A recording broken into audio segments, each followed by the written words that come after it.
here, I'm there, I'm everywhere, I can't be seen. Some music. What should we do today? Maybe some midnight. Still don't know why there's suddenly a black border around my window. That didn't used to be there.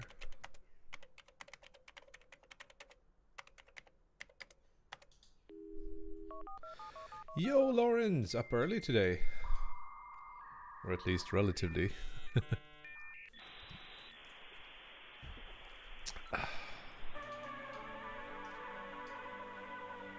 You haven't slept? Holy shit, why? Are you alright?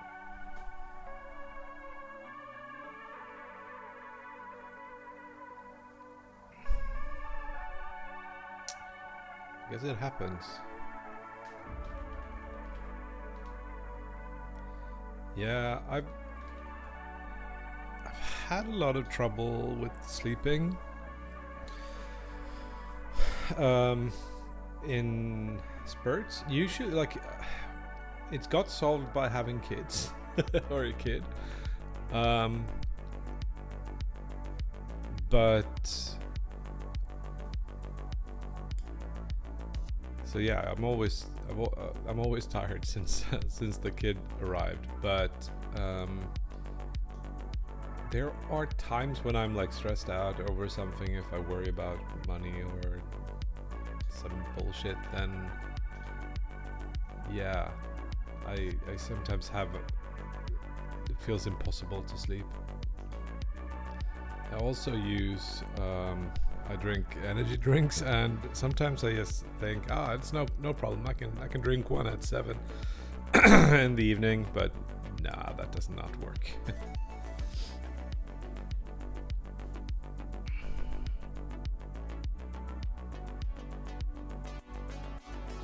Hello, Knife. What's up?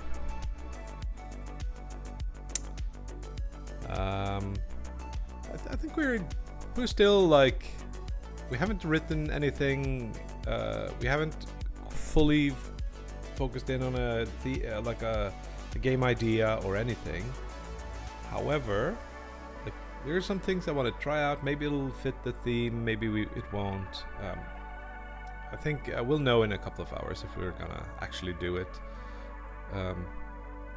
It's one of those things where, yeah, maybe it'll be fun to just toy around with some of the ideas we had. I also noticed, like, when we raided Aramis last night, he had this like a kind of a mechanically at least similar idea about like resource gathering and stuff. I don't know. If I can't come up with something that's unique and will be fun to make, I think I'm not gonna do it. I got 2 days, so today a full day, more or less, depending on if I want to do another. I'm on this course, so I might want to do an assignment, which is like making a pitch deck for Ocean Mirror. That could be judged tonight, so I might want to spend a little bit of time on that in the afternoon. So we'll see what we do, and then tomorrow I have like half a day because I'm really on vacation, summer vacation, because my kid and a girlfriend are dog sitting at her house or her parents' house. Found a team, will probably have to break free. Ideological reasons. Oh.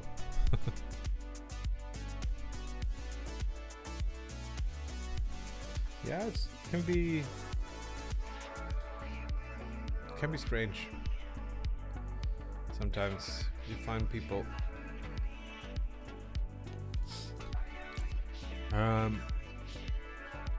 So I have this idea for a mechanic that I want to try out, and it's like we did some sketches and we found maybe like there's a big fire in the center that's sort of a magical alchemical fire, and then you pick up things around, and then you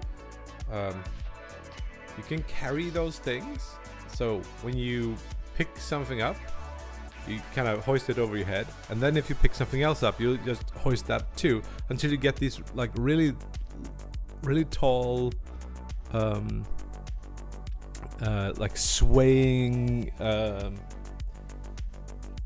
what you call them, like stacks of things. And yeah, stacks, and you can throw them in the fire, and depending what the stacks contain, something will be spat out of the fire. And maybe those things that get spat out of the fire can also be stacked. So it's like a crafting system.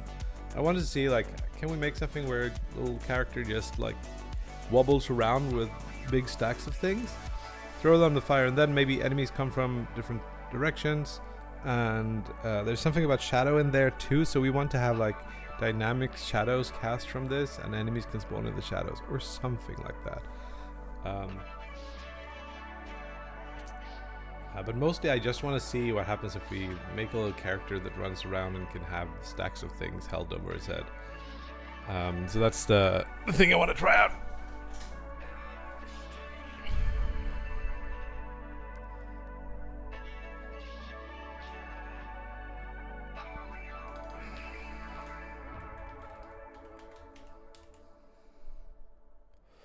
So this is fully an empty thing, and I think I'm gonna start by importing some of my well, let's look at the rules. Can I use non-publicly available code, framework style code?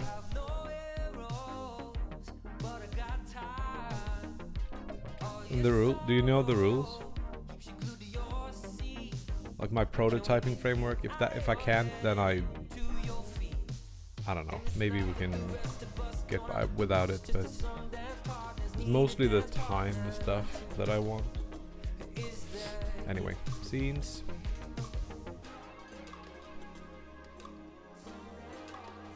Cool. So now we should be able to run this.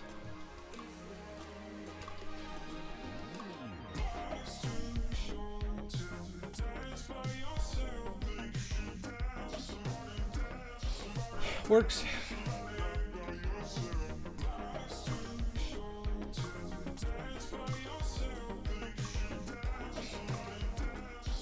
Prototyping, whatever. I'm not gonna rewrite this.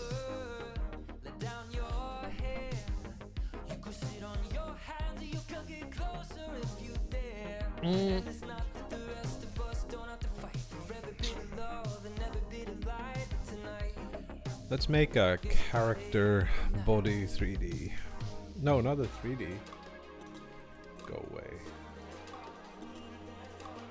2D. Here we go. So I think it's gonna be a 2D game for sure.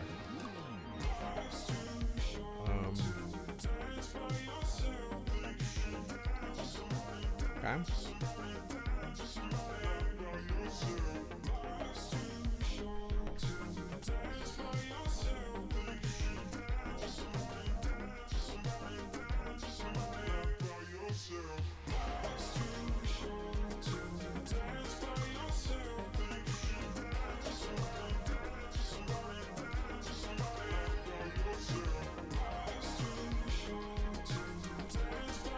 It's gonna be some kind of pixel art thing, so let's just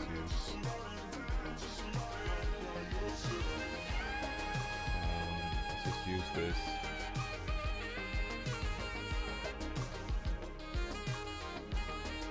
Move the collision shape.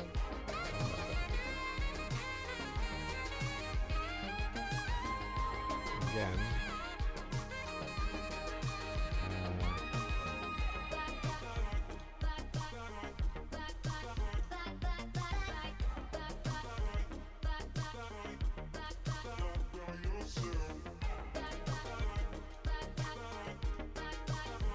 Look at this shit.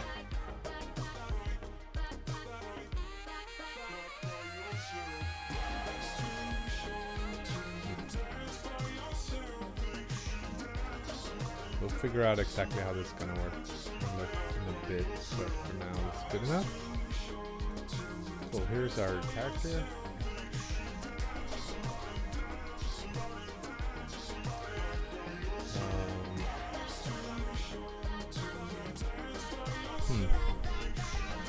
Causing shadows sparks an idea. Arrange objects in front of a light so it causes the alchemical symbol of an element. Oh shit. That's cool.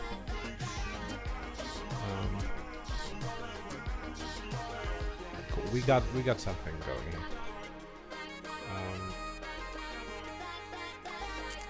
So I want to make it 1920 by 1080, but I want to.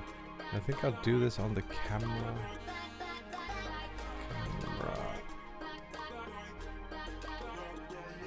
So we want to zoom in by like 3 or 4 times, 3 times maybe.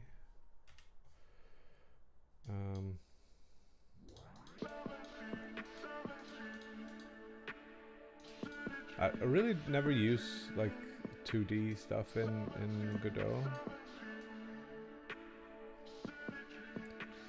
Feel a little bit lost. I will.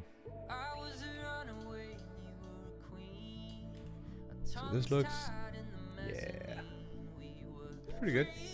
Pretty good.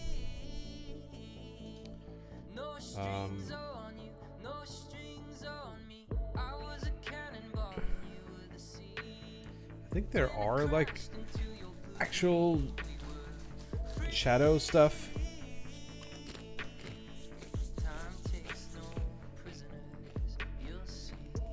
2D shadows you can use.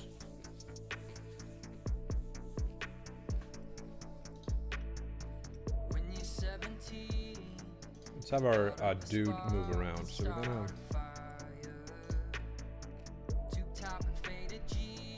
We'll be top down. Hello, Refractium. Welcome back.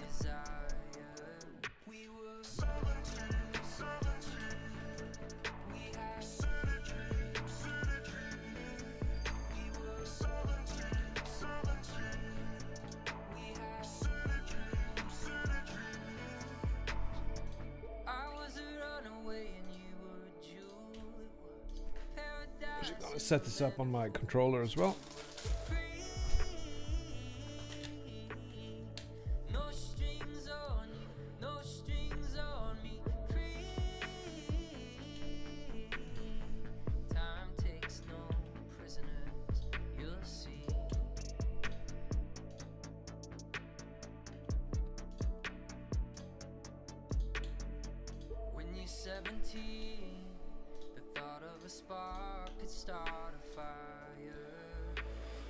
I think that's left stick right, left stick left. And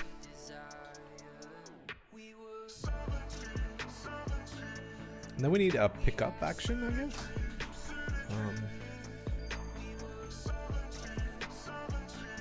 Yeah, pick. Pick feels bad. Is this space or something, or left click, space?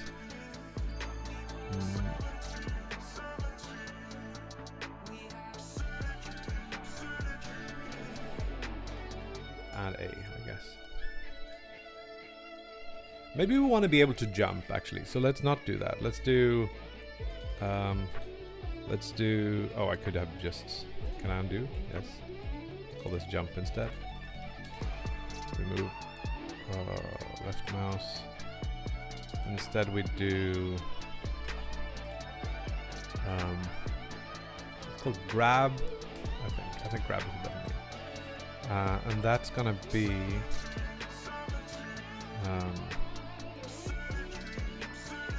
Damn it! I kind of want different control scheme. Well, it definitely is X on Xbox controller, and I probably want to have like up arrow. So many things. Down arrow, because with keyboard I feel like arrow keys would be better for me. But then space is jump and shift or something is, or maybe E? F? F is a good one. Let's use F. Cool. So now we should be able to set up like a little movement script. Set up a scripts folder. And then I'm thinking like player, not players, player.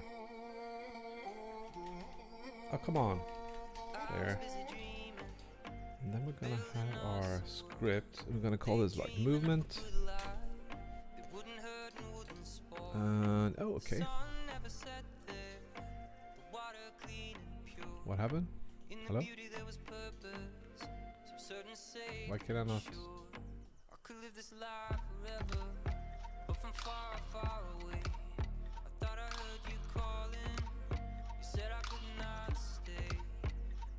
Strange.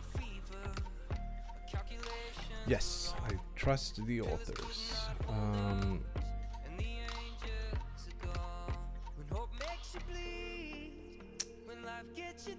Right.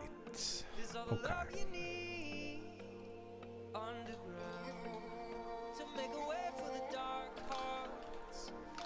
So the only thing we want to know is that we have a parent that is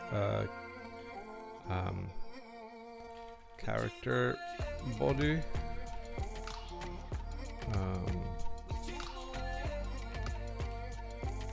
Wow, it's been a while since I've coded this already.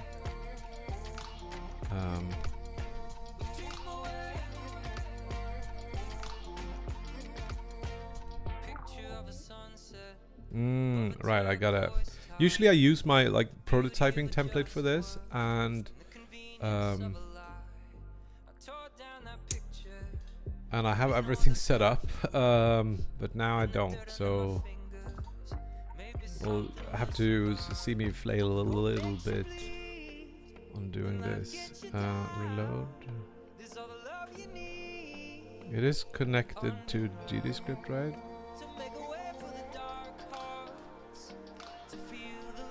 You know what? What?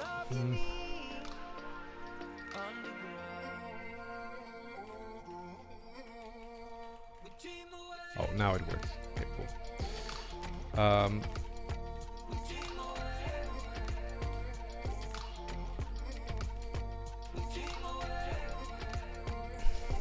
Calls input.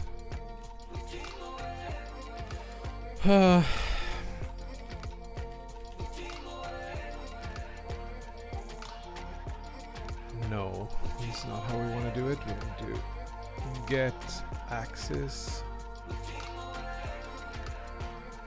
move left.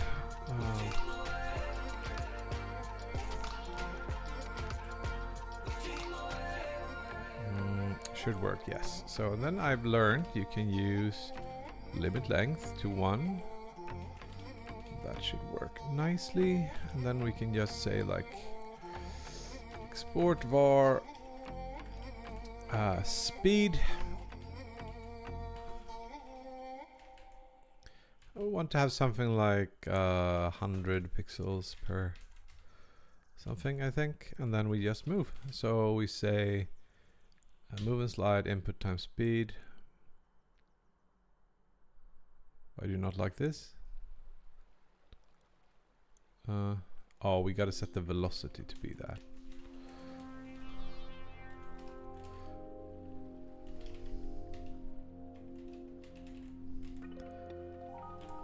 Cool.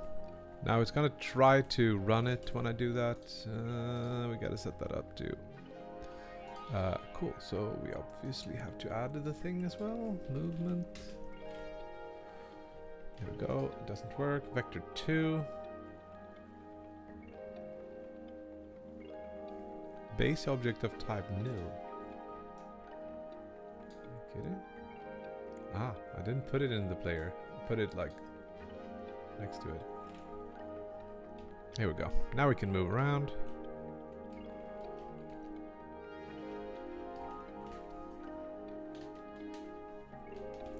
All the keys work. Cool.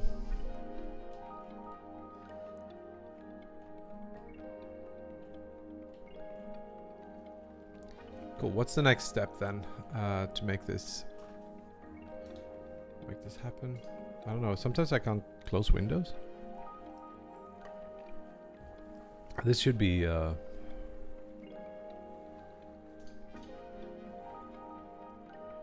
cool.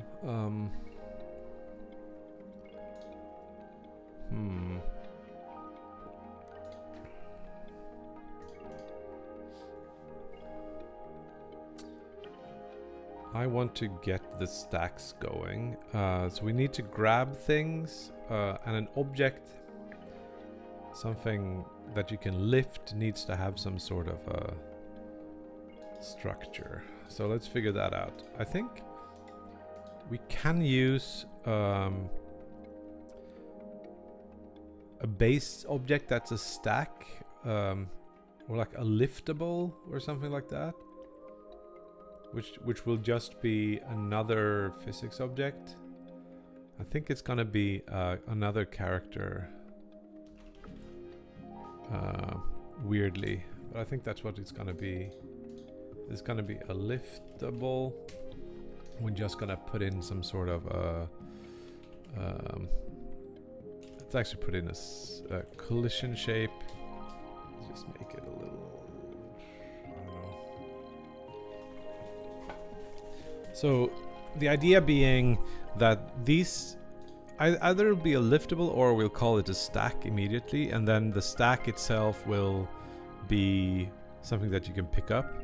So you can't like pick up the third item in a stack or something. It's just like the object you interact with is the stack, and an object that lays on the ground is just a stack of one. Yeah, let's call this a stack.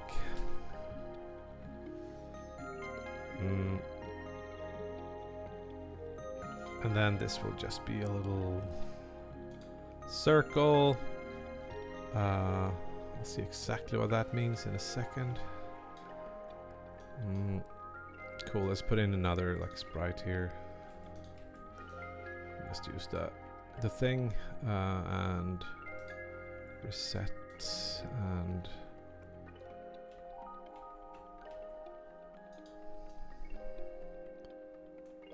here's our little object.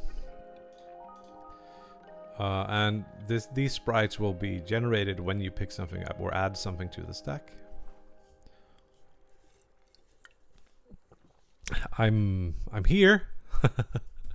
Am I back? I'm gonna go back for another week of vacation for next week. The reason I'm streaming now is just because girlfriend and kid is dog sitting at my girlfriend's parents' place.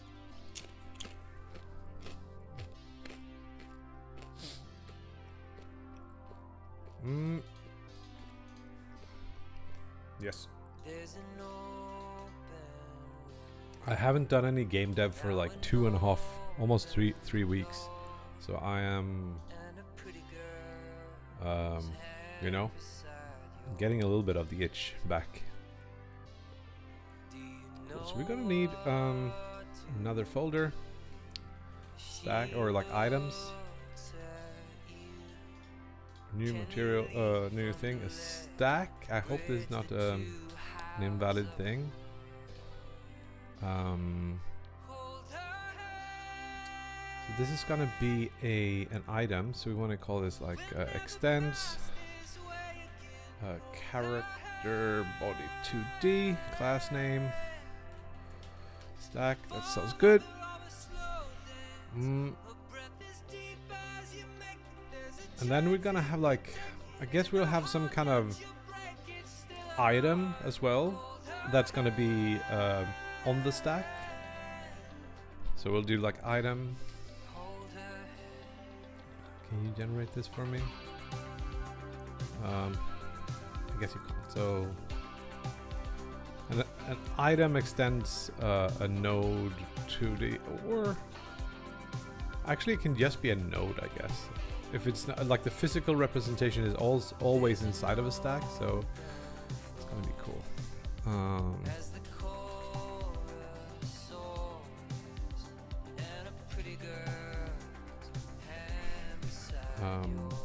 Maybe it doesn't even need to be a node. Maybe it can just be like something in memory. That's how it is, yeah. So here we want to drop in a reference to the icon, or like the, yeah, it's called the icon. That's the only thing we're gonna have, and then maybe it can be a node 2D, and we just put it inside, and the stack will keep track of those and animate them and whatever. It's nice to not have like multiple representations of something. That said, we might run into some issues with that, but that's okay. So let's keep an array of items. An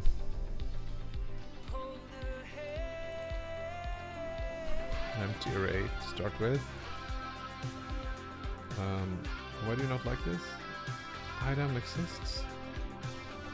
Oh, we'll see. Let's create an item here. Let's just get this thing. You know what we should do? We should quickly just mock up something for this. Because, yeah. I think that makes sense. I'm already getting sick of the the Godot head. I don't know what these things should be, but let's use a super low res frickin' character. Maybe it's like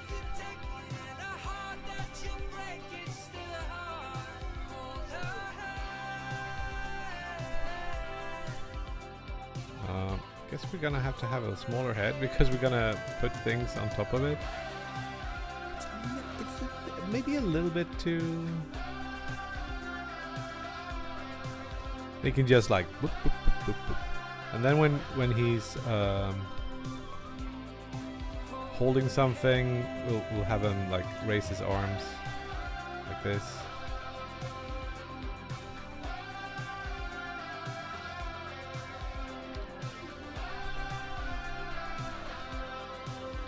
We can have like a little bit of directionality and we just flip it when mohawk. Maybe no. Maybe just I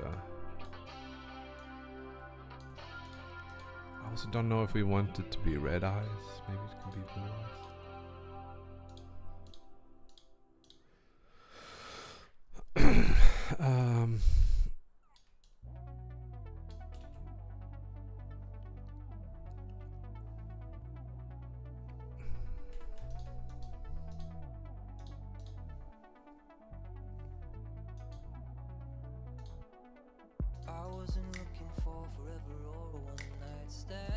Should be something super low res at least. I like this.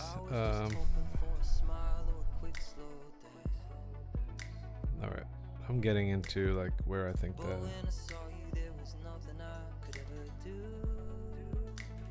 the proportions should be. Hey, thank you, Marcolo. Glad to. Yeah, good to have you.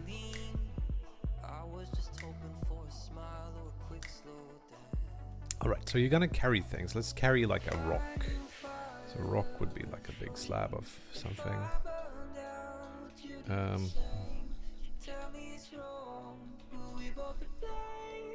Here's a rock.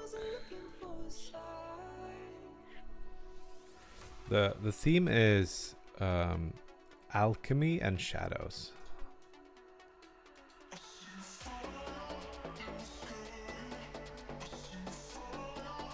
Or shadows. Shadow.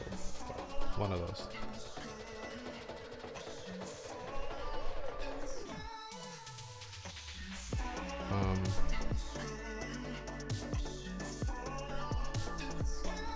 I want it to be less symmetrical.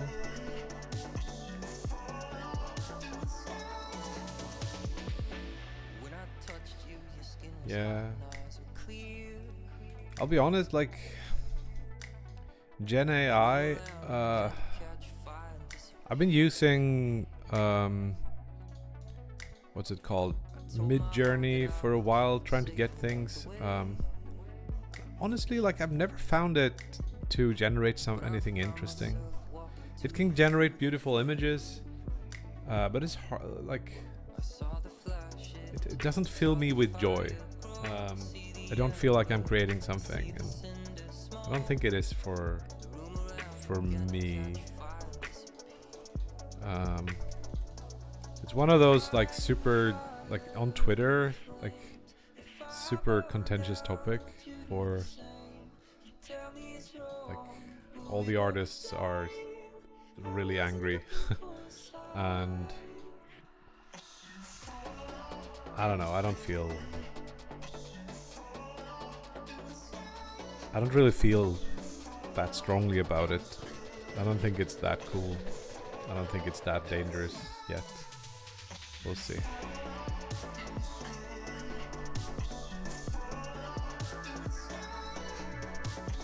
Yeah, but you gotta figure out why, like, why are you doing what you're doing? And like, for me, I wouldn't have another person make art for me, so and I've tried using it for inspiration, like I can't come up with a good idea, just more like Google image search or Pinterest or whatever. But again, it's I don't know. I don't have that much fun with it. Really.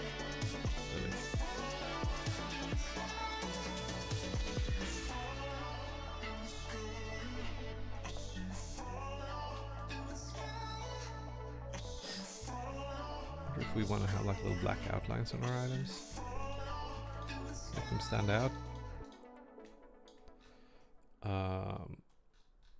And character. Then maybe the shadow doesn't show up as well.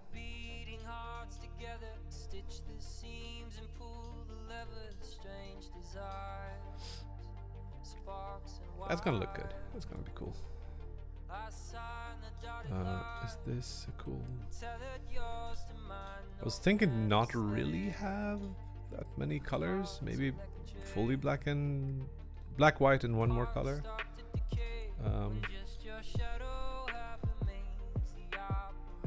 The background.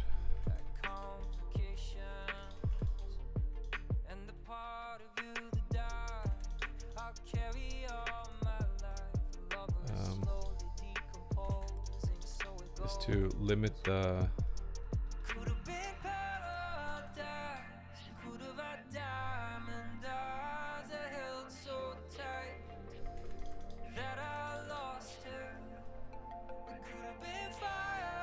looks like a coffee bean. Yeah, maybe you're a small dude.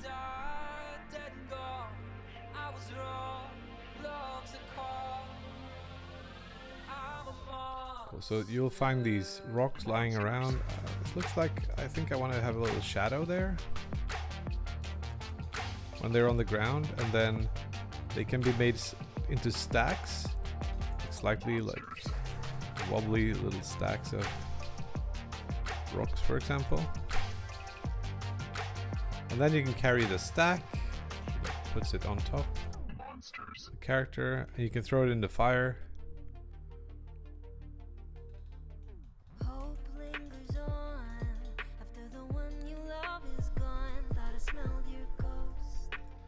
Should the stacks be the other way?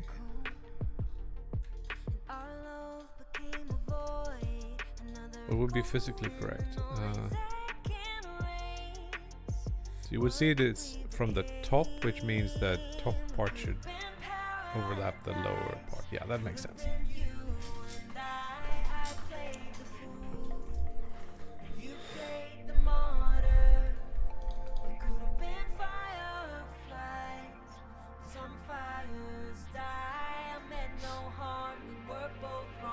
And I think what we should do is also like flip them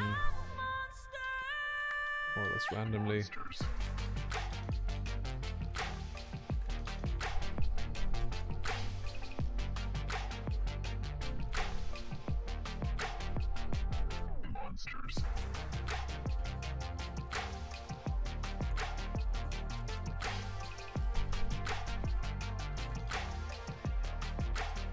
And you're a Cyclops.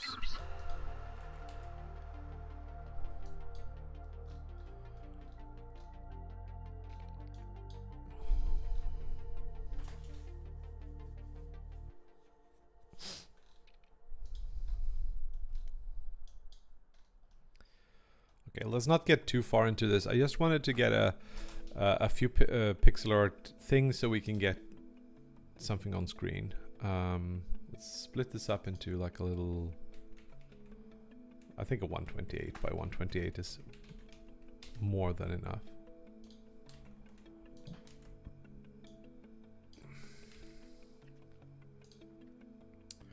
Let's go back to the Arne 16 palette. I like that one. Oh no. We need new layer. And then we need to get rid of the background layer. Here we go.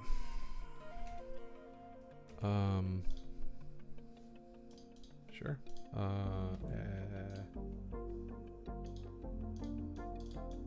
How do I? That's the way. I think we want to get these out of here.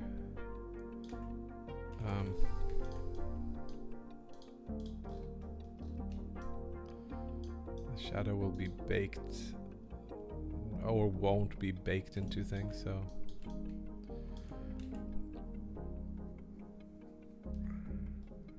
Yeah.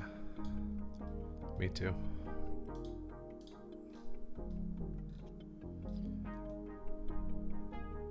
Maybe there's just one sequence in the alchemy. Your character are like small gnomes or lemmings that are fueled in the fire with pyrolysis.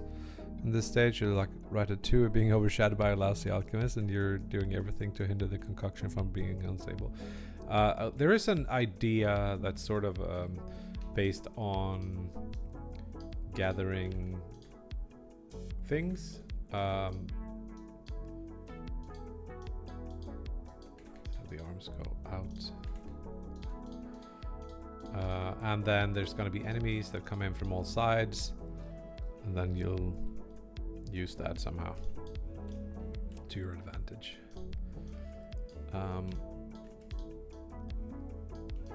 But I like that idea. Maybe like the player is the player, like you, the actual human player is the alchemist, and these are like little dudes. But I wanted to, now that I think of it, I sort of want to make like an RTS, but I think what I'm gonna do is not do that yet.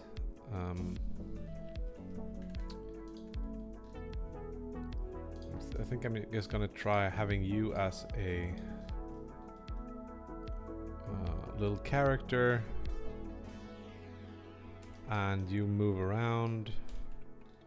You can jump a little bit. You can like carry these things. You can throw it into the fire. I'm gonna have two shadows, one small and one big, I think.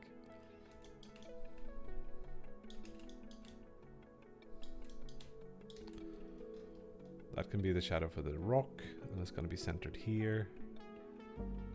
And yeah. Mushroom Wars? I don't know what that is. Is it a it could be an Adventure Time reference, I guess. Let's make a little log here.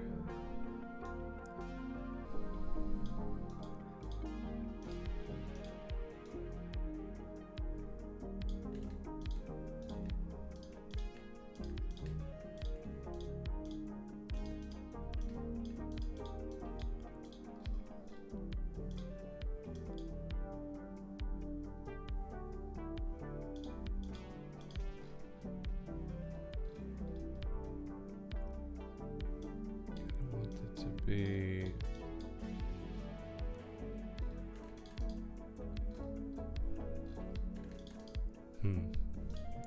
limited resolution here, and no, not a lot of color, so vaguely log-like. Hello Nemphis, what's up? How you doing?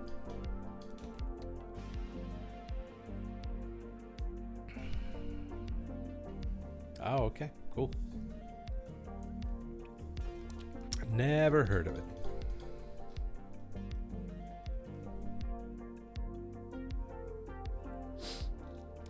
Are we gonna have like grass as well?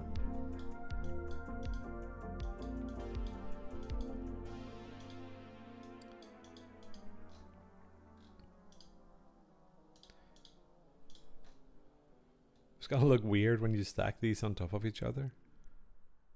Solo jamming, yeah, I think so.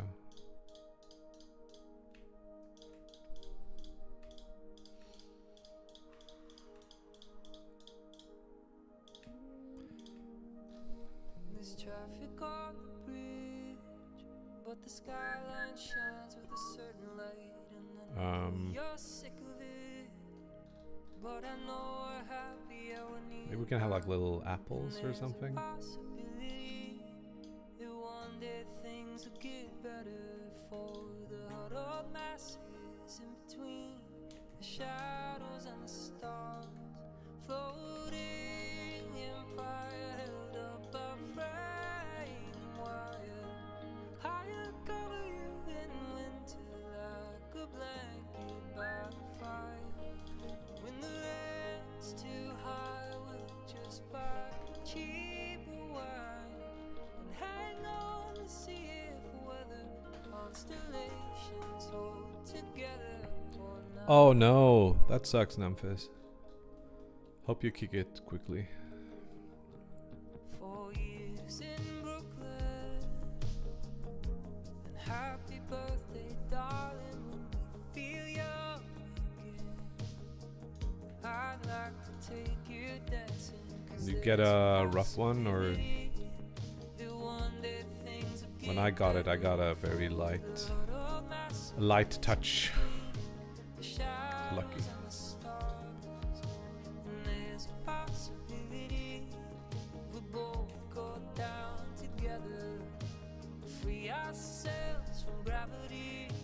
I like the idea of the only thing you do is just pick things up, make a big stack, and then throw it in the fire, and something else comes out.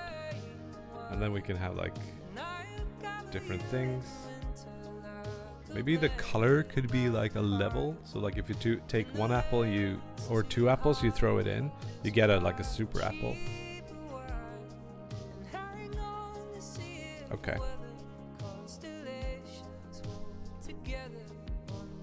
Yeah, that sucks. Like, I think my kid did get it, but he was all right. It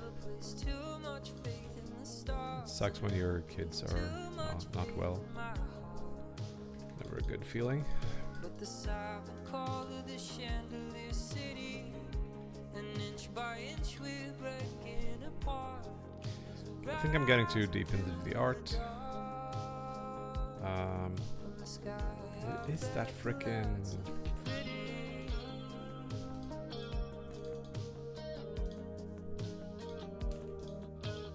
You're looking up a little bit when you're balancing whatever it is.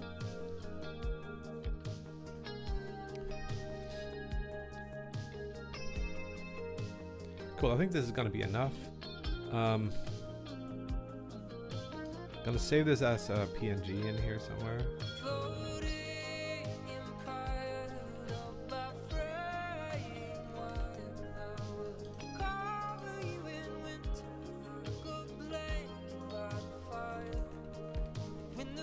You're just gonna have one sprite sheet. That's all we get. Let's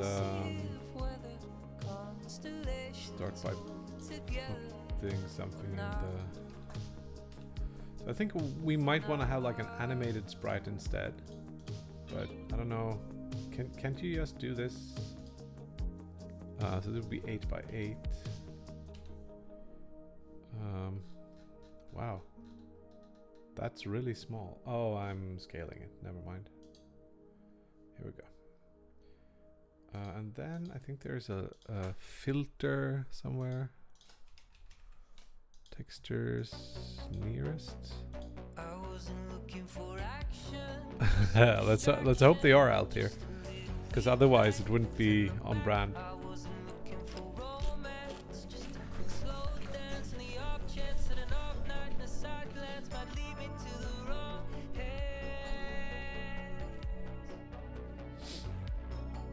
Okay.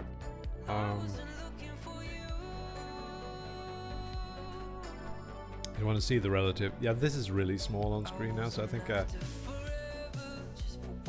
camera should zoom in at least one more, maybe 2 more. Let's do 2 more. Yeah, that's the smallest we want the character. I could see even more. So I can't exit the game, it just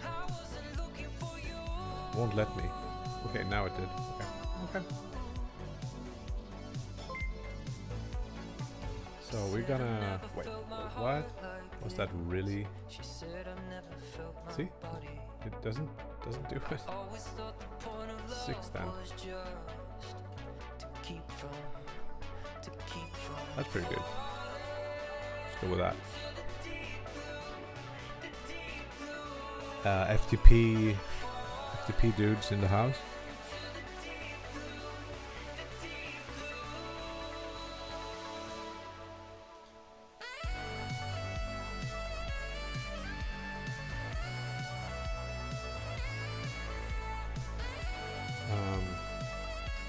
Alright, so this is another thing. I think I want this centered on the feet so I can like wobble it back and forth, left to right.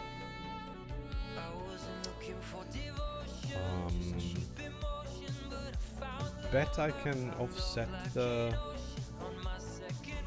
this by like 4 pixels, minus 4 pixels. Or why would it be minus 8? It is, but why would it be minus 8? This I don't understand. Because the offset starts in the top left or something. Strange. I'll just do this.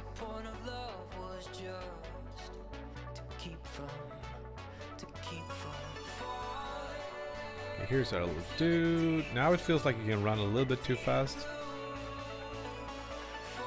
Hey, Sween Bean! Thank you. First one since 2015. Holy shit. Yeah, I wouldn't be that far off. Like, I haven't done a proper game jam in a long time. Not 2015, but... Yeah. Cool. Do we actually want to go in an additional... Let's do 2 just to see that it actually does something. I think that was one step too far. Do 7x multiplier. Then we have the speed here. Let's half that. Yeah, we want it to be a little bit slower. So you can't like run around too much. And then I want it to be so that when you have a larger stack, you want to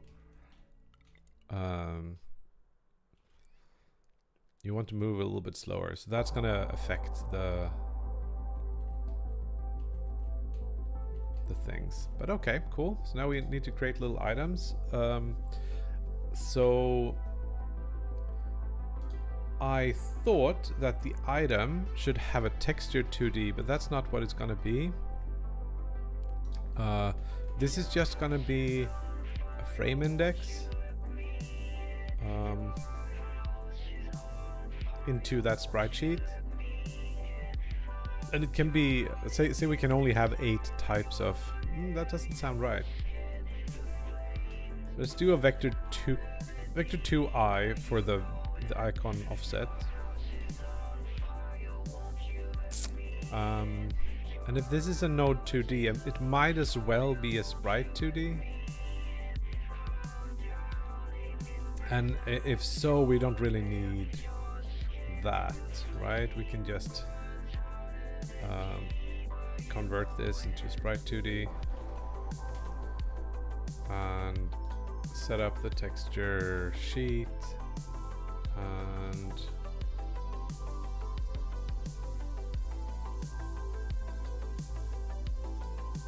set it to 8 and then offset it by 1 to get the rock, for example.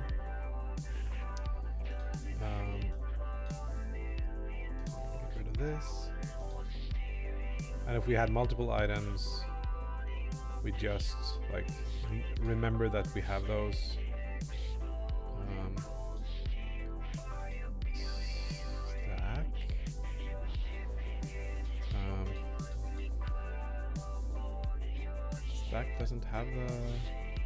knows? It still doesn't know about the item array. Sure you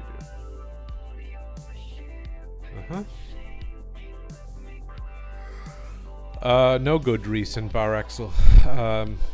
Biralex. I use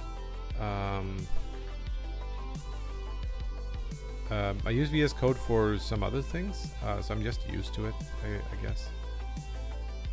When I'm doing my normal game, like Ocean Mirror, it makes sense to do it in VS Code. I also use C# in Godot for my this thing, my window manager, and C# is much better in VS Code than in the. I don't even know if you can edit C# inside of this, so it's just a convenience. But I do sometimes, like most of the code I used to write was written in the Godot built-in editor. It's fine. I could, if I only do GD script, I can easily live with that. No worries.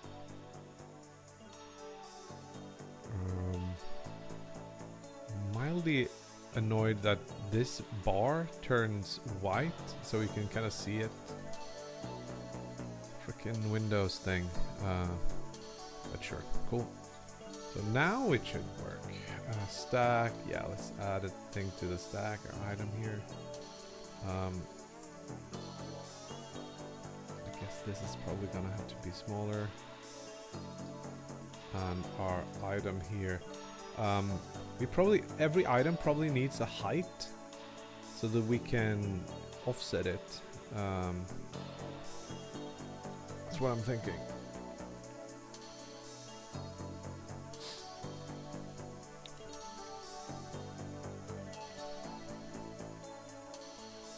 The collision shape is just like where it is on the ground. So if we added a bunch of items here, let's make a little script that stacks them on top and make them sway when you move them.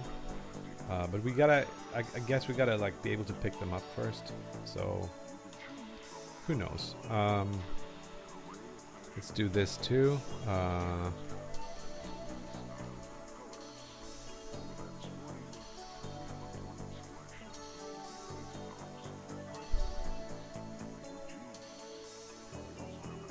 Yeah, it's now we're gonna mix so that we have that this thing and that thing as different things. I don't want that. We just do export.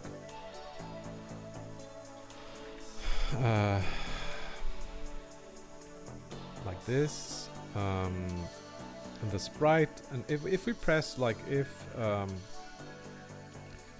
input.x is less than 0, then we flip. Makes sense.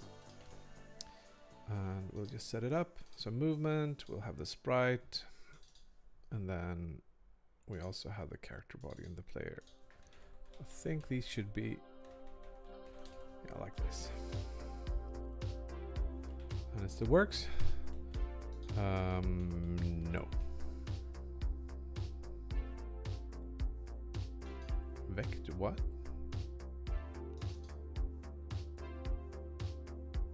The top shelf tumbles and the wall clocks run the well. Scotch bottles and the soda guns. You missed the last. Yeah, I don't get it. Oh, now what? It just disappeared there for a while.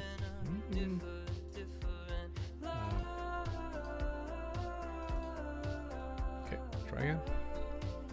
Still, cannot set key velocity on base object type nil, but I did assign it, didn't I?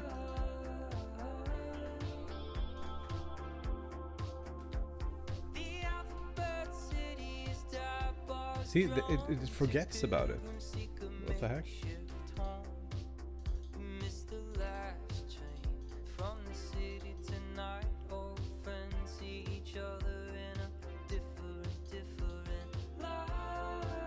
What's your deal there? Ah, classic.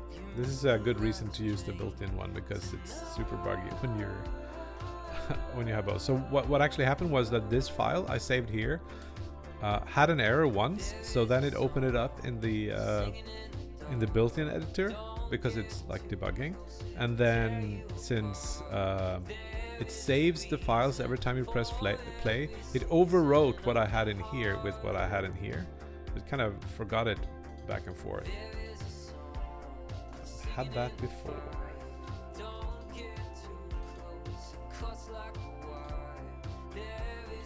There we go.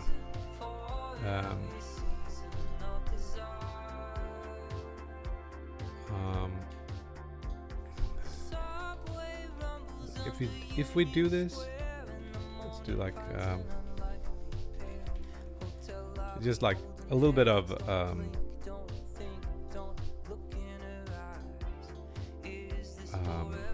threshold on these values. We don't really need to restart. Oh, and also it should be false here. So now it flips the sprite. It's a little bit of an annoying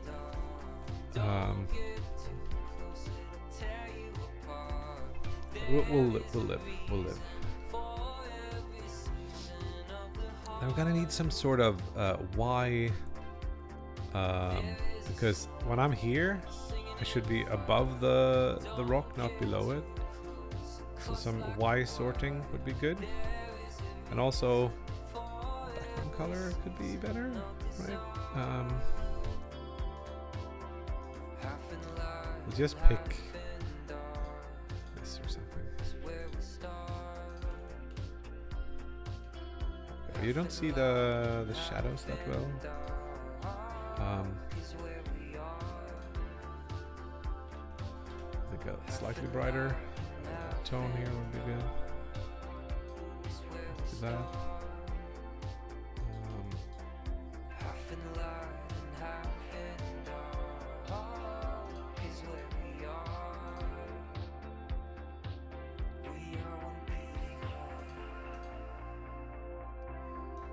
Here's our shadow, and then we have this little offset here. No, wait, that's not it. That's not the offset. Offset here. And this should be below, always be below sprite. So I guess that's above, which is weird.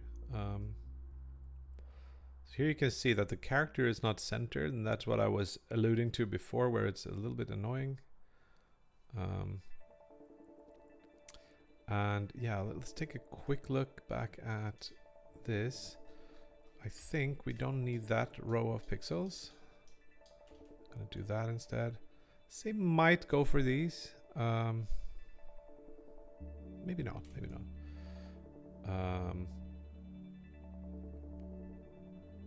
Cool. It's still like question, do we want to move this one pixel to one side? So that flipping looks better. We could also like actually elongate this. That might actually be my favorite solution to it. Come on. Yeah, this is how it should look. Come on.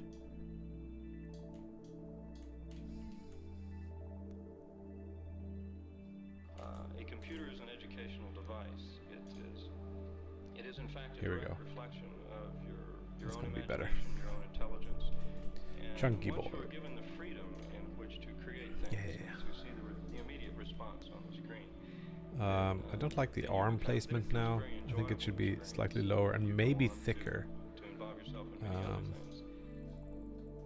Maybe we do a 2 pixel thick arm Seems to be a very for our little very dude here. fantastic and, Move it hypnotic down 1 field. pixel. Once you start, you just can't stop. like that. It's something you can't explain. Not like that though. It's gonna be like that. To the question of Makes it look what a is bit all bad. this microcomputer and computer business going to do to our society? The case is that we are humans and we are much more adaptable to our environment than the computer is to its own.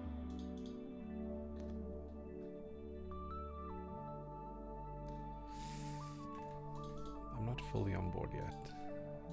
If you look at society as simply the collective contribution millions of human beings who carry in themselves certain power and influence and emotion. And every time you turn the switch off of one of those persons, you've dampened the glow. That'll It's the work. fundamental question of whether this society is going He to find a way lifts, to yeah. make itself as rich I like that. and as powerful, and if you will, as beautiful as potentially it can be. Like adventures, you gotta meet people. Cool. We gotta make him like wobble a So, little like, bit. An adventure. Big Also, legs. He's kind of skipped leg day. Should we have thicker legs?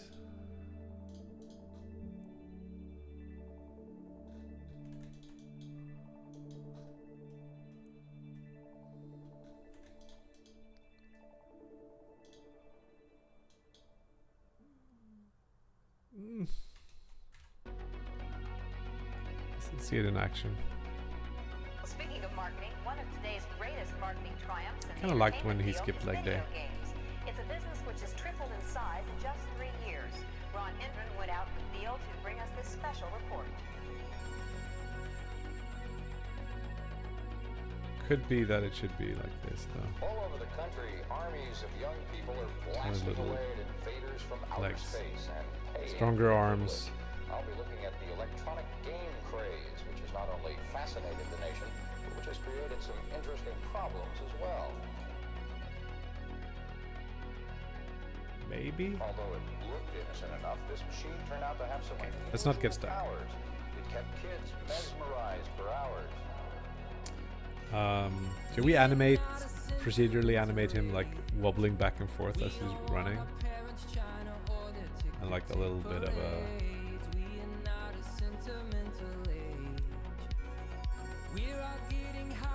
of a bounce.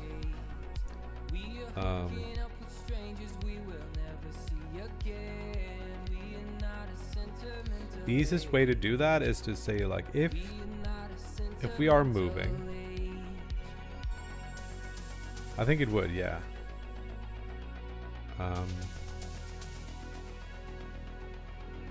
So sprite doesn't have a transform offset, right? Yeah, it's at 0, 0. So we can just do this. So like if input length is larger than something, we can animate the sprite y offset up and down according to a sine function. So we just do sprite dot position y equals sine f. No, it's just sine, and then we have some sort of a walk offset that we increase. We do like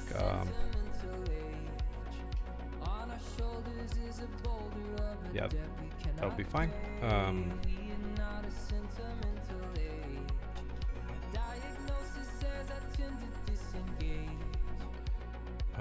Times 2 pixels sounds about right, but then we do the abs f.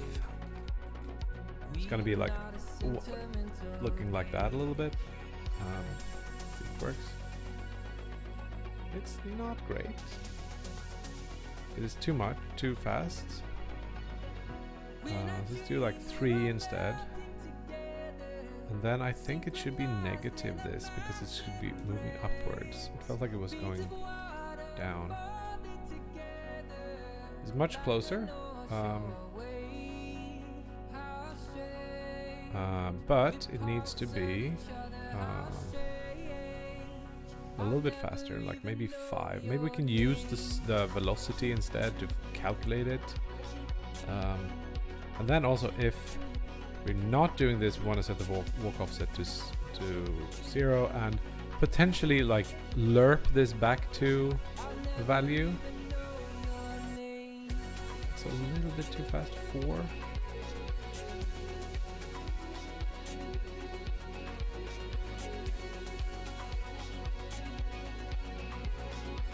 When you're landing, it feels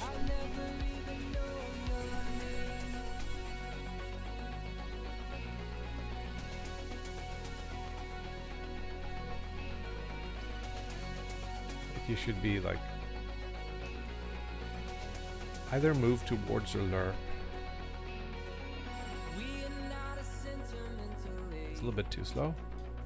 And it's not gonna be like frame rate independent properly, but that's okay.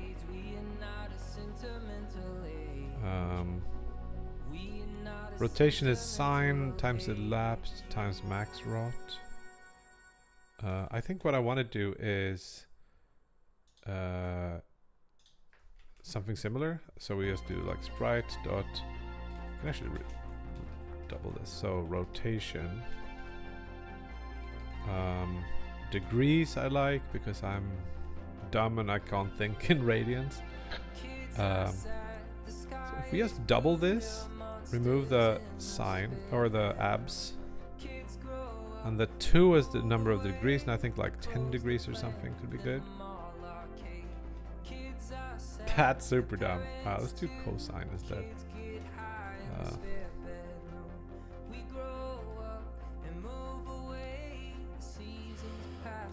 Same here, I think it needs to lerp back to 0. It also felt like it didn't rotate around the right position.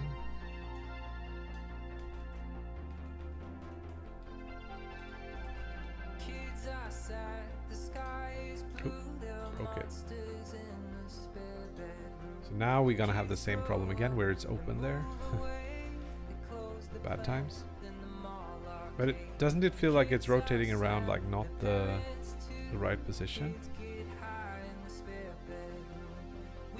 Or is that because of the positioning that just comes together like that? Yeah, because this feels like the right.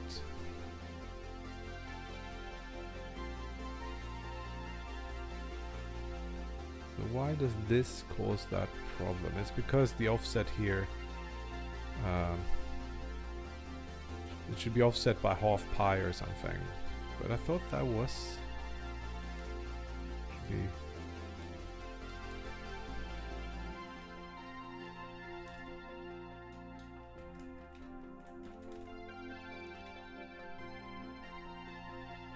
It's slightly dumb looking and I like it.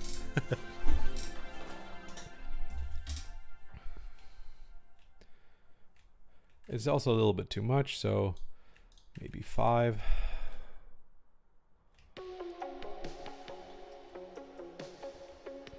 We just want it slightly juicy like this.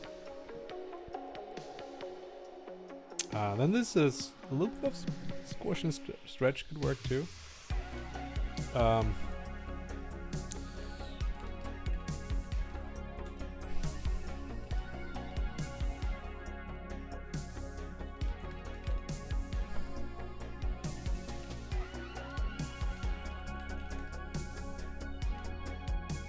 The right frequency, it's just the amount that's super wrong.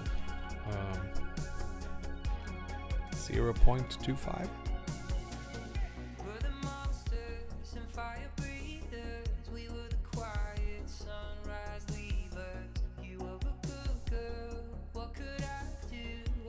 And if we invert the x, get a little bit of that.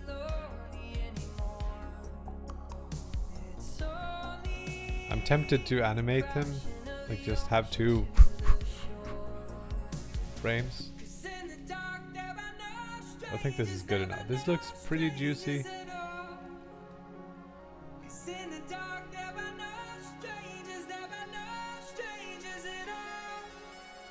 Let's get our sprite scaling back to 1:1 here.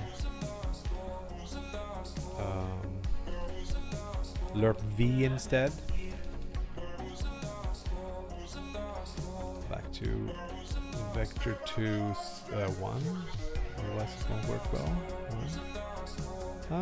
That should work, but it's angry with me for some reason. Lerp V. Is lerp? No, yes, do.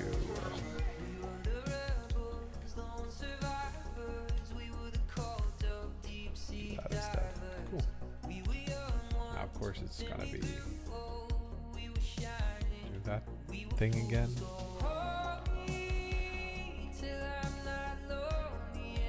You could scale the shadow as well.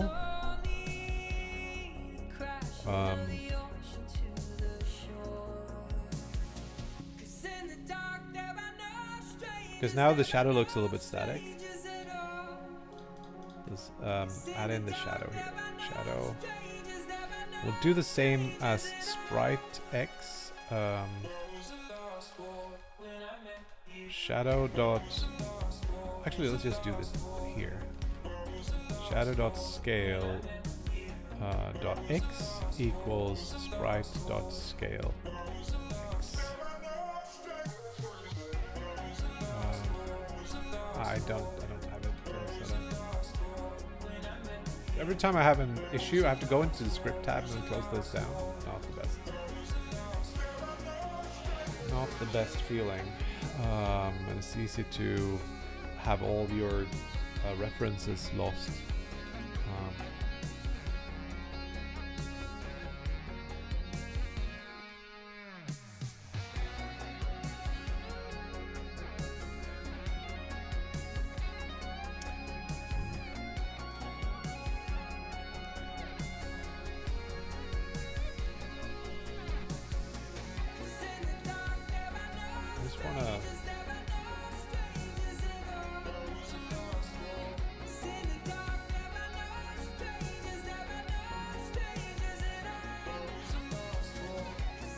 And then when we're idle, let's have a little bit of a squash and stretch to simulate breathing.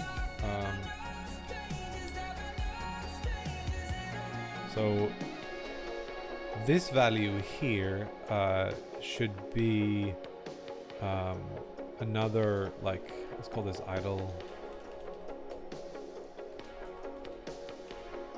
Actually, yeah, sure. We just do delta on that, and then we just do. We're gonna create like. How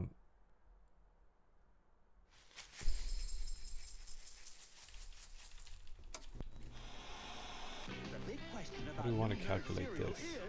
It's gonna be a sine, 2 sines. So let's just do like. Do 1 and then 1 minus sine idle offset times 0.1. Yeah, sure. And then the offset here would be plus instead. So it's just like doing it like that. That should work. It is very slow.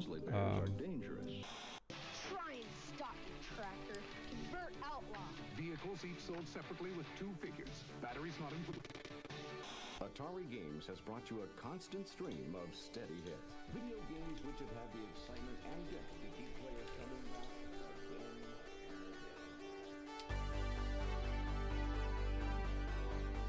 I think it's a little bit too much in the X direction, so we'll half the X.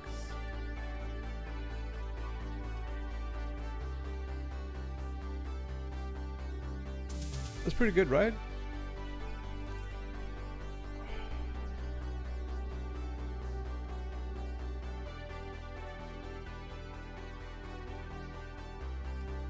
Now I should be able to pick these up.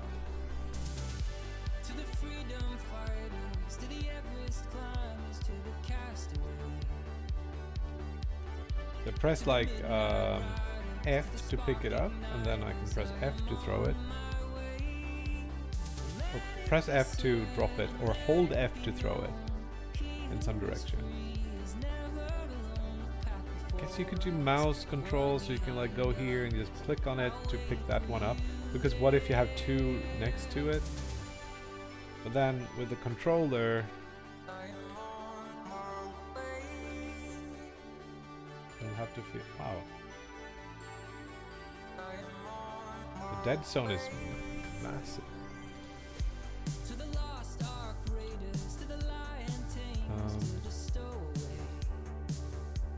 Yeah, let's get this down to like 0.1 instead.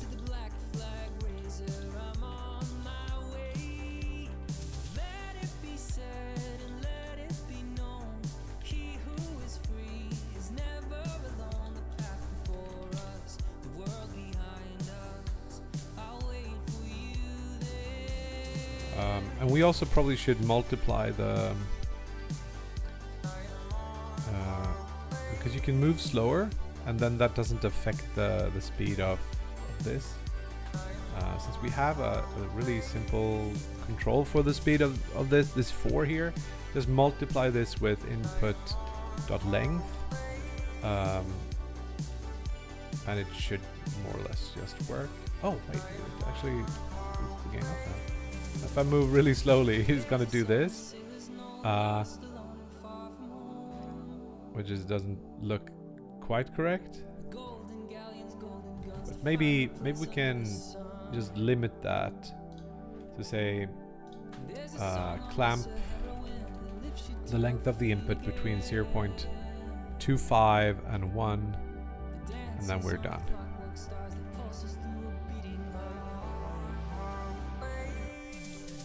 Two-frame walk animations and footstep dust particles. Yeah.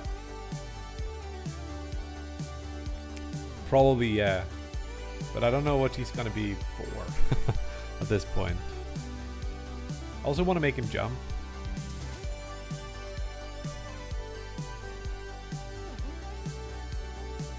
Which is gonna be weird in 2D top-down perspective.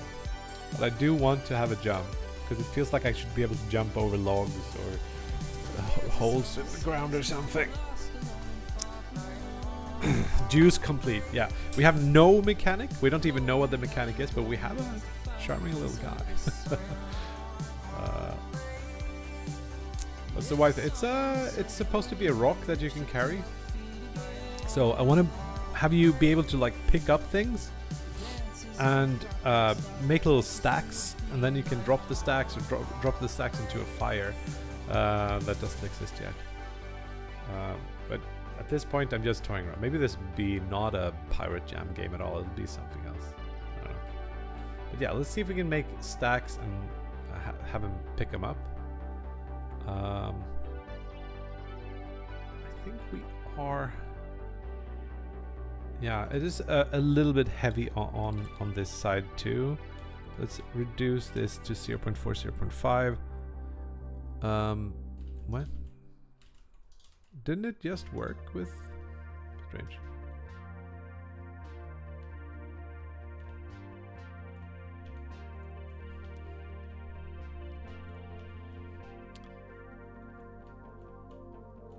I just realized I didn't have breakfast. And last night I brought out this bag of nacho or tortilla chips. Not the best. Not the best. Cool. Let's do a thing with the stack. So our stack here has a bunch of items, or actually doesn't have a bunch of items yet. Do it this way. Now our stack is gonna position those items every frame, because why not?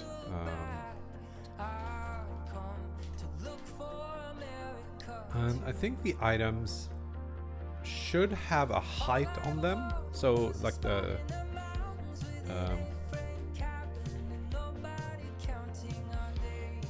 it probably exists, so let's call it like yeah, whatever, let's just say they're roughly 4 pixels tall. That's the offset or height offset, maybe.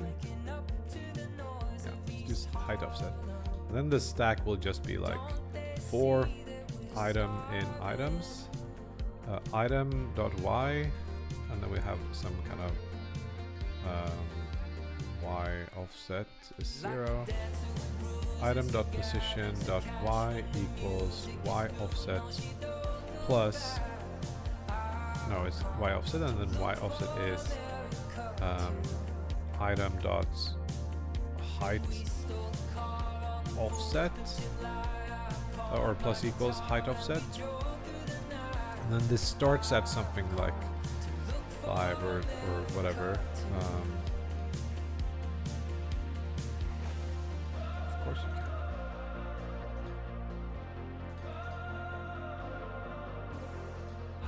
So running this now, we should see the stack like go. item from item. Okay. Why not? Oh.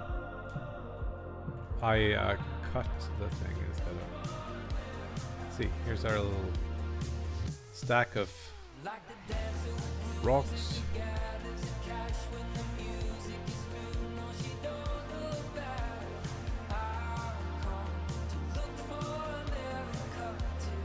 We're gonna need the shadow here too. The other part we have is that the order of these feel weird, and I think there is something called like a stack or Y sort navel. But it's weird because it's gonna be... It's not gonna be correct for these guys, I think. And also, we should be do negative Y here. It's something we gotta figure out. Yeah, we must move upwards, and this should be negative, yeah. And the shadow needs to be at the center. I don't know why I can't see the shadow. Should the...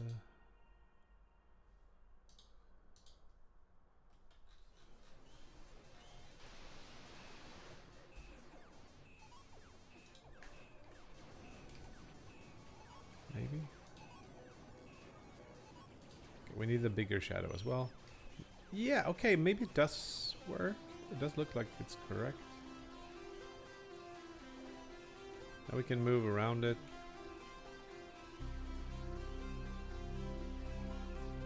Sure. We're gonna have like a little random offset on each item, I think. That we randomize that it comes like it's gonna be like 1 pixel to the left or to the right, and so that the stack doesn't get that perfect. And some of them are gonna be flipped as well. Let's do ready. We say like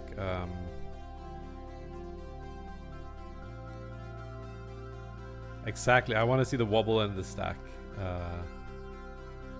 So this is sprites. We can do like flip. Age equals sure, and then I usually do rand f less than 0.5 instead. I think that's easier to understand than the modulo thing. And then I want there to be like another offset, which is the left-right offset. X offset. Be 0, but we're gonna randomize that.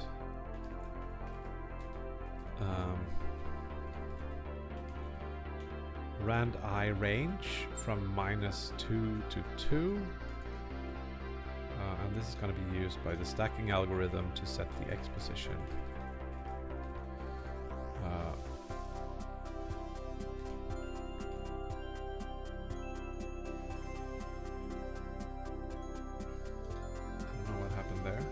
Did it lose? Here we go. Here's our beautiful little stack. Let's make the shadow of the stack the bigger shadow, which should just be moving the frame chord X1 to the left. There we go. It's a beaut, yeah.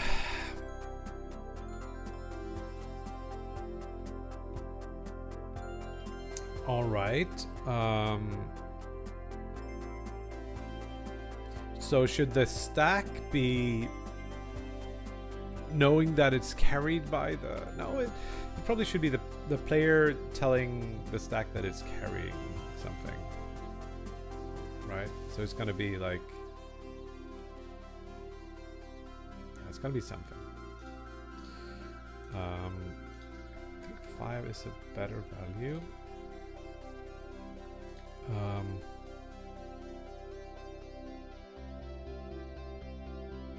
bit of a cartoony hop for each item in the stack would be fun on pickup. So like you're picking it up and it's like yeah. Let's see if we can animate that in code. So now it will become like all of this I've done before, so I'm pretty familiar with how that works. But now we get into like how am I gonna do this? So it's called this like carry.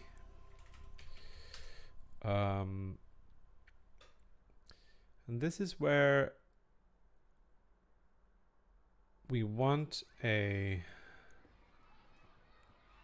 extend. I think just a node would be okay, or do we put it? Yeah, let's just make it a node, and then we will somehow like know when we can pick something up and not. So we want to have a reference to put it as an export var just so I can see what happens. But we want to have a stack. Let's call this carried, and it is a type of stack. And then if let's just do the simple thing first. Float. No, float. What? Func. Process. If carried. Not equals null. Carried dot global position equals global position plus, we don't have global position, but we have a parent that we can remember. We do the same as we did in movement. We have a character body, so we do character body global position plus vector 2 up times, I think 8 is not a terrible idea. Now if we go assign, create this first, carry, doesn't exist, class name, carry. Hello Balrog, I'm trying to think of a good carpenter pun, but I can't think of one that would work. I like that, yeah, enjoyed that one. Enjoyed that one. 7 out of 5. Nailed it. Yeah, al dente. I didn't saw that coming. Shit. Hello, dads. All the dads in the room say hi. Harry. Carried. First of all, we want to play it, and then we want the stack. I think the character body should be above the stack. So now, if anything works, we should have this stack on top, and the stack probably shouldn't have a shadow anymore. But we'll have like a pickup. Whoa.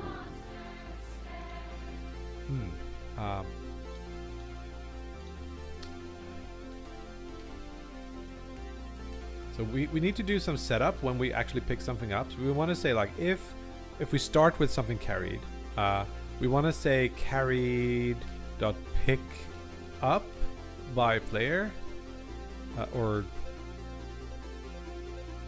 self, I guess.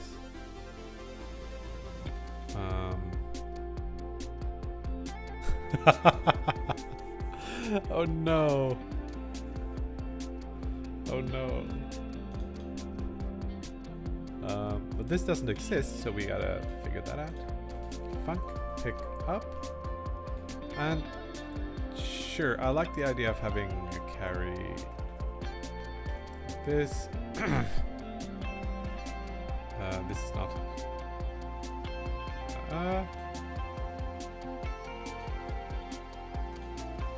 I don't think I wanted that in that direction. So the first thing we want to do is say disable the collision.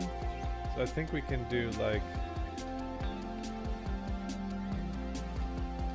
can you disable it?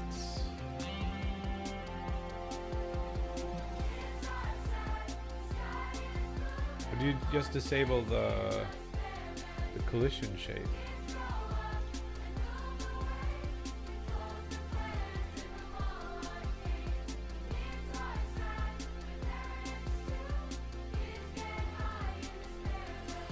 Do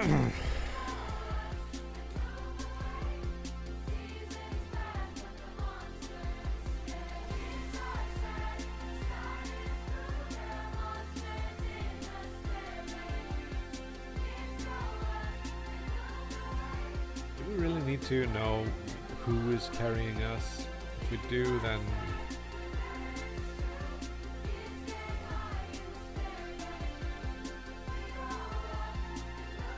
these jokes are so plain. Yeah.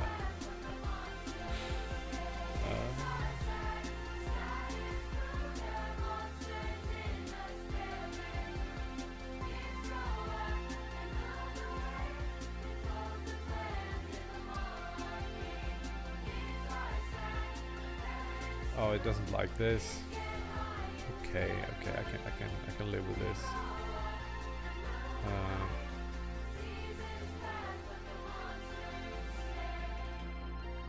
Yeah. Because now we should pick this up, and we shouldn't fly away.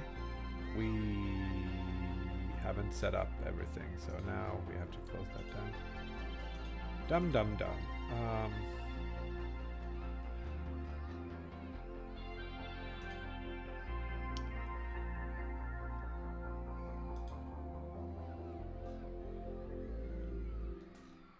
I don't know what just happened.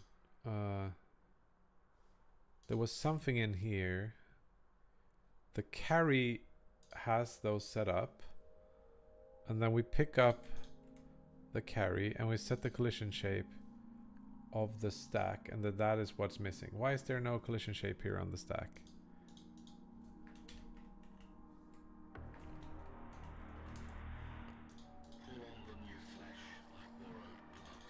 There we go.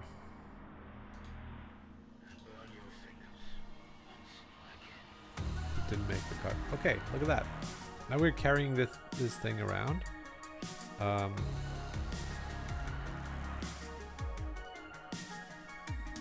Since I think we need like an animator part that's separate from the movement. Do we do that now, or do we? I think we do.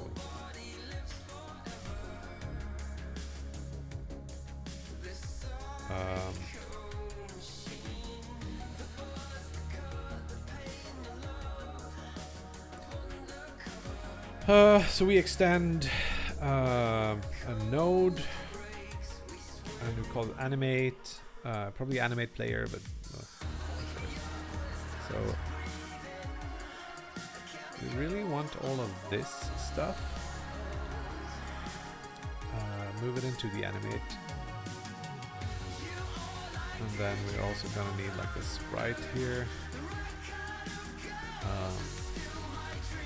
And we need the process thing.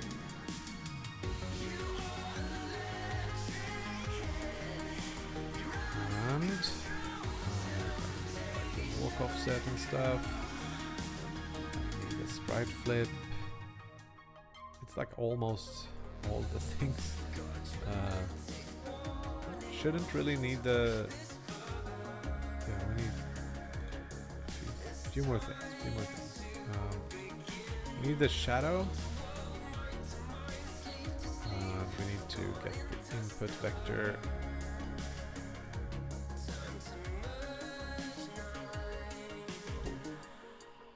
And we don't need this here. We don't need that here.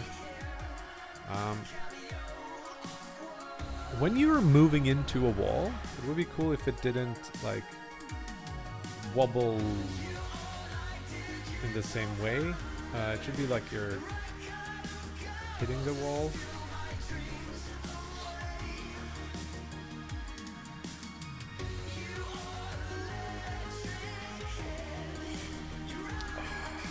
Yeah. So dumb. Delta is not used anymore, so we get rid of that. The only thing I don't like right now is that we got input here and we got input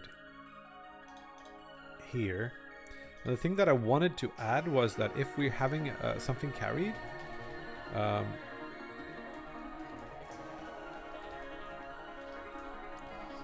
Then I want to swap the sprite.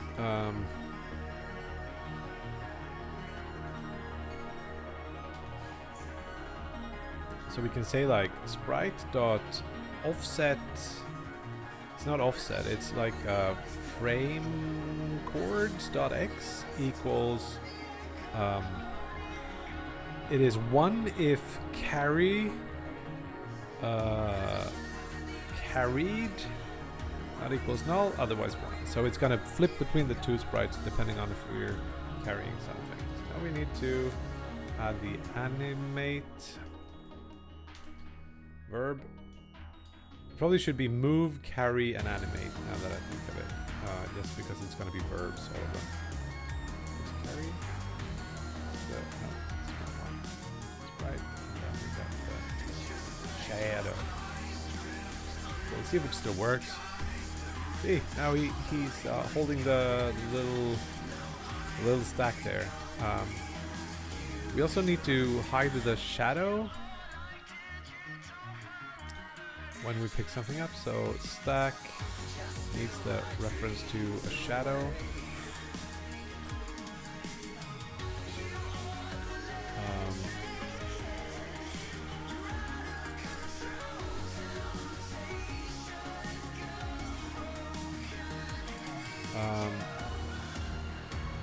I would never. Oh, painful chat.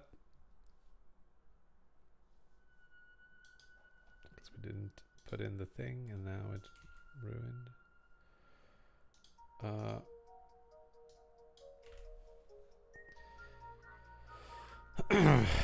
Cool. So I think this guy needs to move to the left 1 pixel.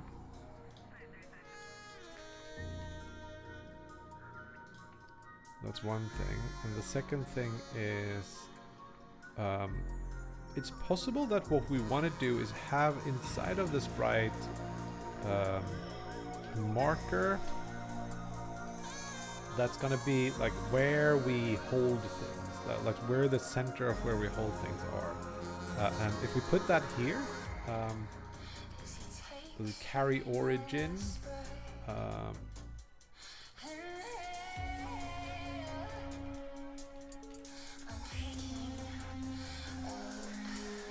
then we can probably get a lot of this going.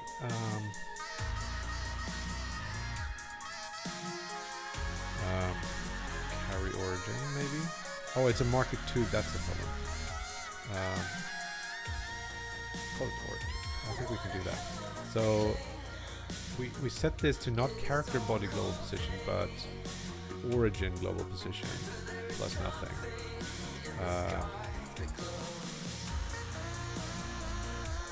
didn't work because we haven't set it up, and then I gotta do it.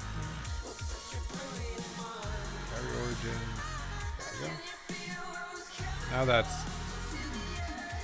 following us.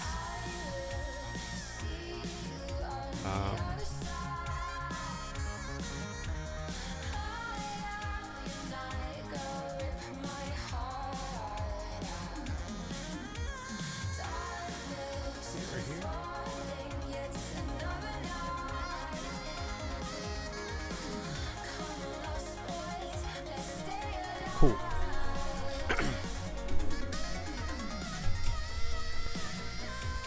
It should be like on the hop. It should like do one of those like, but I don't think that's easy to achieve right now.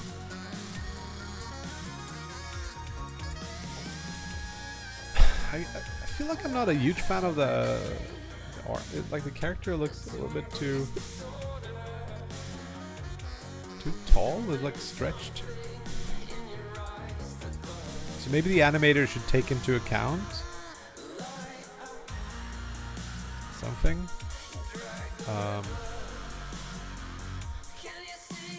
So yeah, okay. So the stack will position everything. Now that's cool.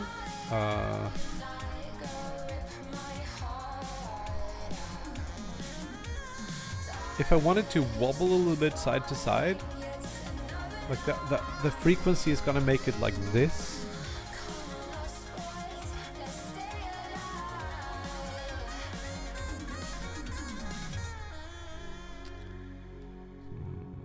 I'm not sure how to do it properly, but we can try just rotating the stack and just see what happens if we copy the rotation as well. And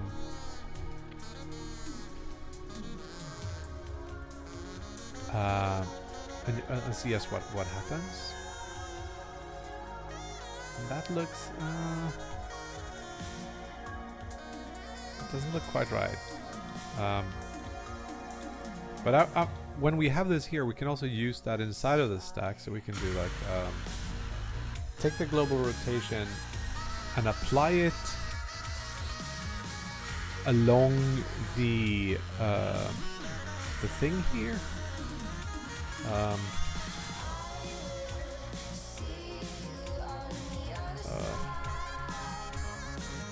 And I think I want to do a thing here. I want to take all these items and set them to be top level.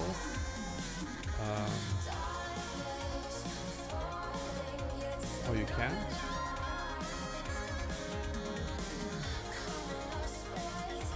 Visibility top level. What does that do to this? It should make it so that they're just up in the left corner instead. Yeah, that's fine. Okay, cool. Just easier to calculate things if we don't have to like subtract things all the time. So give me a second here. So instead of item position is X offset, it's gonna be the previous item. Node 2D is gonna be this, and then we set previous to item, pass the negative X velocity and offset the stack item, but yeah, maybe we'll see. So this position is the X offset plus the old the previous position X, and this is like the previous position Y. So now it should do that.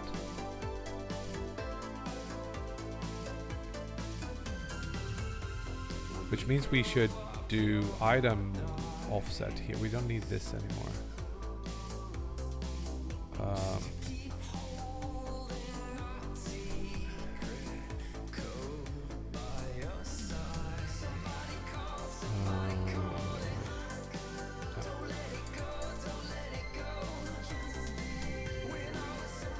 But then we're gonna do lerping on this, is what I'm thinking.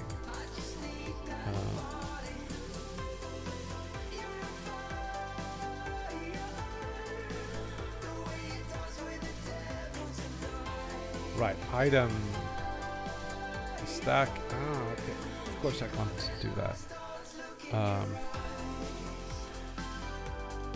It's just do item. It doesn't matter. It just like pushes the offset one off wrong, but it's all the same right now.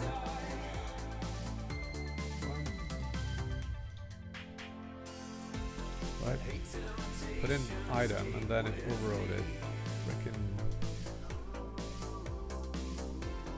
So this is one again with the up and down thing. Minus.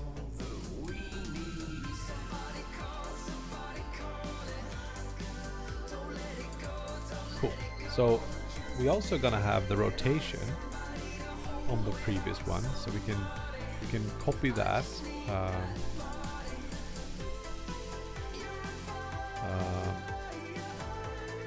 Previous rotation. Oh, that looks pretty cute.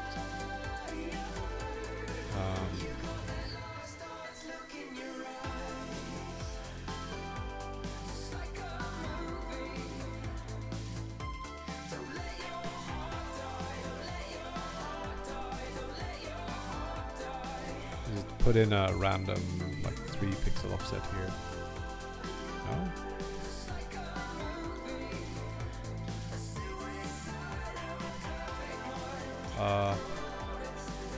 It's only on the first one is where I want it. I have to do it here.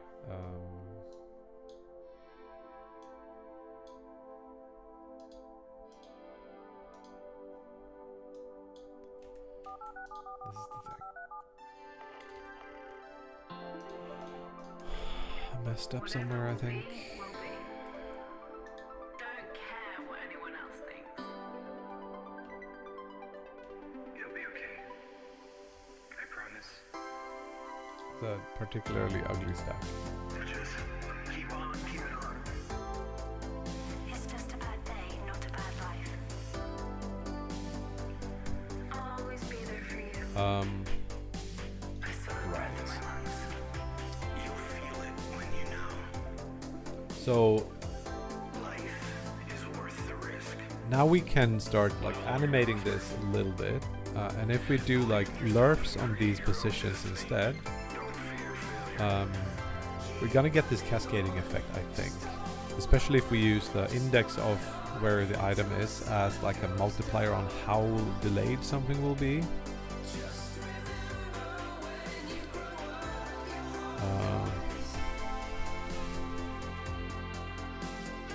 Don't ever give up. Everything worth doing is hard. The only time that matters is right now. Let's start by converting these two into a vector. Live life to the full, because you never know what's around the corner. So let's take a part of the world and make it our own. Don't let the best Which means we can do the lerp. And then we can use the delta, which should now be just delta times 10 or something.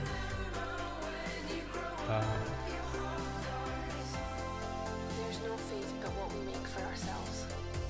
We always have each The other. same here, we should just be lerping this value like this. Yourself. That is still good in the world. Expect nothing and appreciate everything.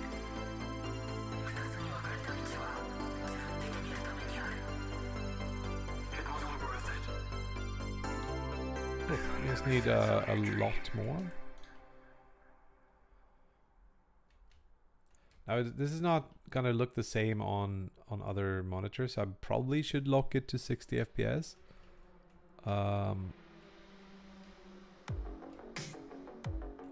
It looks a little bit too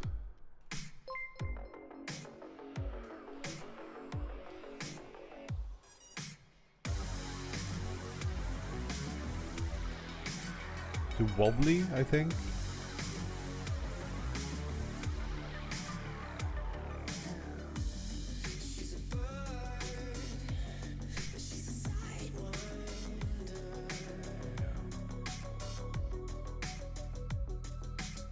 I'm not so like I think the sprite is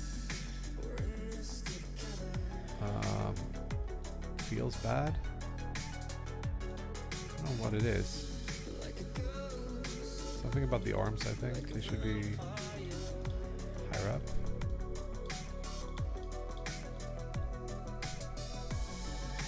Potentially, we also want...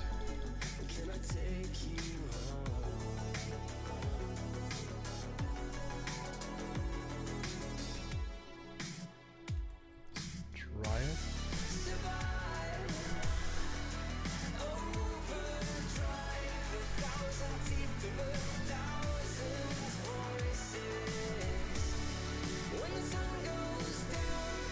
Yeah, it should be the opposite.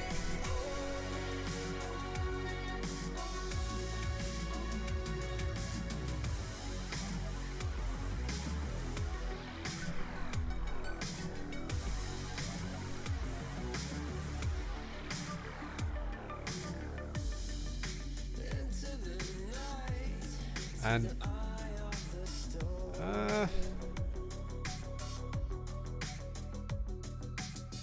We can solve that by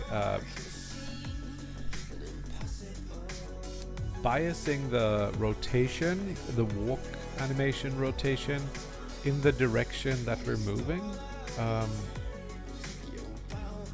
So when we're walking, we have like our rotation here. We can add to it a fraction of the input.x. 1 is too much, so like maybe a third of that or something.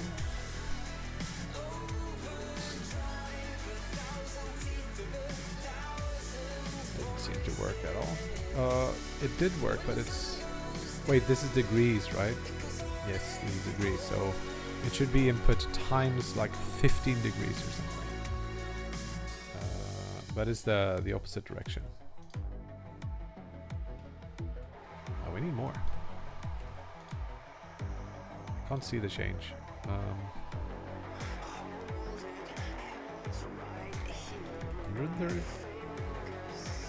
Wait, there's a times 5 here.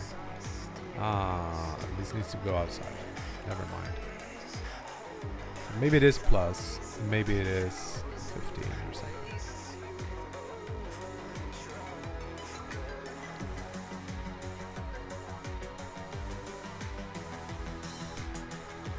And now we do a lerp on this too.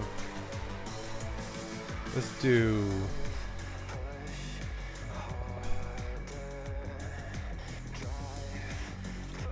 I want to use lerp A.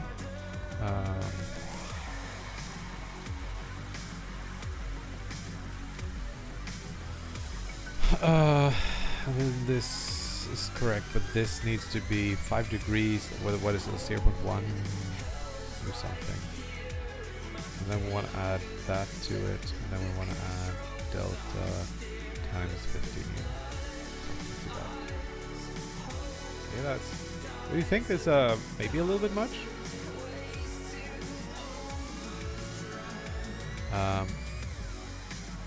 This is now 0.1.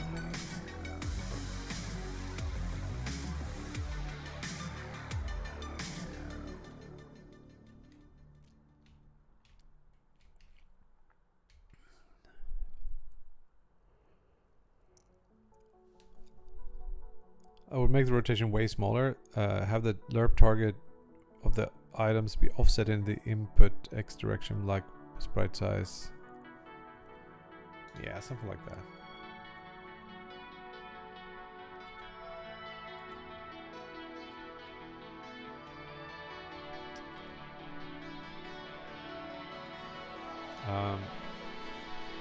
Maybe we can afford a little tiny bit more here.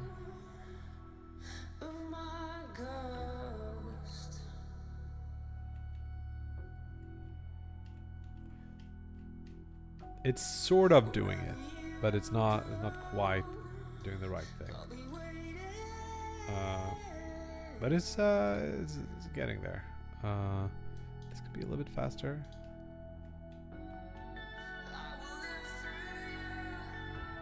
See, when I'm doing this, it's sort of doing what I want it to do.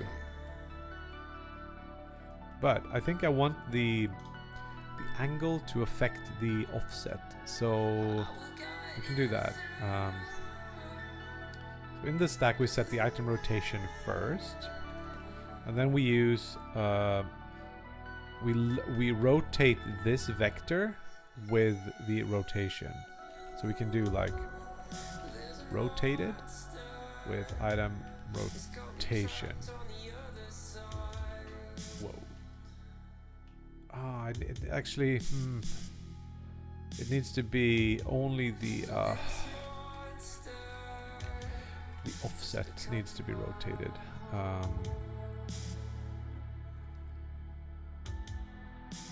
So it's not this. It's not that. And it's not this.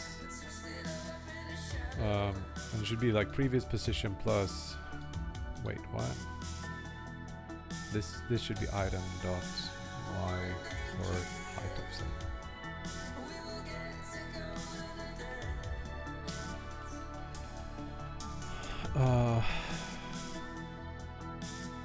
Previous global position plus offset, I think. It is sort of correct. Ship it! Maybe I will. This should be faster. The height offset should be in the negative. And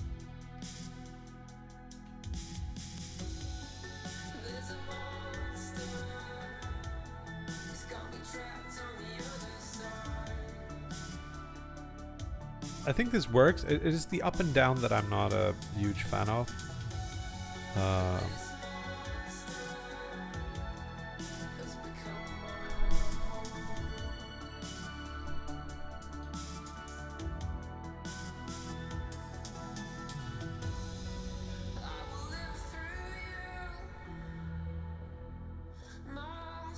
It's perfect. I don't know why you ask that questions. I also like that we spent okay, I guess we have only spent 2 hours, but still. I think this is pretty close to what I want. It is sort of, if I can make it so that that's gonna be hard to separate out things. But it's like it feels weird that it expands and contracts the stack when you're moving up and down.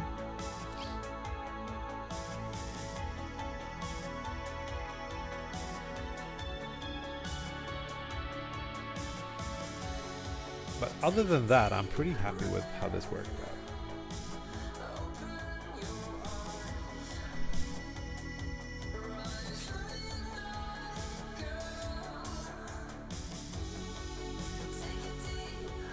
I think it is probably good enough.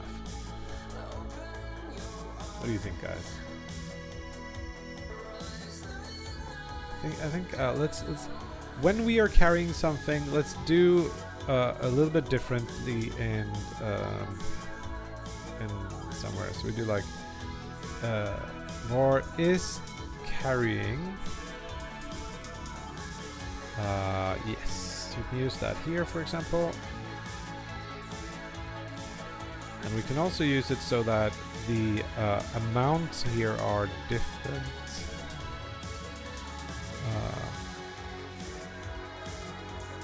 We have like var wobble scale is 1 or 0.5 if not is carrying, else 1, and then we can put this into different places like these here. Then the rotation.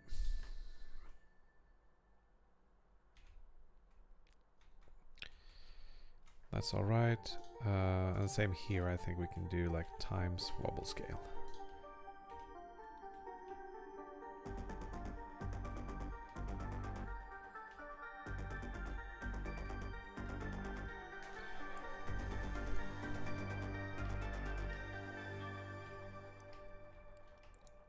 I almost feel like it should be a game about balancing these freaking rocks now.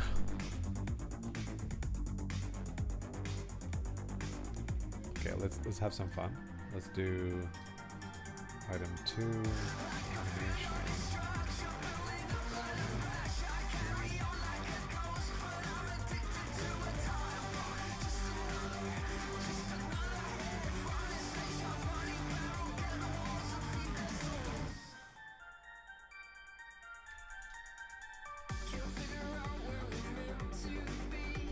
Okay, so it's a little bit hard to tell which material is which in the stack.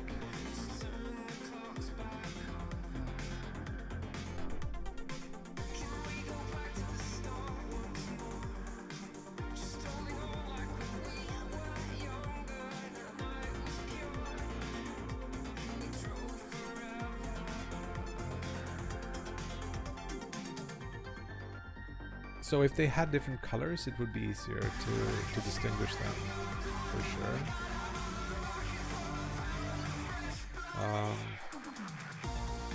Alternatively, we tweak the item height to be slightly higher. I don't think that transfers without a restart though.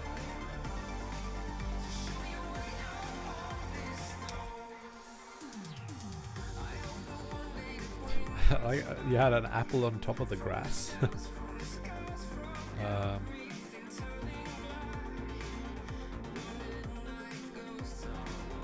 Theothics.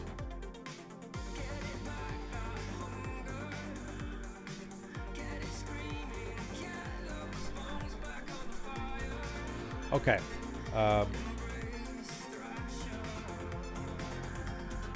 Let's get rid of the grass there. Let's make it that one. This one. Make it another log.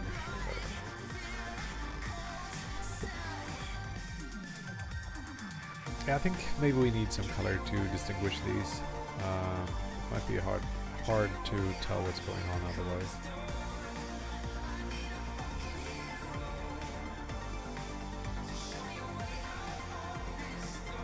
Then the height of the stack that you're carrying should affect your move speed, I think. That could be one more, like...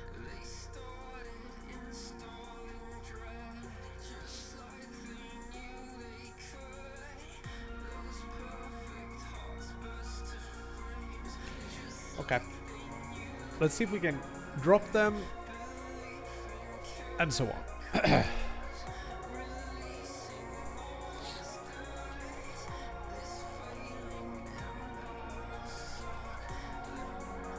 Make sure we don't have rotation when we drop. So if we press...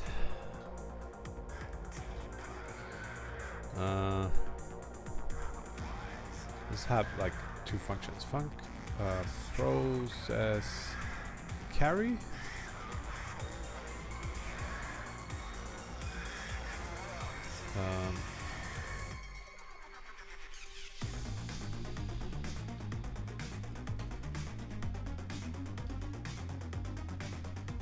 You know what? This is not... Should be like that.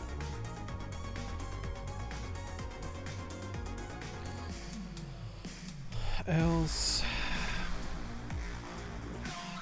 Process not carry.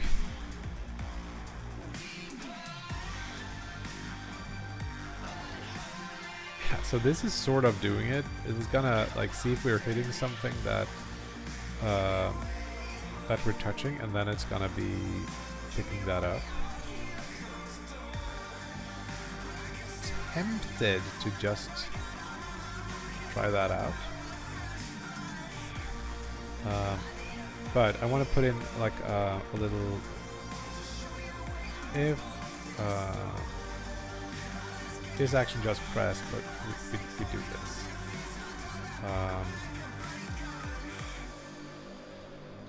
Maybe that could work actually, except it doesn't have a type. I think get overlapping bodies gets an area 2D array. You can just do that. Array of area 2D, but that's not right. It should be node 2D.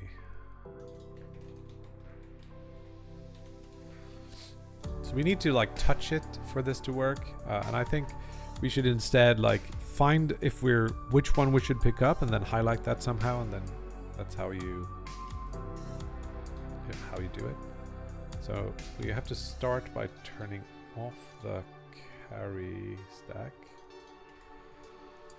That should now work if we do this, and then press F. That does not work.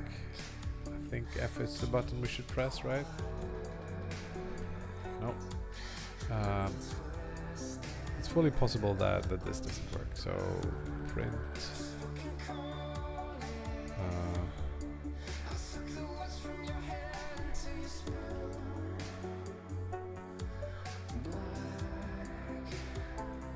if is action pressed I like better than this.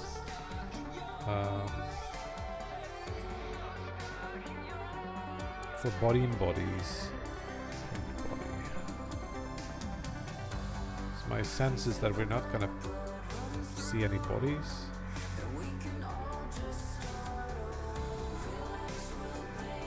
We'll see.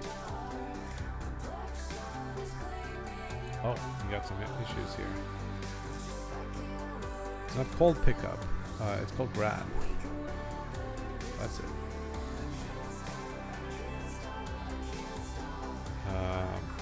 It doesn't exist in character body 2D.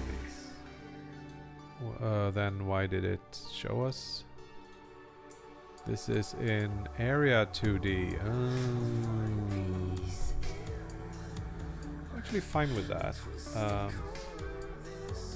We can make an area 2D. That's the pickup range radius thing. It's better than the touch thing.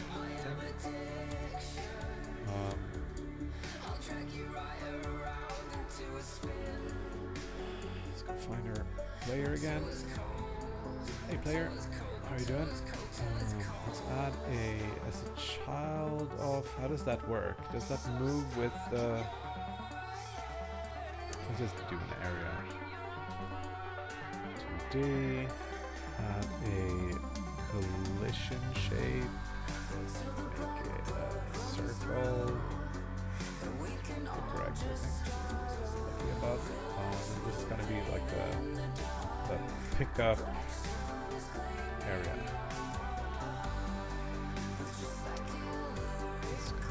Referenced here.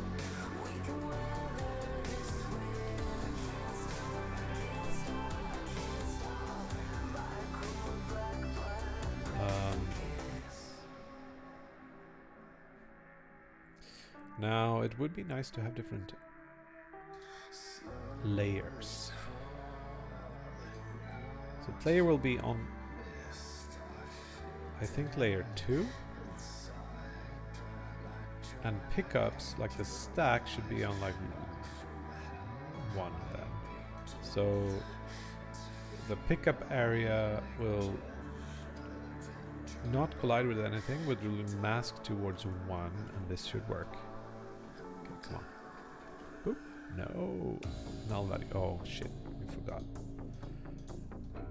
Once again, we forget the frickin' setup here. Carry pickup area.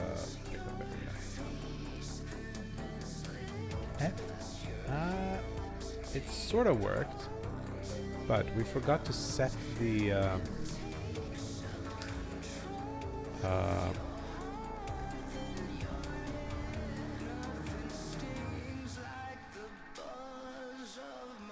carried should be stack.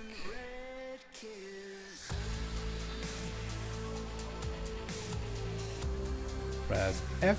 Oh, it works. Now we should be able to put it down too.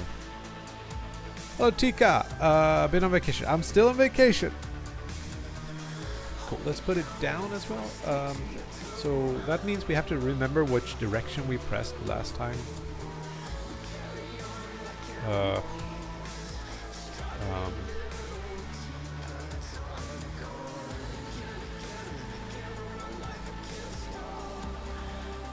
Place or drop direction is a vector 2.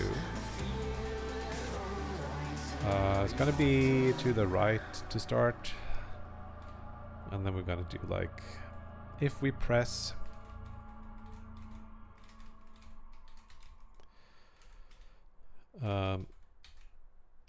and we probably need like a little delay here, so we can't do this too often.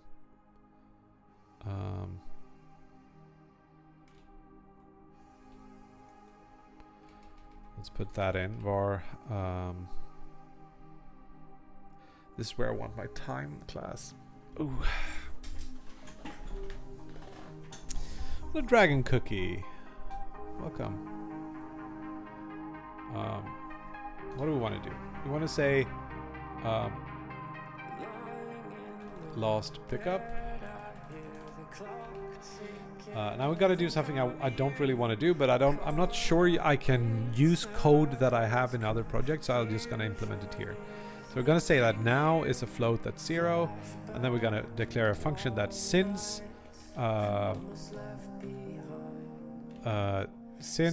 time stamp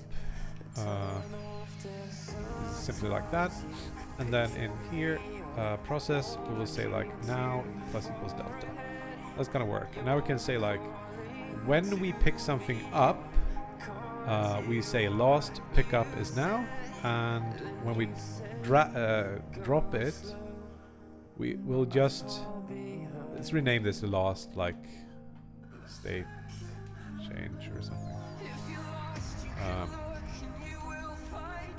So now we can say like and since last stage change is larger than 0.5,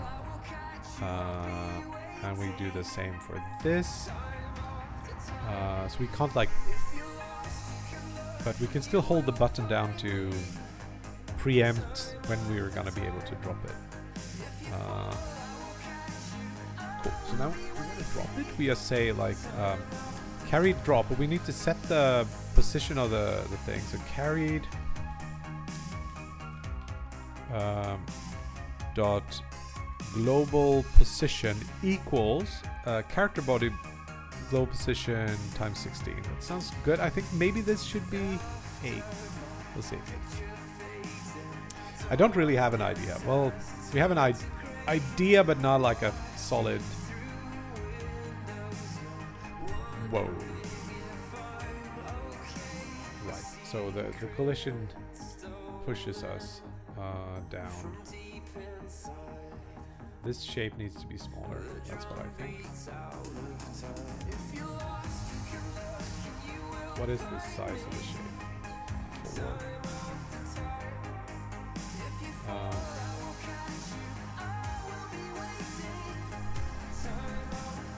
Drop direction is to the right always now, and times 16 I thought would be fine. So I'm a bit surprised this happened.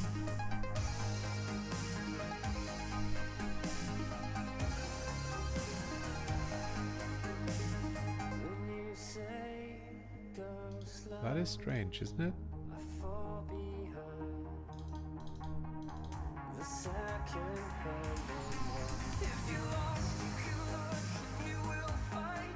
Oh, we need to say carried equals null too. I think we probably should have 2 functions. Func drop.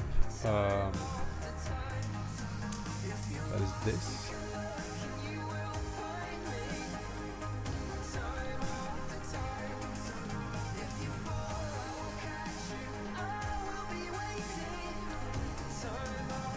And we need another function that's func pickup. That's gonna be the stack.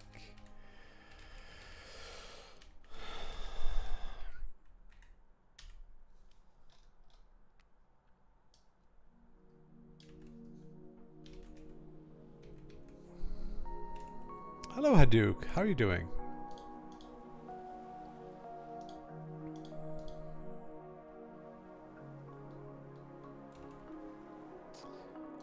Okay, let's try this again. Here's a stack, we pick it up, nice and wobbly. We put it down, I thought, but it's global. Okay. Because we set carried to null too early. And we called. I'm almost tempted because we're not really. It is nice to have like, but we're having so many problems. I could live with not having an external editor right now.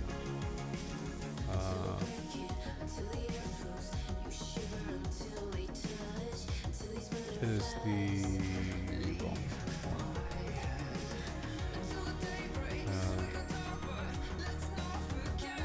Here it is. Don't use that for this time being. Instead, just use the internal one. Pick it up. And put it down, but it can't put it down because carried return. Restart. Put the stack, put it down. Pick up the stack, put it down. Now we wanted to put it down in the direction that we are facing, sort of. So let's borrow some more code from the movement part. This is a little bit small, isn't it? You see this? Kind of okay. Okay, I'm doing all right. My girlfriend and kid is on. They're dog sitting at my girlfriend's parents' place, so I am home alone. I can do some game dev. I should be working on like my actual game, I guess, but let's pretend this is still vacation.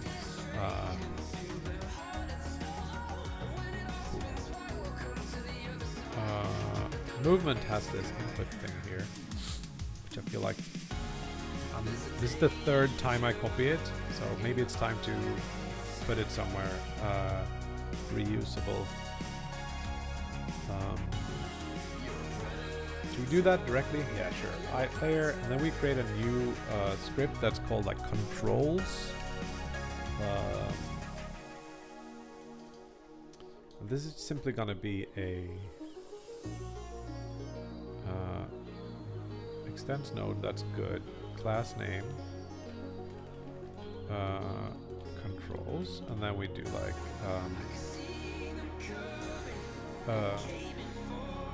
let's just do a var movement, and then we say that's a vector 2 and it's a getter.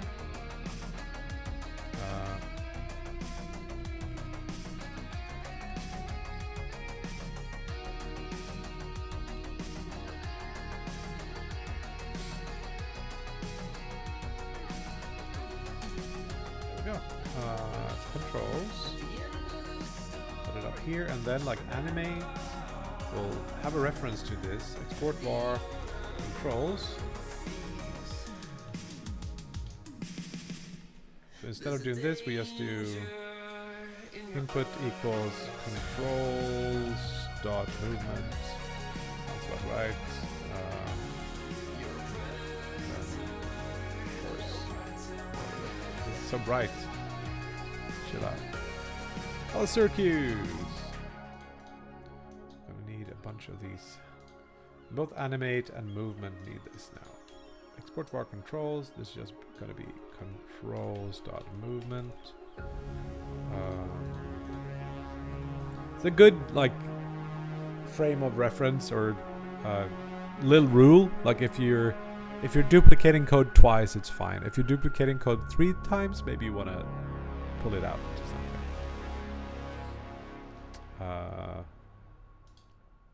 Maybe 4 times.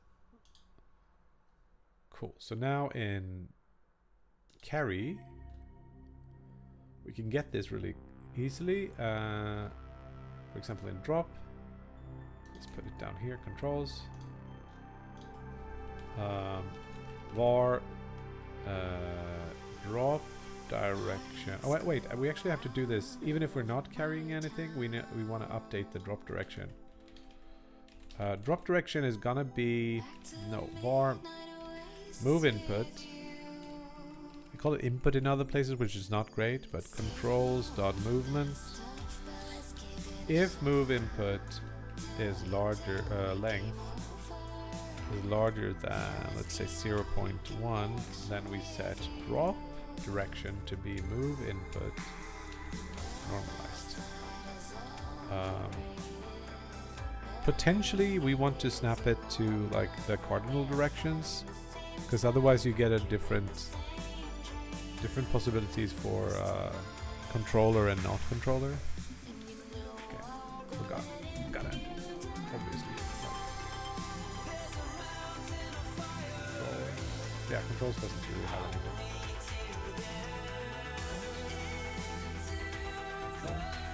Wow, that is murdering my... Do you remember this is over here? No, it's resetting it to far away every time. Oop. Move to the right, drop it. Pick it up, drop it to the left. Still getting a little bit stuck on this thing. I think also, like the player, we set it to have a... where is it? collision shape that's like a capsule, I want to probably have a circle instead. The circles slide all the way around, but capsules don't. So let's see what this size should be. It's too big. That's about it, I think. It should be big. Now it's easier for me to just like circle this. I think it should be at least.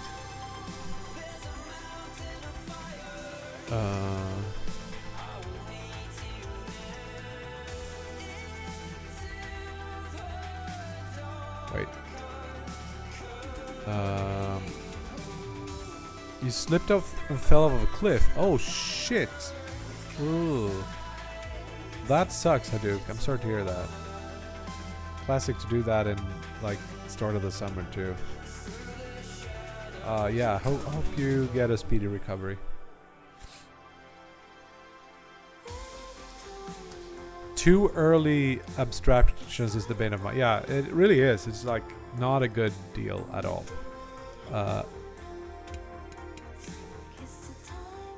Don't trust input get vector. Am I about to learn something here?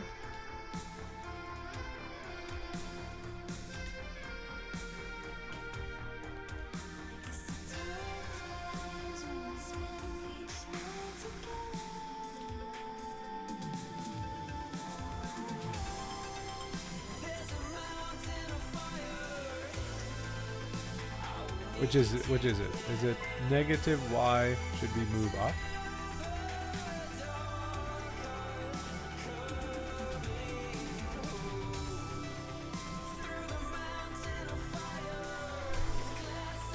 Hot damn! Hello Spires! How you doing? Been a while. Hope you're doing alright. Welcome Raiders. We are kind of toying around with maybe making something for the piratejam. I have a little dude that can pick up these wobbly stacks of shit. And I'm gonna have them able to throw it into a fire. That's the idea. Yeah, how you been, Spice? Is everything alright? Do you get any summer vacation? Taking any time off? Doing anything nice? Or are you just like grinding the heck away?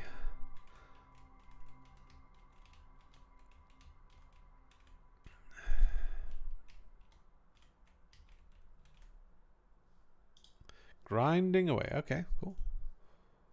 I have a bunch of notifications here. Let me just check so it's not something I'm missing. There's a call in the dark when I saw you. Big updates dropping soon. No time to rest. Okay.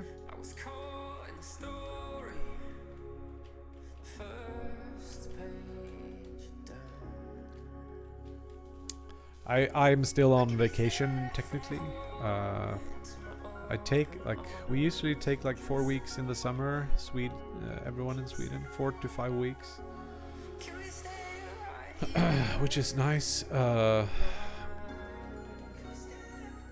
And yeah, my kid and my girlfriend are at her my girlfriend's parents' place, dog sitting, and I need to be home with our cat, so I'm home alone.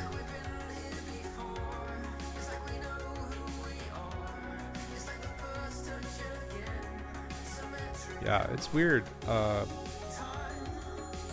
one else figured that out. It's a pretty good thing we do here in Sweden. I think it's pretty smart, to be honest. Works with the controller.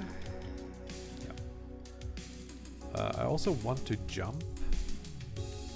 Just because that feels good. But I don't know what to do with it. Jump over things. If you're next to the fire, you should throw the things in the fire, and then we should process it. That would be the idea. But for now, it's just like stacks. Also, if you're holding a stack, and you pick up something else, it should be put on the stack. So every item should probably be in its own stack at the start, and then you like pick up this stack, and then how do you like put a stack down on another stack and it just like adds it to it? That's probably how you do it, and then you pick it up again.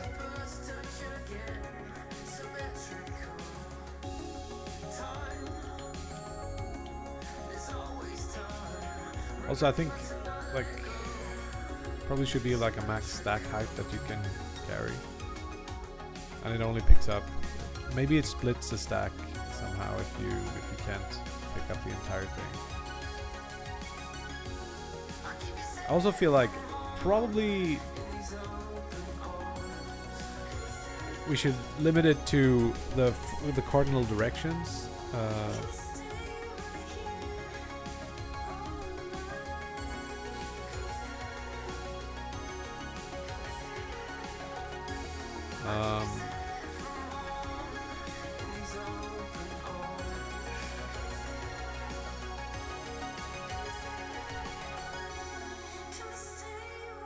So how would we do that? We would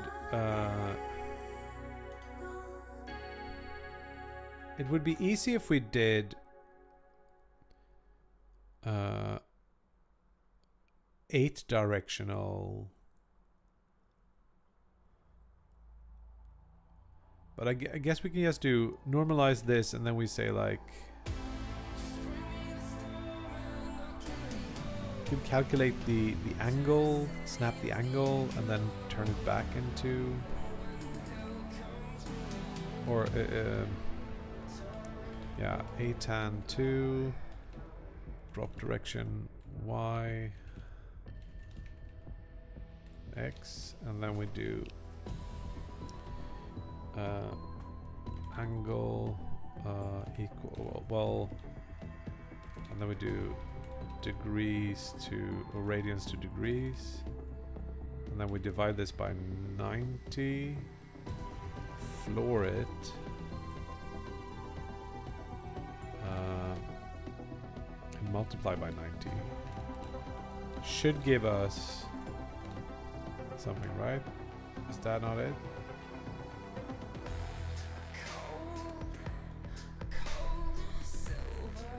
5 weeks, and then later in the fall I will have to take a week off and another week during Christmas, winter. Yeah, all paid. Yeah. The problem for me is that it's not really, well, it's actually going to be paid as salary. But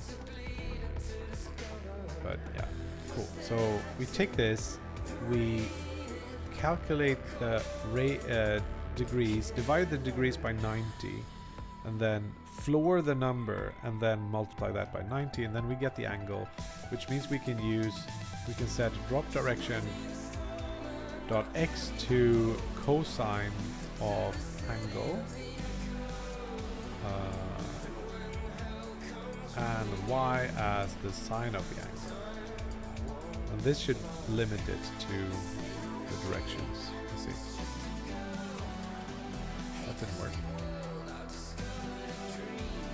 What am I doing wrong?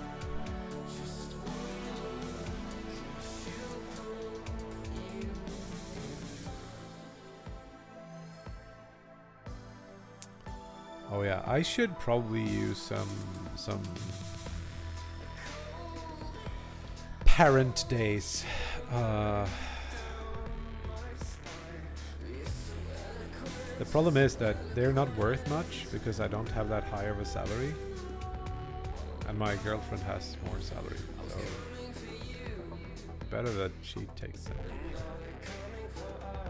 But also she's, well, it depends.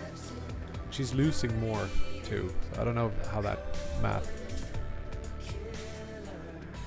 works out.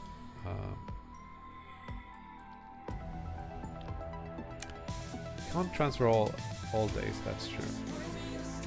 But it works that direction, it seems like, but not that direction. That one failed. Is it because y should be negative or something?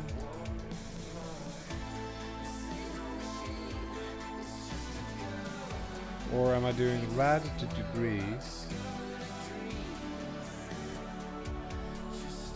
Did I put the freaking tight? Oh, angle needs to go back into dig to rad, of course. That's why it didn't work.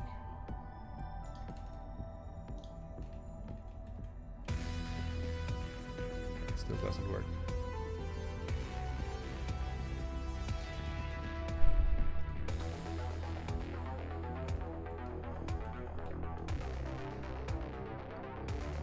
God damn it, there must be a better way to do this.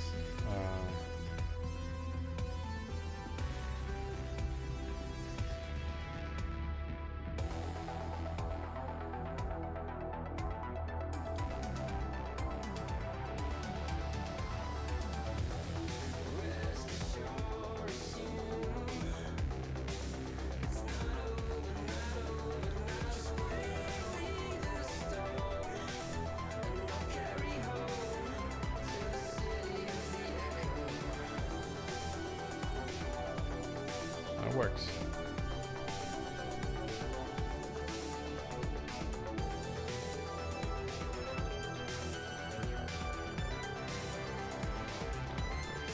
I think 10. But the drop direction probably should be scaled slightly. So let's do 16 when it's left and right and 10 when it's not. The drop direction, can't you not scale it, or can I multiply it by a vector 2?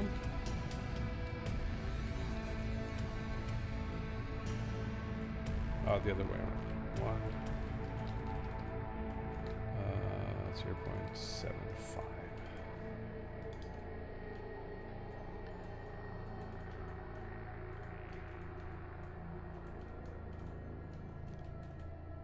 Seems to be work. Yo, Chukatsu. It doesn't really do anything yet. It's just like toying around with it.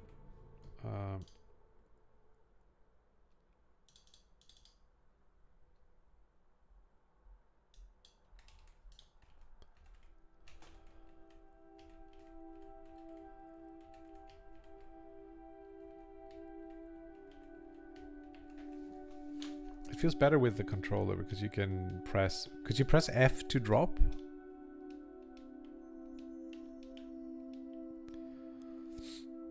Now my idea is sort of that these stacks can be used in multiple ways. So one would be as walls.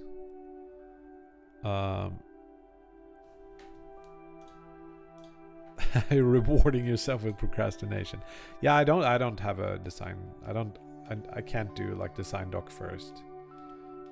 That's not how I do things. The types of games I make never work like that.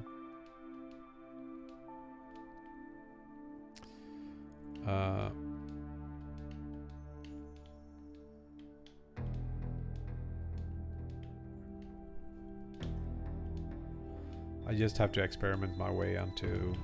I don't think my brain is big enough to simulate what's gonna happen.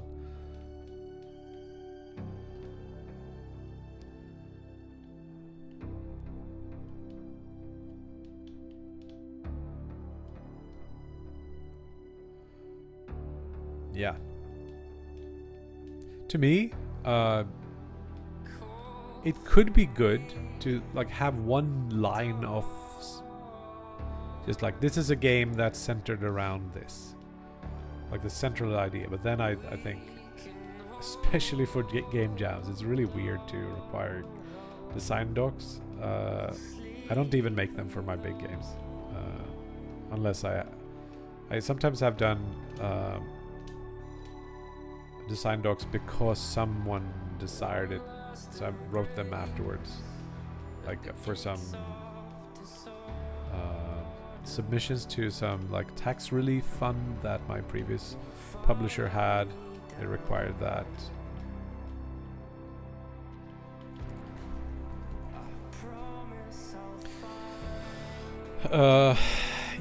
So So let's think about this. Like, now that I have it here, I wonder if this is actually like, I have aphantasia. Like, I can't visualize images. Maybe this is why I find it hard to like think about those kinds of things without like trying things out.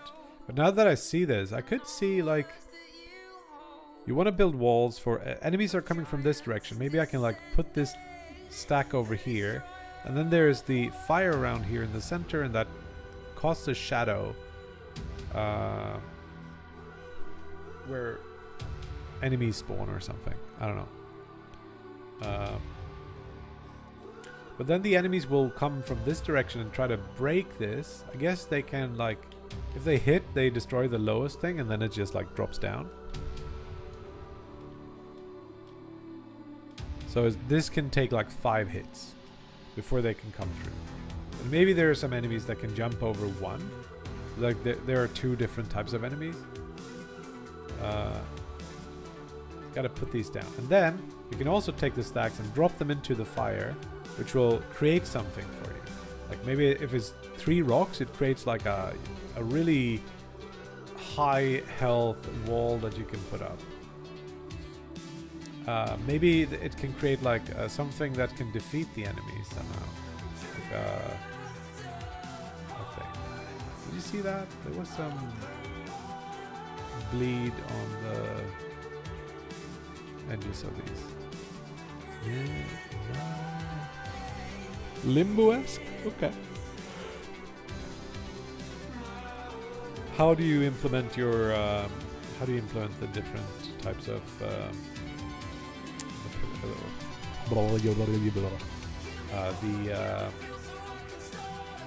the themes? Shadows, I guess, limbo. What do you do with alchemy? For me, alchemy is like the dropping of these stacks into the fire. It's like a crafting system where a recipe would be like 3 wood and 1 rock would give you something.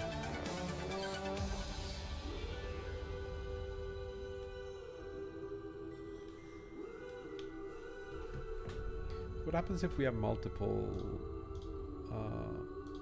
stacks now? Also, what? Q?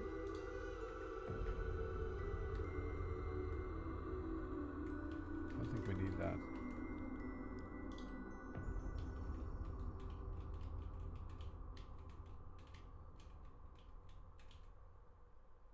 But drop should...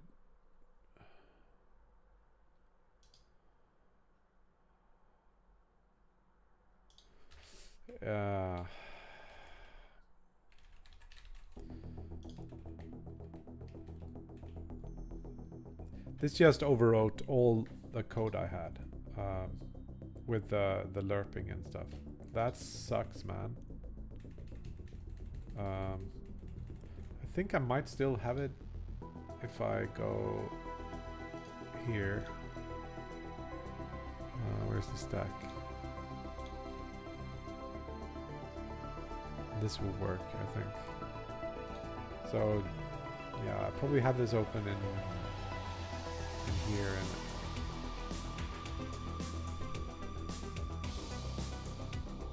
yeah, that's good.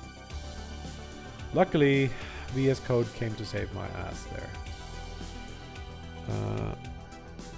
An experienced alchemist called Gib and Sub banished to Shade World as to find a way to home by finding recipes to make potions. Cool.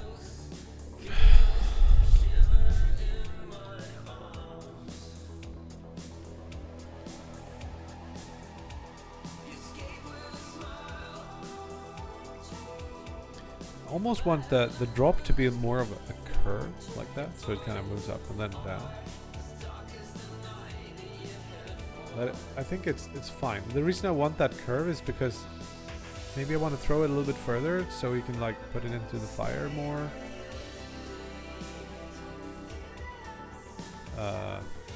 Reliably.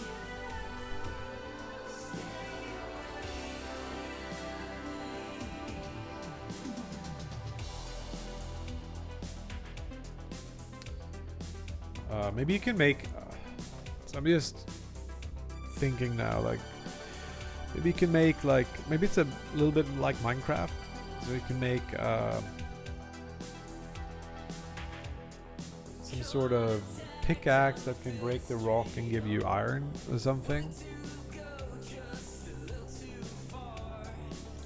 Yeah, I think it would feel more natural. But like, what if you drop like one rock and I was thinking like, can you make a tool and then when you find a rock, a big rock, you can kind of break that rock, make it into these smaller rocks, and then you can drop it into the fire. This game has something to do with the stacks and the fire transforming whatever stacks you drop as recipes into different things that open up the world more.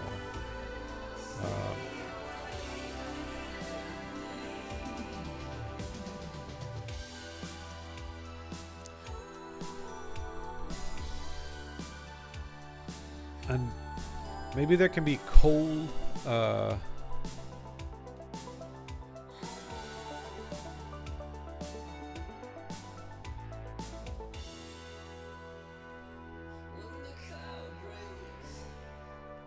And the coal can be made into torches that banish the darkness a little bit. But it's maybe a little bit like Minecraft derivative. And I don't know, the tech for shadow casting is not that simple to do, especially if the world is a little bit bigger. I could probably brute force it if the world was smaller.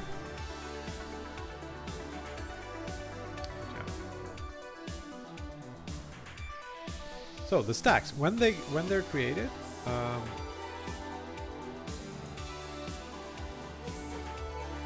we want to set all their things up so they don't like.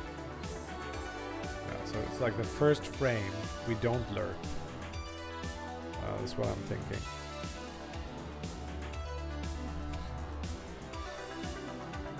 So let's do like var. No, funk ready. We do all this, but we don't lerp.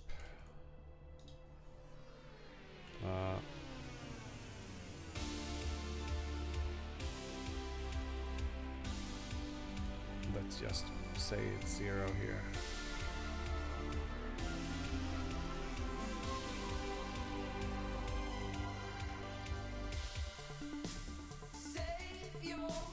Just to make sure we don't get that weird. It works. And then these stacks, all the items, they're set to be top level right now, and I want to do that, but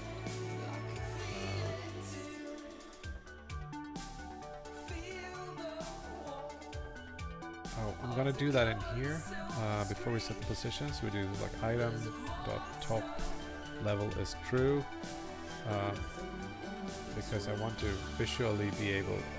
I want to be visually able to move these around so I can see what's going on when I'm just placing them in the level.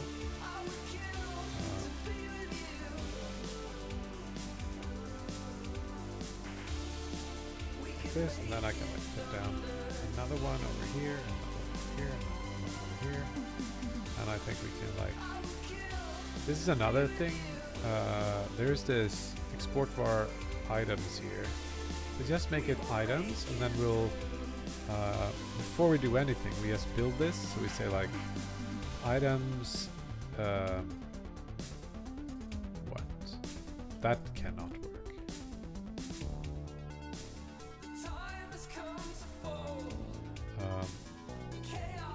But that can work.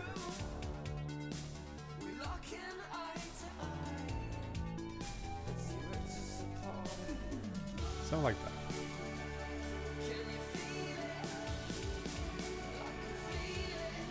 Now I cannot pick up 2 of them, I guess.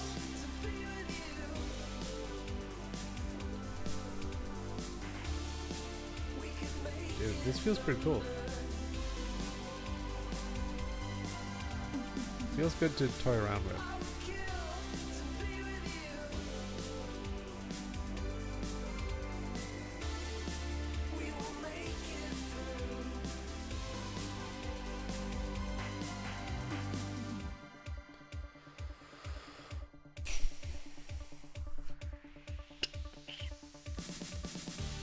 But if I'm placing this on top of that, it should be like a huge stack. That's where the drop should do something. Movement should be a bit snappier. I don't think so, no. It should be slower when you're holding lots of items though.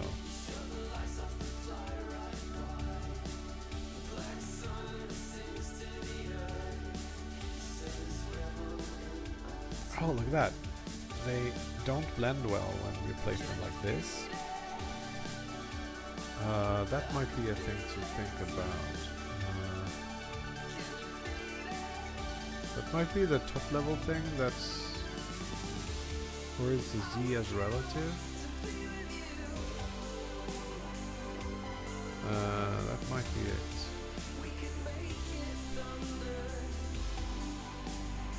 What I wanted to do is also like remove some items and some stacks so we get different heights on these.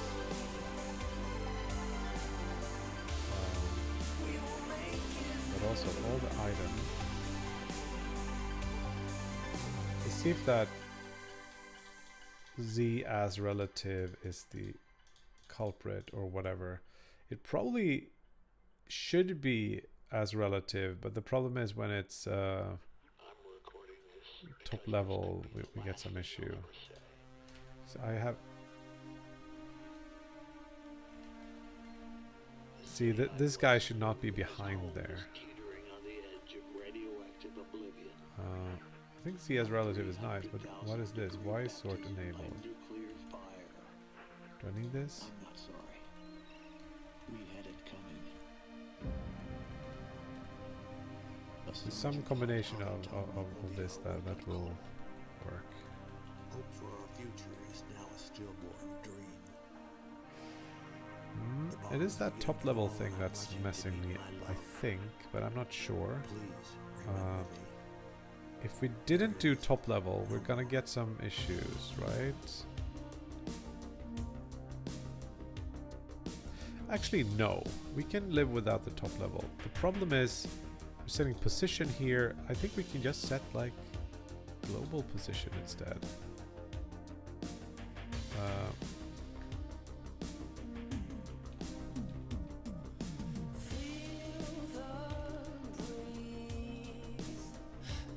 But the rotation is not global here. I don't know.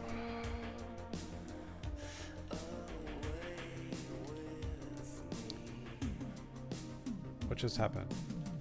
Did it again forget all my code? Because I had something open here? Of course it did. God damn it. This is correct, isn't it? It's terrible to have two editors like this. Damn it. So, what is actually going on? We don't set it as top level anymore. Should be global position is this.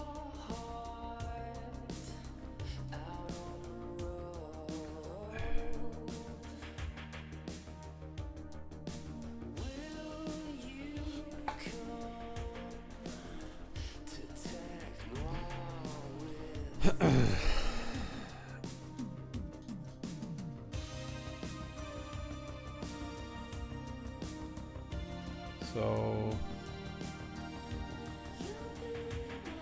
what am I doing wrong?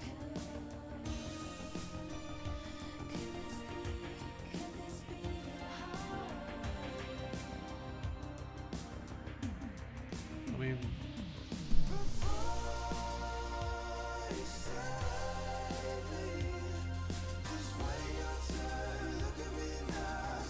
very snappy.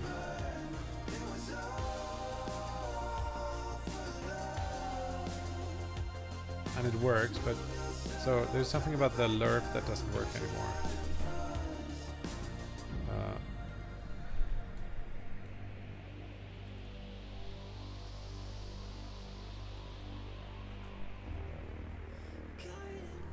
Speed multiplier based on sack size. Yes.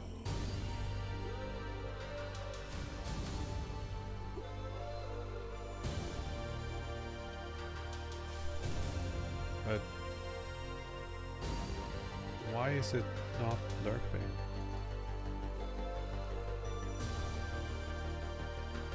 Anymore.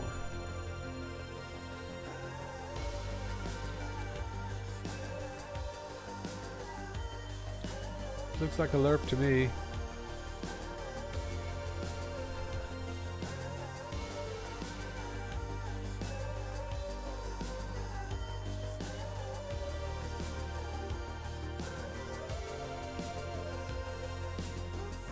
The rotation works, but this doesn't.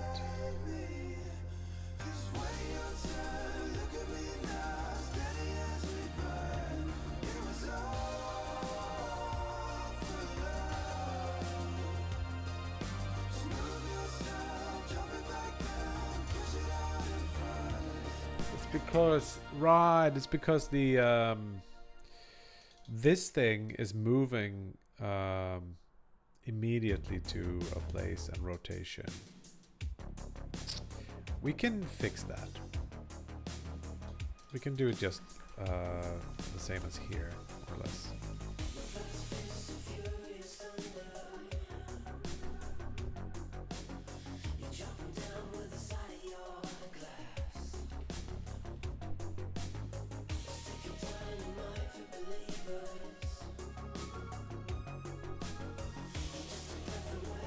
Other way around.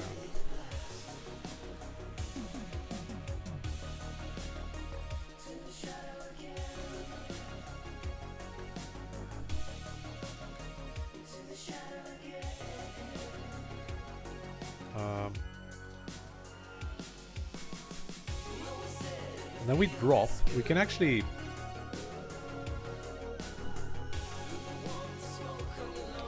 do this.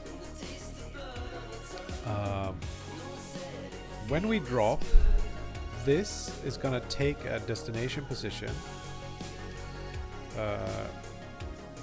and we can do our animation in here.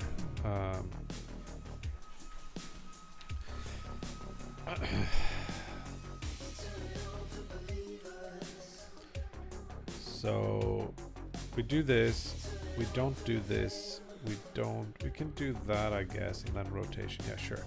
And then we just do like a little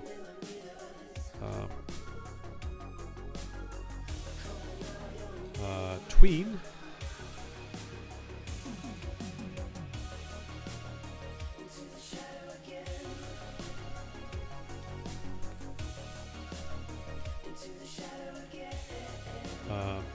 Tween property.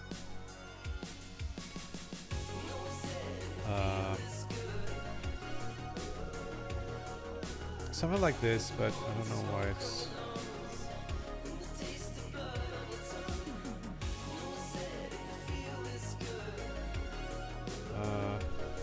That's not how you do it.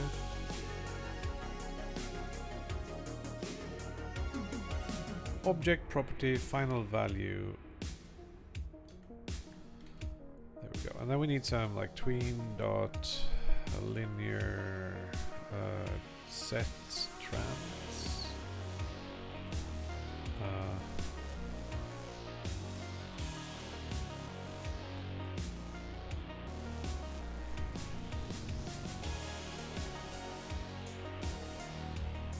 Cubic.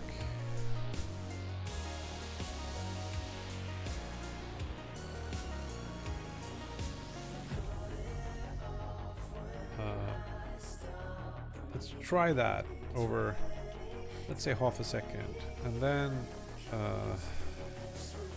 we wait for the tween to end.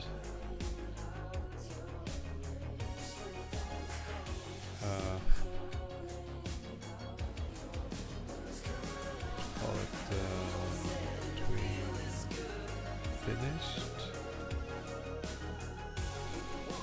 and then we do this. So maybe this will work. Pick up, drop.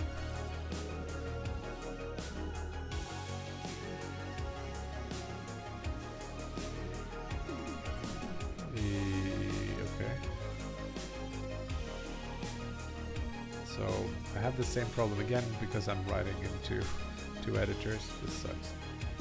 Pick this up, drop it down.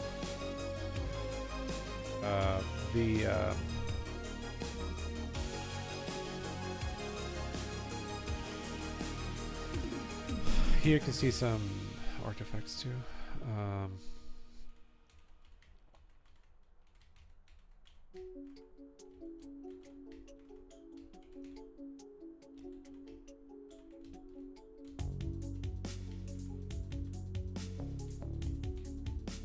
Let's fix those artifacts quickly, and yeah, we need to.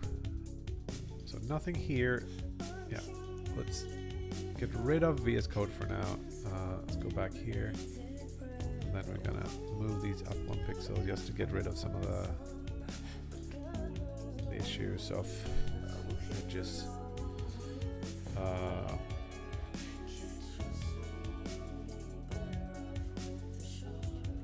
Then we gotta do some code changes. Take this, put this over here. To get some more space. We also need then to take our player. So that will be the animate script, and position Y should be this +1 now. So it's the same as before.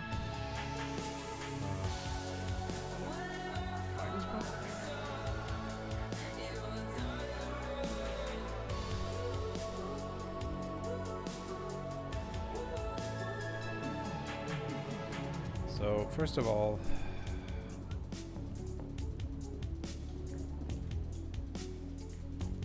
this didn't seem right. +2. Oh, okay. Should be +1, but it should be +1 here as well.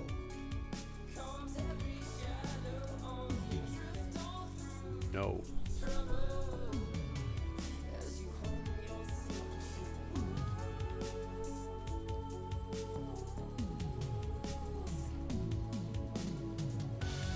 Maybe 2.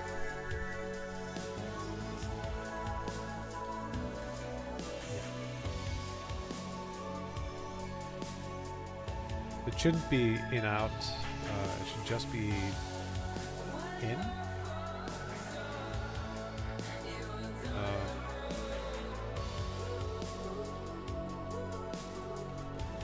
Stack. Just out.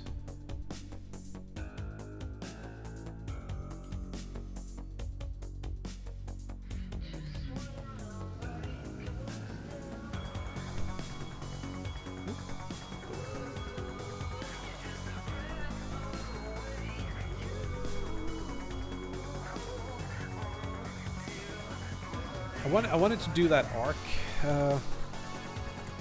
It's like it's almost easier to animate that using some other method than it.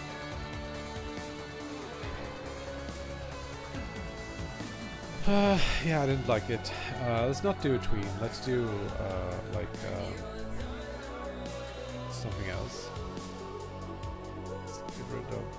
Let's do the shadow afterwards.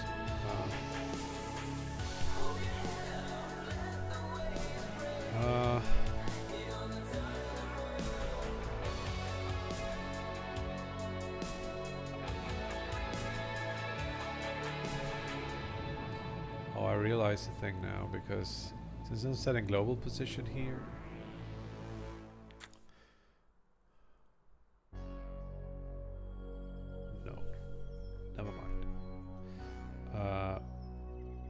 I felt like the wiggle didn't feel as good anymore. It could be something. We'll see. But first, animation. So we have a start position.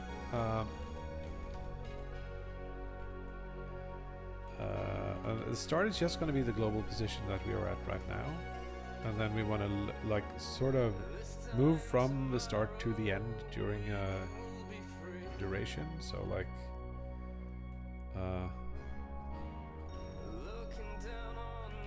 start time is going to be like 0.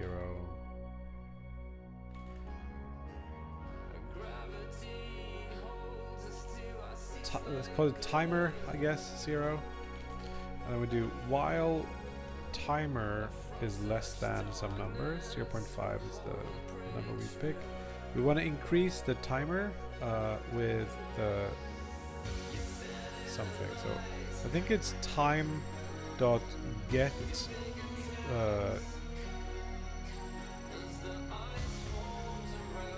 what's it called? Delta elapsed.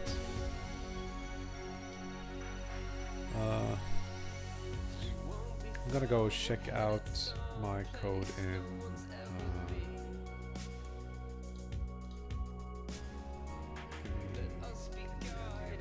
just open up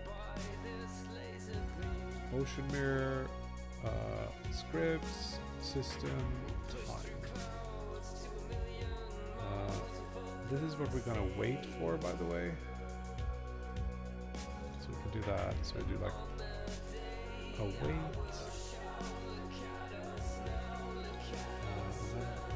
Delta time is get process delta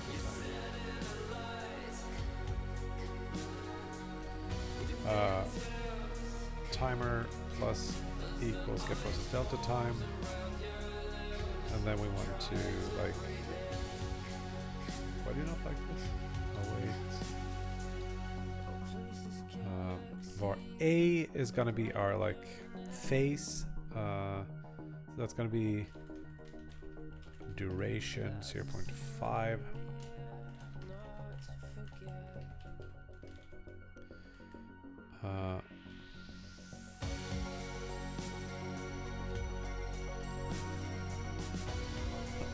And then if we just lerp between these two, we can set like position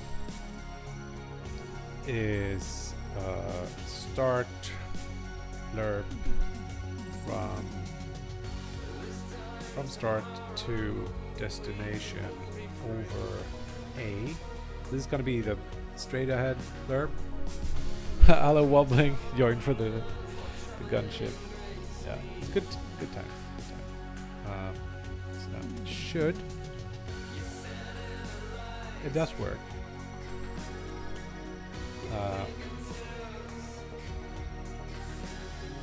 It is way too slow.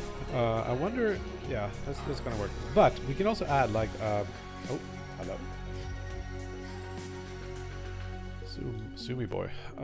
Vector 2 up times like 10 over a curve. And that curve could be something like sine A times pi. Wait, which... How does sine work? Give me a browser. Let's go to decimals. Sine x. Sine looks alright. Now we want to divide this, not sine x. We want to divide x by pi. I'm going to multiply x by pi.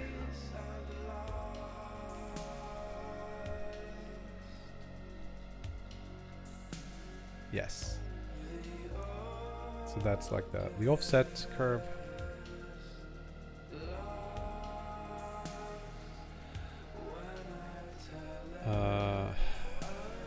Alright, so that should work. We just say the offset is 20. It's a little bit too much probably. Boop. Boop. Boop. Boop. That's much better. I like that. But maybe 20 is too much, and maybe 2.5 should be 3.5.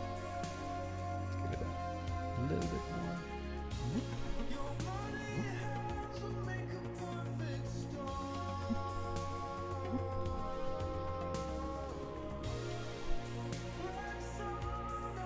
Yeah, it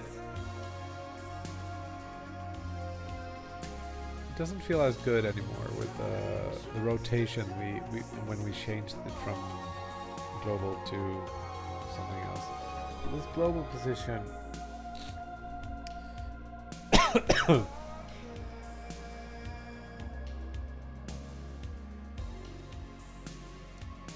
is dependent on that containing thing.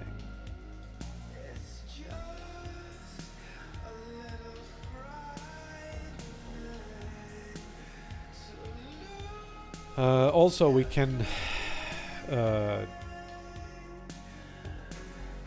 take each item and rotate them towards, so like take each item and take their rotations and lerp them during the throw, so to speak, towards 0.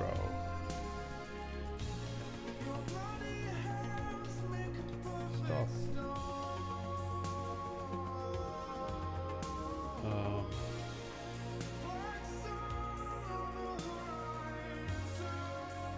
We don't have delta.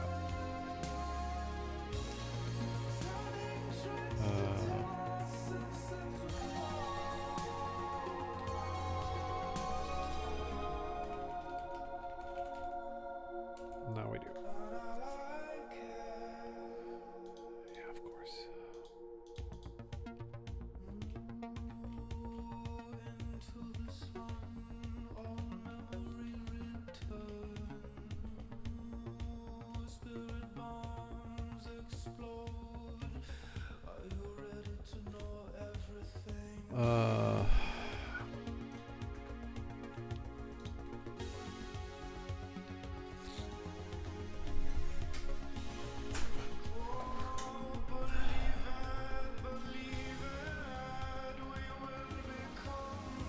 That works, but I still don't understand quite why this is so bad.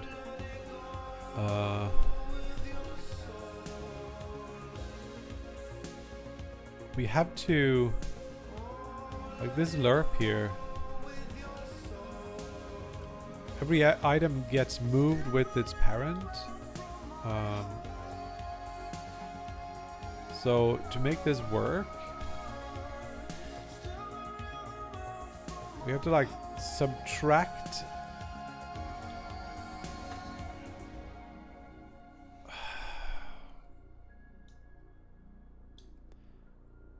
the parent. We need to calculate like the actual like local position. Use that instead, somehow. Or can we keep working in just local somehow by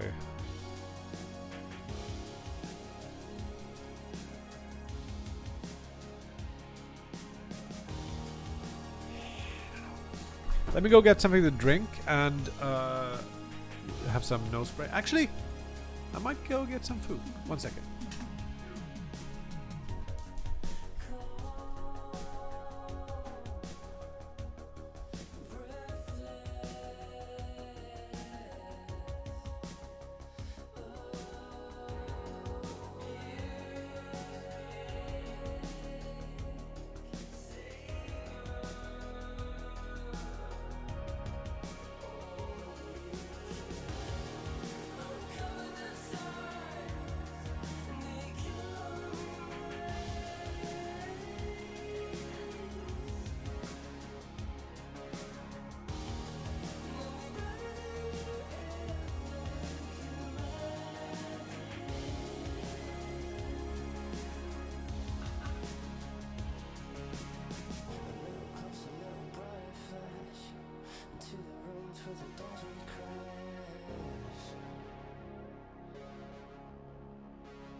So, I actually had.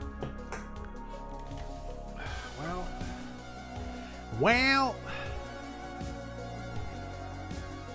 I'm thinking what we can do here is calculate, like, we keep track of a local position that's separate from. So we can calculate it.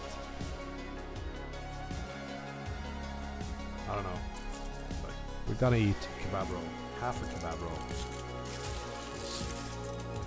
Strangely enough, the perfect amount. I'm gonna do this just so you don't have to see my face while I'm eating. Come on, camera. Stop.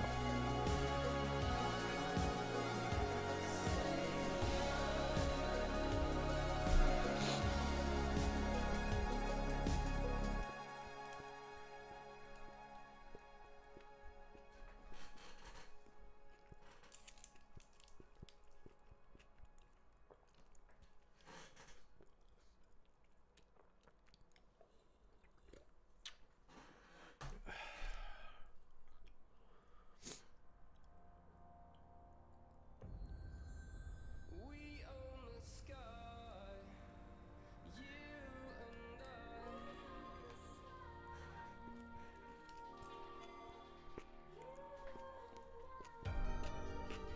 Take it tonight, fight for your life. So.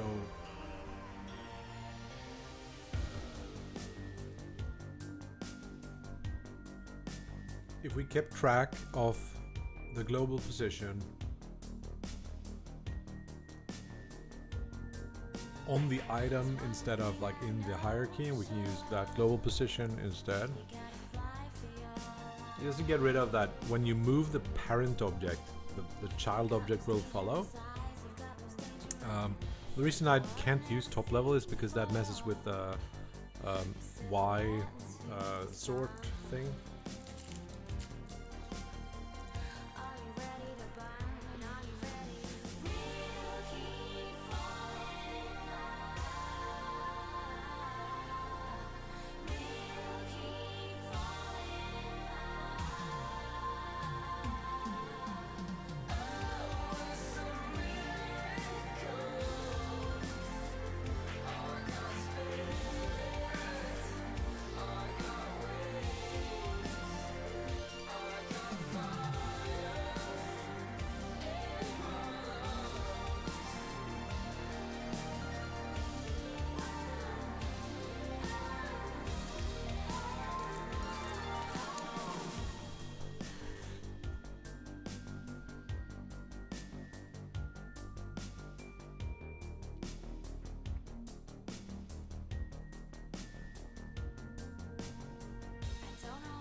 Hey, Hypnotic!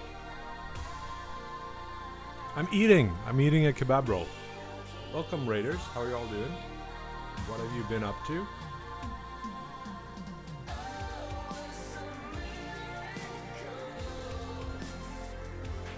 We got like Thomas here. We got Sweet Bean. We got that gamer on Discord. Jammin', what's your progress? Are you making any? Thank you, IC.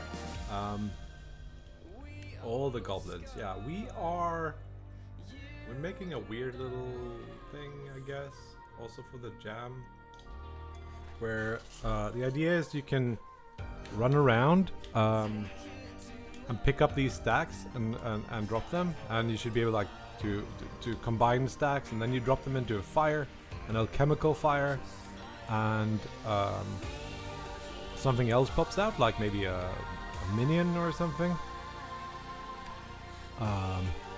So yeah, it's whatever. Finished 15 hours? Shit. That's a lot of hours. I do long streams sometimes, but usually not more than like 8 or so. Yeah, I'll see where it goes. Yeah, thank you for the raid. Welcome, raiders. I am Hannes. I usually make a game called Ocean Mirror, which you can wishlist if you want to. Let me help you out. Wishlist. Which is also a Godot game. Yeah, I'm actually on vacation, but my girlfriend and my kid is like dog sitting without me, and I am left home alone. So yeah.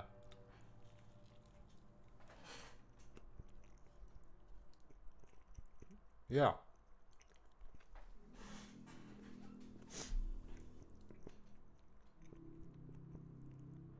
Sorry, I'm just gonna wolf this down and we can talk more. Different elements, yeah, or they are like a log, which is wood, or a rock, which is rock, or an apple, or whatever. You can just like combine them into something, like a recipe. I also think what I want to do is like have shadow cones coming out of your stack, so you can use them to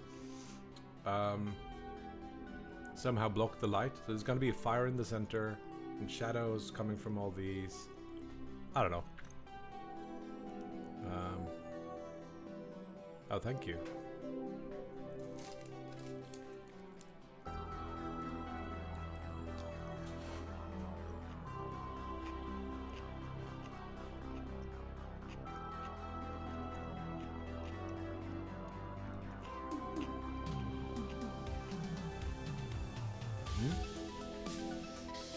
It is.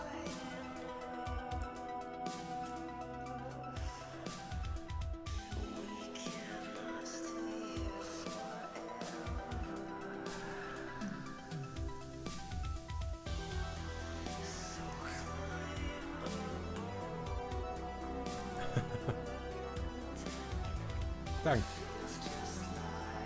You wouldn't play the trailer non-stop on the bottom? There's a lot of noise. Maybe, I don't know.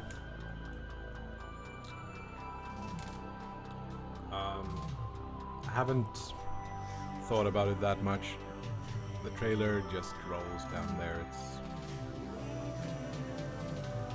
whatever. We did a Godot takeover stream where I wanted to feature it a little bit obnoxiously, and that's why I made the overlay. So it just stayed like that. We'll see what happens after my summer vacation. Maybe I'll take another stab at the overlay.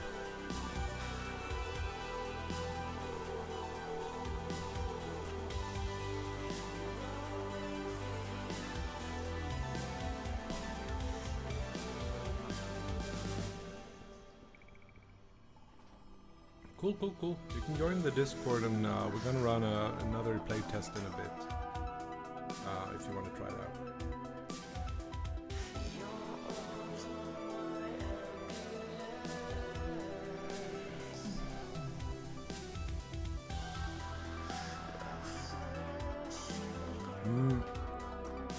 The thing we're working on with this thing though is the stacks used to have a pretty nice like little, what you call it, like a little bit of wiggle to them that got destroyed when I fixed some other stuff, so we're trying to bring that back. I'm totally focusing on like the polish first, which is, I guess it's sort of what I do.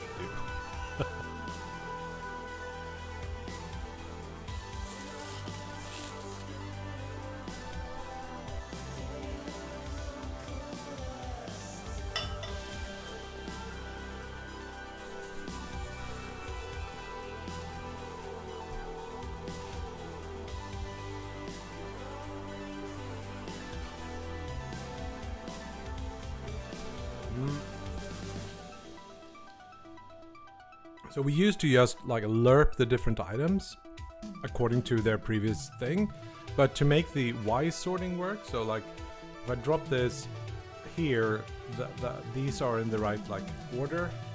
I'll put this behind, but since I used like a top level, which is like it doesn't inherit the transform of their parents, that used to work a lot better.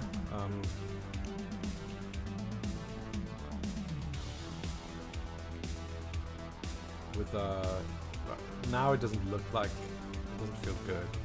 We need to figure out another way of doing it. And I was thinking we could just not care about the parent position by keeping the items in the stack at some kind of like fake position.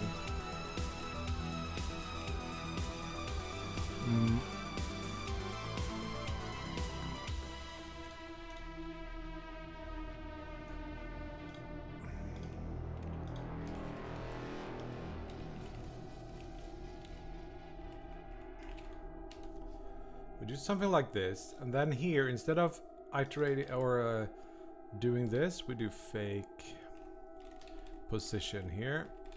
The problem, I guess, is that previous here is not gonna be an item because self is not an item. So it's introducing a little bit of a logic issue here.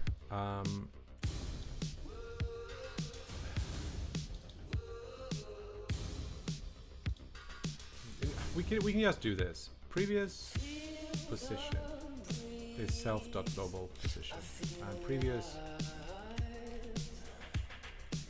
rotation is global rotation, and previous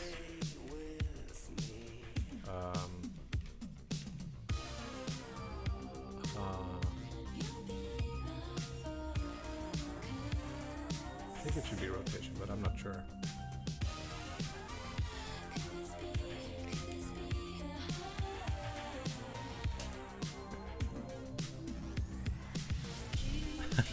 It's probably not what I want to do. You're correct, but I think we'll figure it out. We'll figure it out. So let's make this previous an item. Set it to null, and we set up like previous position is item dot fake position, and previous rotation is item dot rotation. Something like this. Actually, it could be global position, I guess.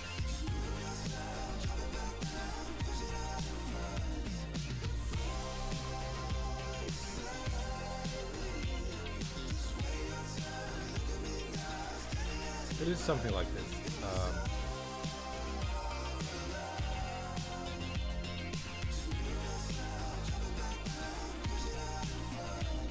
Types.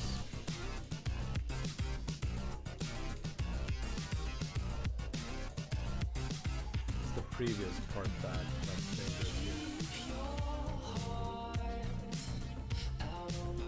Should be previous position. Yeah.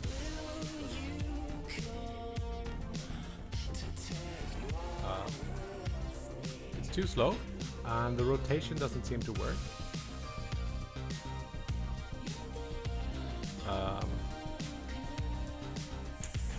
We're gonna get there.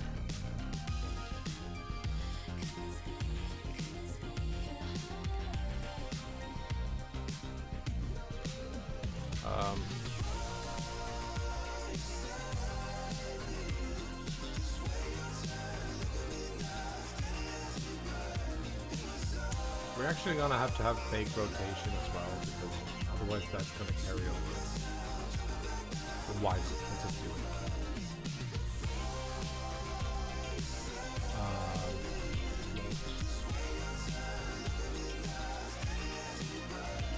It's sort of dumb, but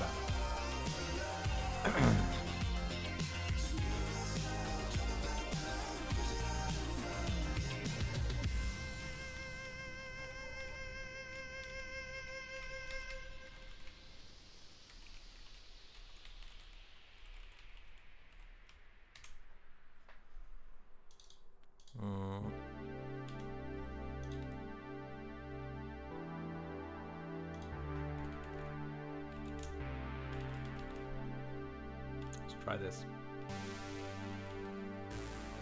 Now we're almost back to where we were before. You can see, especially on like the taller stacks, they're a lot juicier and a lot like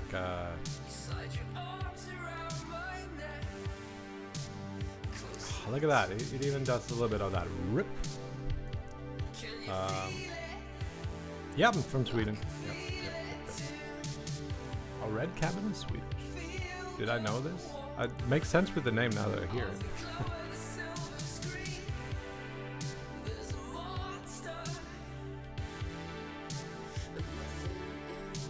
I kind of want the pickup animation to be the same as the drop animation with a little bit of an arc.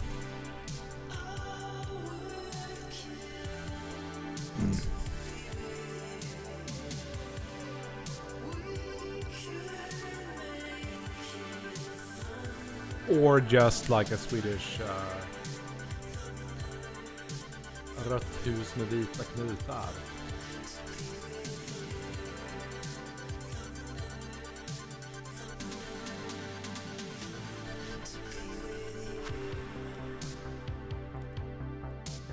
Red house with white. It's not knots.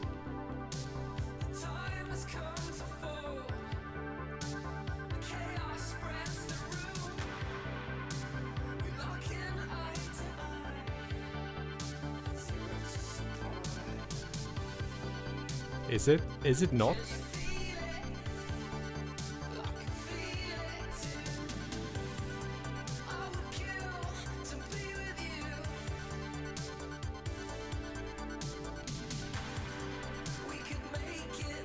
So I think, is it that we need some parameter tweaking here. Maybe this should be a bit faster and this could be a bit faster too. Just kind of, but there is another important part, and that is that I do lerp this, which I don't think I should. This should be unlerped now. That adds like an additional delay there. Now,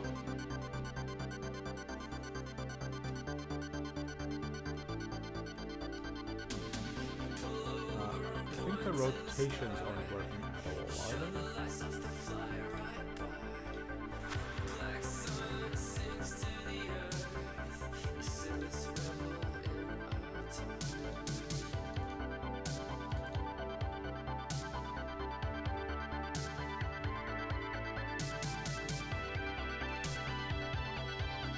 I don't see any rotations on any of them.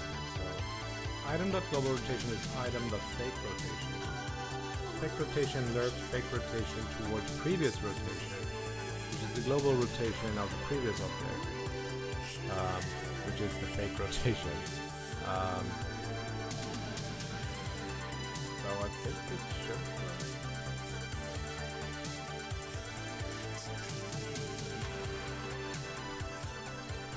Unless I didn't.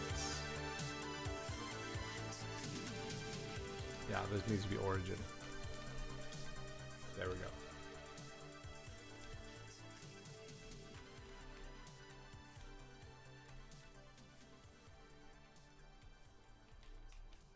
Now we're getting back into having something that feels a bit more juicy again. I like that. Yeah, thanks. I do think I have good taste in music as well. But maybe I'm biased. Maybe I'm a little bit biased.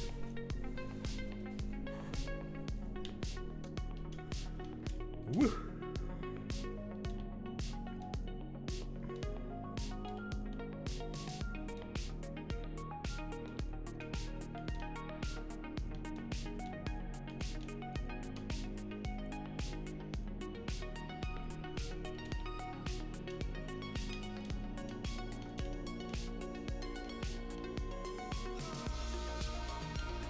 Should we put 10 minutes into just getting that pickup animation in an arc as well?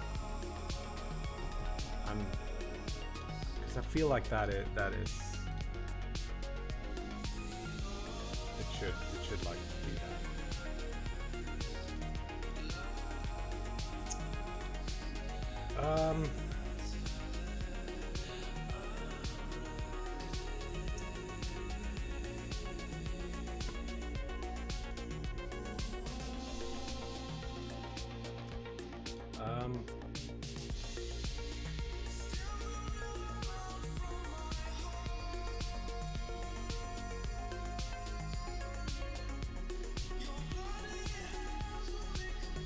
Larger than 0.5, that's nice. So here we need a copy sort of what we did in the stack with the timer here.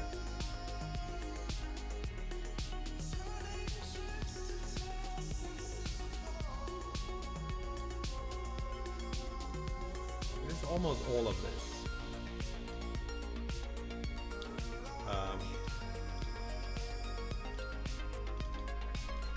This should be the origin, global position. No, it shouldn't. It should be the stack, global position. And then the stack.global position should be set to be lerp from start to destination, which is going to be the origin dot global position. But I think maybe I have like my origins. Oh, it's okay. It's correct. And then we do something like this over up. That should work as well. We just need to await the stuff here that I never remember because I don't use it normally.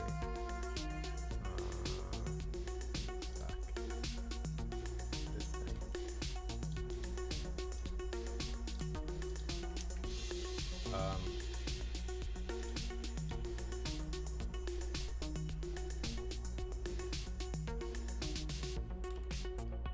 See what happens.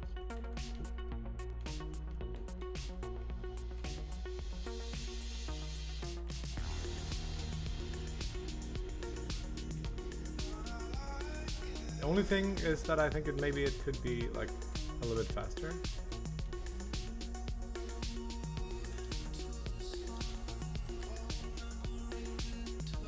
So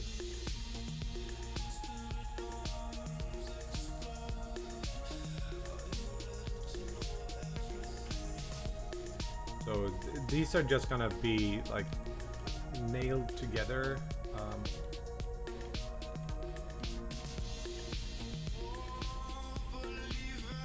A little bit too fast. Let's create pickup duration as a value that we can tweak. I think double what we had might be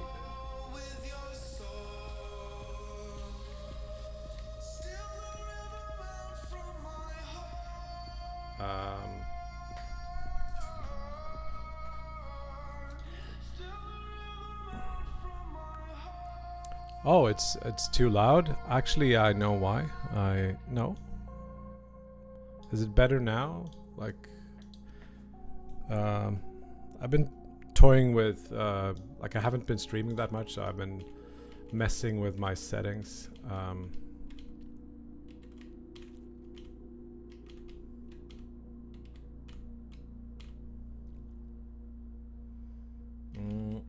Here's one thing I want to do. The shadow disappears and then reappears. So what if we took the shadow and faded it in and faded it out according to different parts instead? So like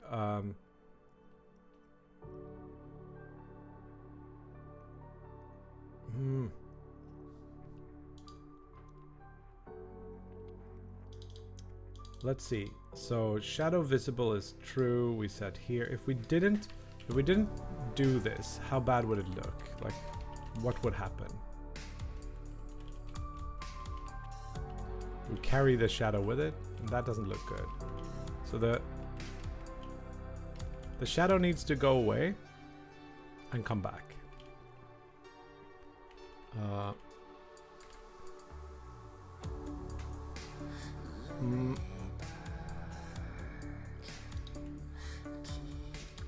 So what if we set the shadow visible here, and then we do like shadow dot scale to vector 3.0, and then we go like shadow scale equals vector 2 1 times a. I'll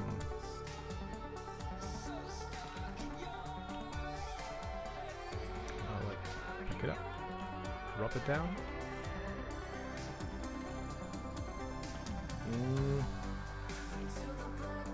Doesn't look correct. The shadow should always be on the ground, and now it's following.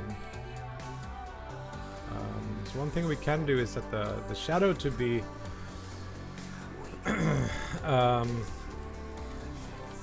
does that work as top level? And then we just set it up to be at a certain position. We don't really have the Y offset of like how high above the ground we are.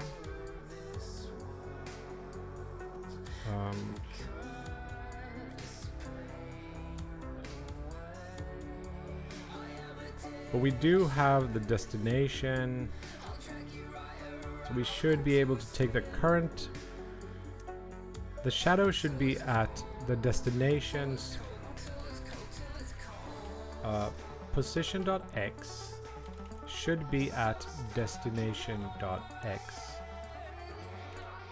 and no, shadow position should be at like global position.x, and shadow position y should be at destination y.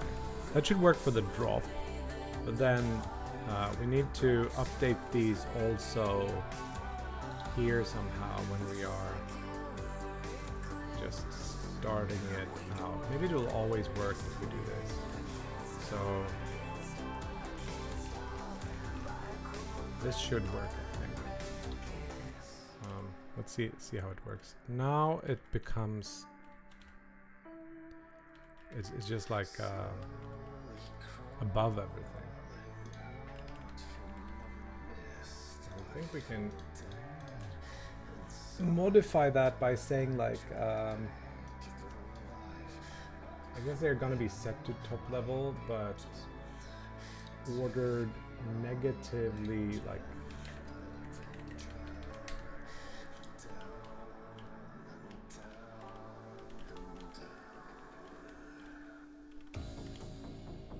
that looks a lot better. Now we can do something similar for the race or the lift animation, where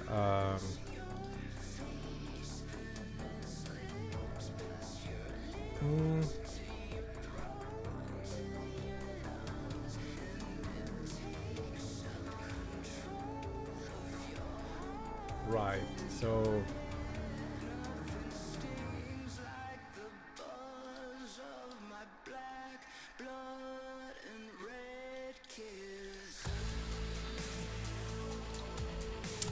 carry will run this thing. Pickup duration. Stack.shadow.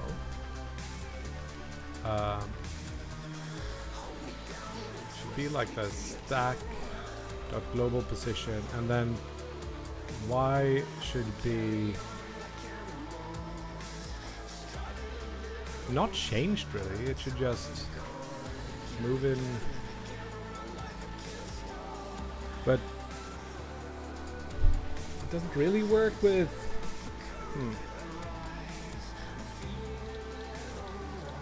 It doesn't have to be perfect. I should probably leave it.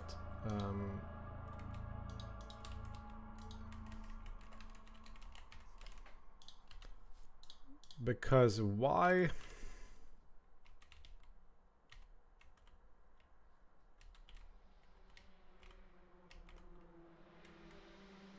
Oh, it's the opposite too.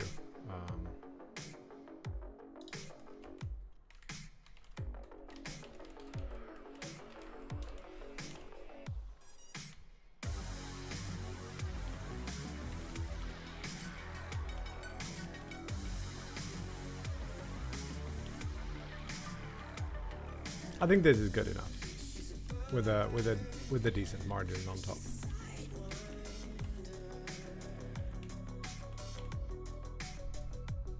Works. Send the shadow to the Rorib realm. Yeah.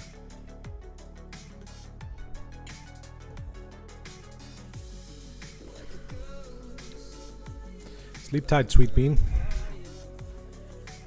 Oh, that was ages ago. Maybe you already fell asleep. You want me to sing you a lullaby? I won't, but...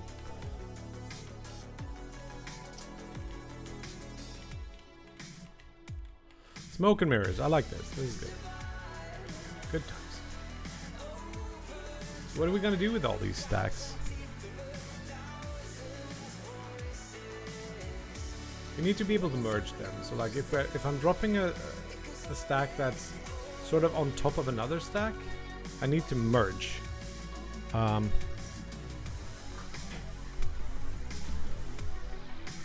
do we do that?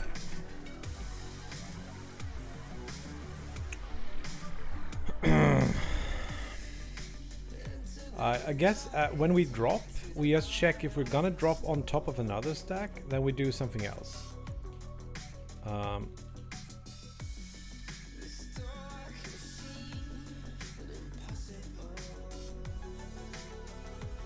We could still do the drop animation,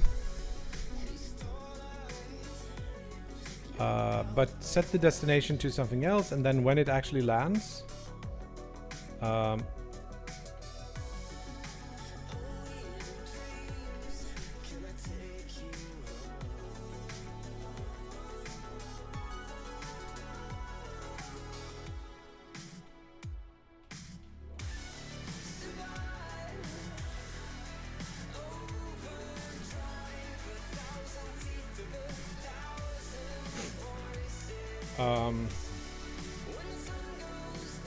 yeah, we will pick something up. So now it's in the pickup state. And now I want to drop it, and it's gonna check where it's gonna land. If there's something there, then that's the stack we should merge with. So I'm gonna be really basic about it. We're gonna create another. Not do anything fancy. Let's just do pickup area and like merge area.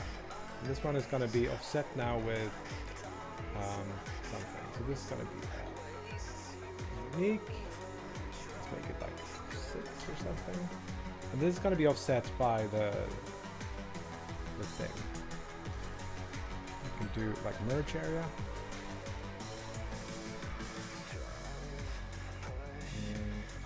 Carry, not that one.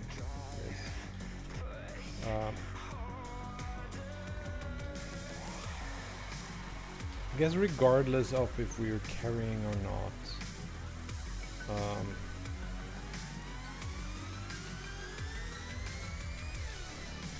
merge area dot global position is gonna be, or can we just do position plus equals no equals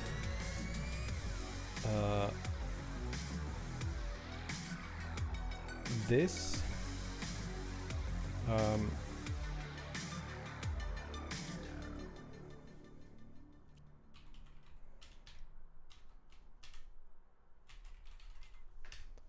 so we're just gonna move this into this place here, but it should be in the carry, right? Yes.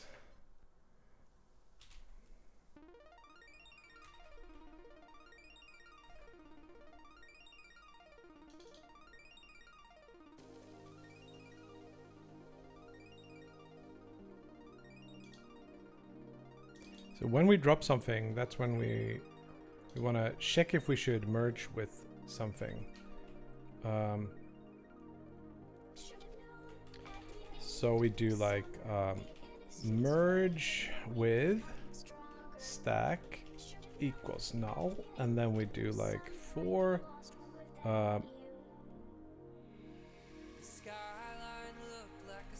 how do we write it here? It's like this thing.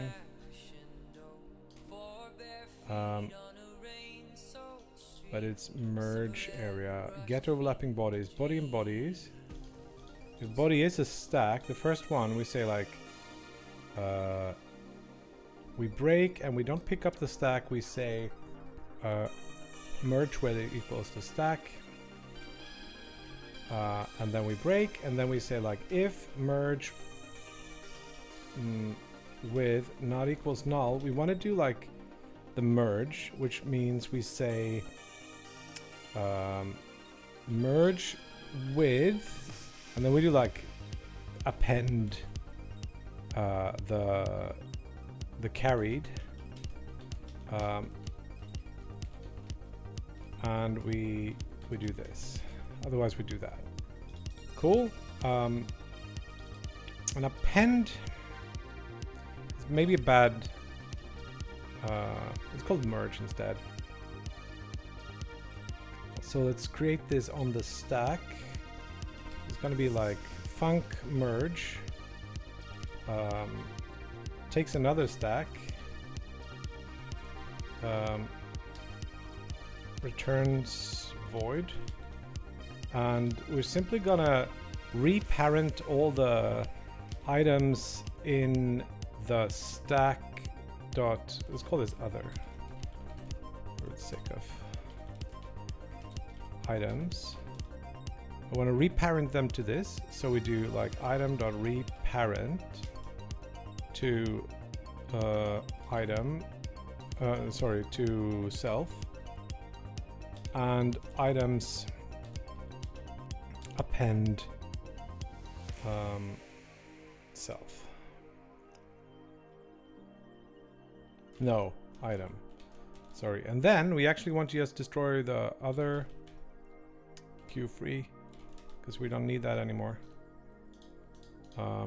Now there's some stuff that needs to happen here, like the items need to go on here. It might be that that is already solved, sort of, but it won't have that like arch. So with this merge, we probably want to like do the regular drop animation, but towards the destination of this, and then when it's done, that's when we're gonna do all this good stuff. But we'll start somewhere.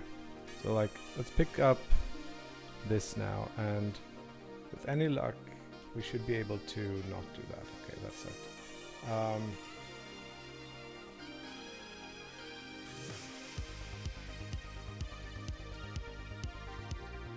Why did that suck? Was it because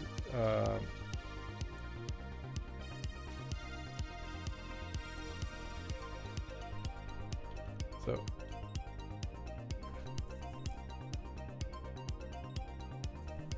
the heck?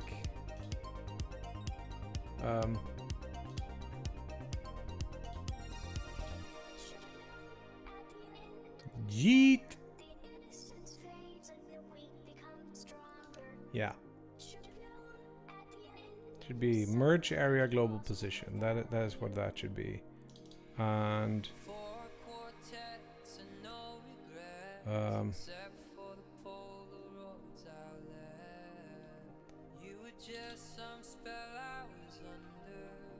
try again.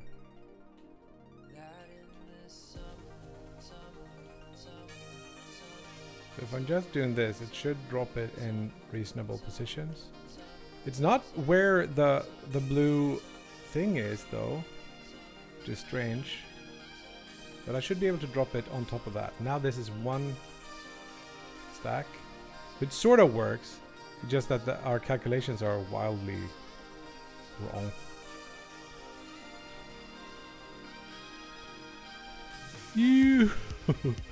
This works. Okay, so the only thing that's super wrong is that the global position from the merge area is not correct. Yeah, it should be global position I think at least the character body global position plus drop direction times this times some value.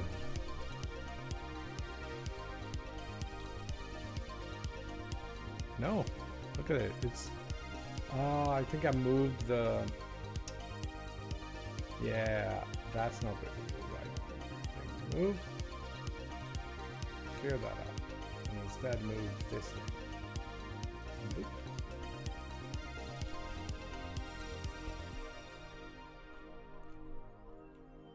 Can like merge these into these huge stacks.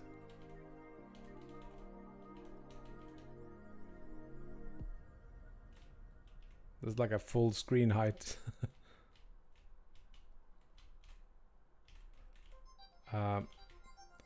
It worries me a bit that the a lot of this is based on like lerping, and lerping is not frame rate independent fully. I could make it run at 60.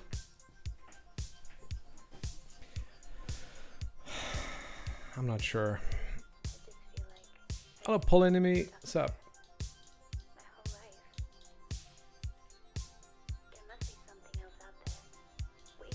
Okay.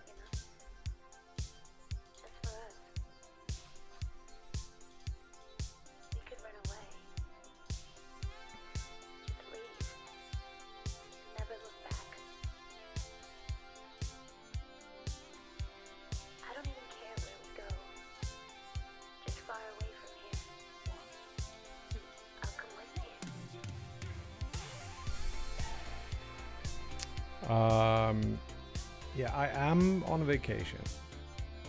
This is simply me being naughty and working on some game stuff when I should be not working on game stuff. There's a huge game jam called the Piratejam that I'm thinking of maybe making something for. Just experimenting with some of this stuff. You have an idea, M-Star? Go for it.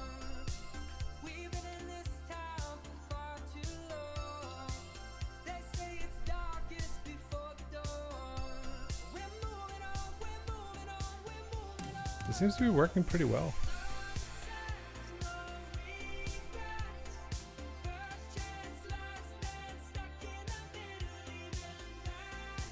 Wait, what? I mean, the shadow thingy, what's up with that?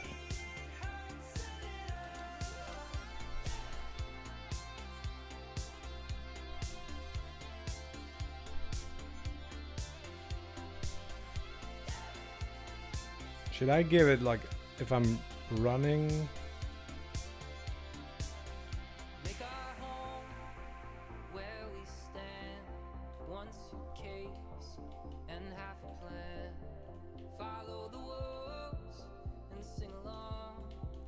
If I'm not like running throwing them, I could throw them a little bit longer.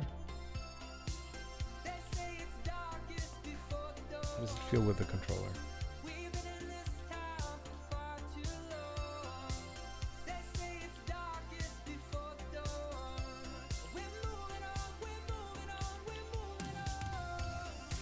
Left and right works pretty well. Up and down feels kind of a little bit too wobbly. But I mean, it's a fun little thing.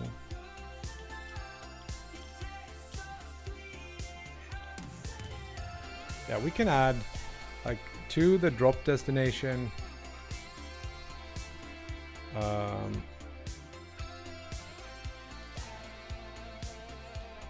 We can add the input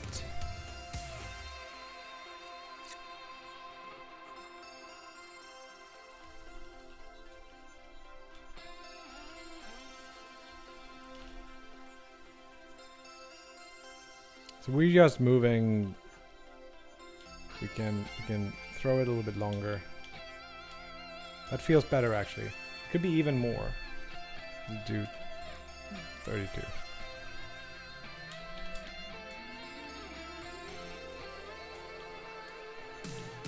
If I'm not moving, it's just gonna do that. But if I'm moving, it's gonna be like, throw that shit.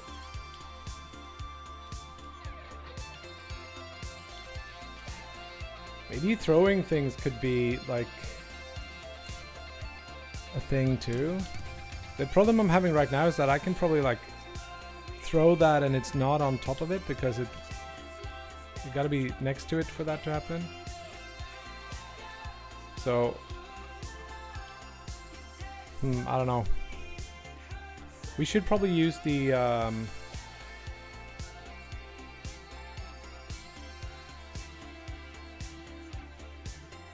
because we are calculating the destination, we might as well use this earlier. So instead of putting that, we can put this in where we set the merge area position.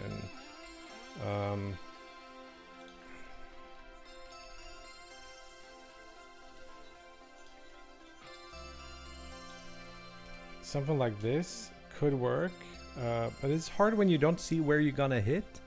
So potentially we put in a little bit of a something here, like a targeting thing.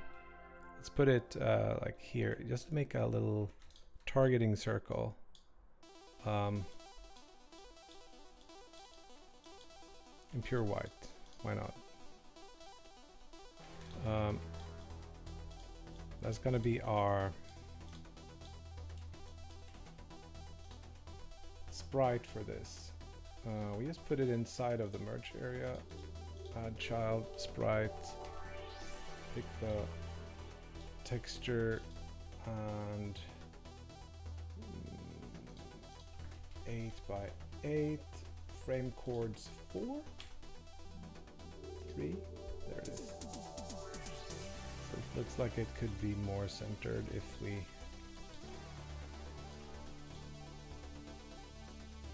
Nope. Right in between.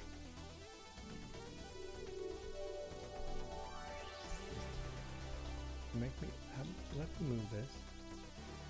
Subpixel. We're not gonna do subpixel. There we go. Now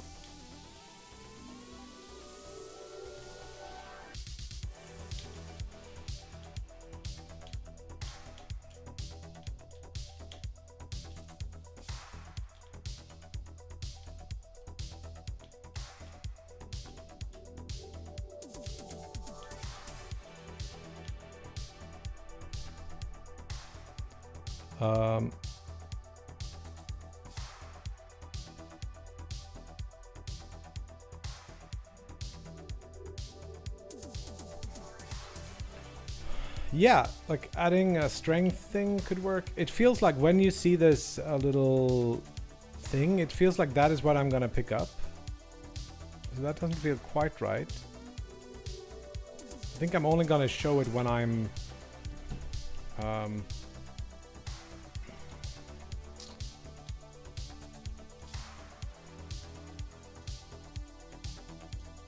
that's not it.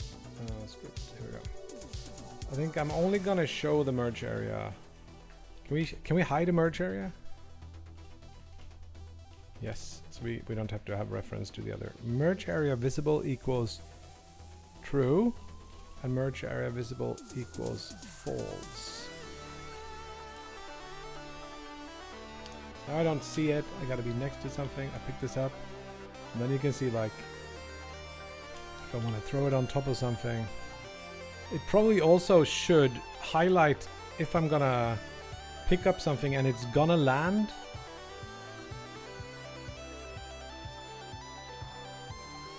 But it sort of works. I want to add a restart button so I don't have to. And that's gonna be R or that button. While we're at it, let's add a quit button as well. That's going to be escape or the other button on the controller. So let's put those into some kind of game here. Game.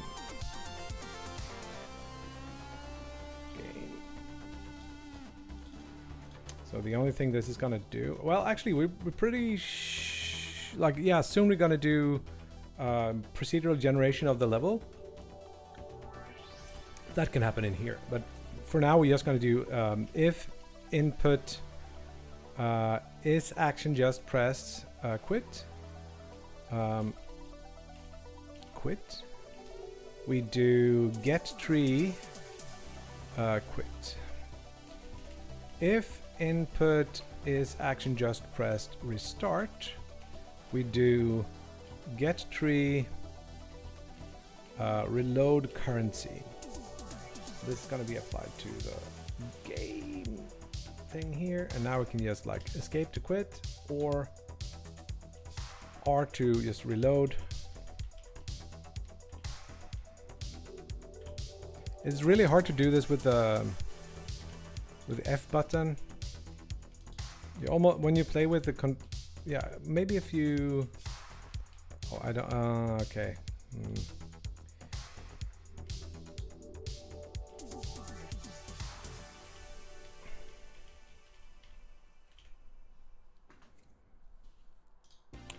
When you throw this, the biggest, when you, wait. When you throw, the bigger the stack become, the lower the items fly further if it's high, the highest. This is not English. I see. What? What are you saying? What? Let me try again. And when you throw, the bigger the stack, the lower items fly. Further if it's the highest up could drop down. I think I understand what you're saying, but it's really hard to so if you have a bigger stacks, when you throw a stack of items, the taller the stack, the further the items at the top fly. If the stack is too high, the items at the top could drop down. Could. No, I love it. I think I understand what you're saying.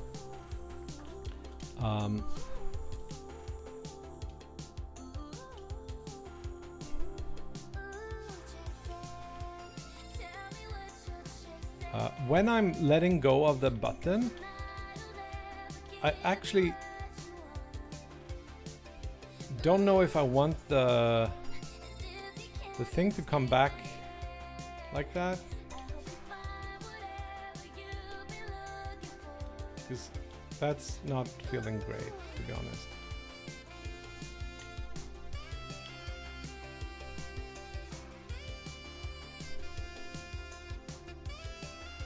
AI corrected. All good, all good. Lowest item in the stack has most kinetic energy. I mean, due to the many surfaces, the higher up slip down. Yeah, I think I want it to feel very controllable.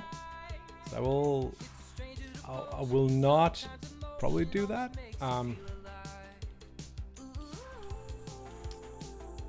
But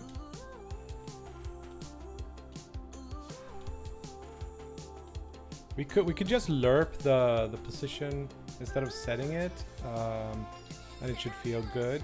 Also, when you're letting go,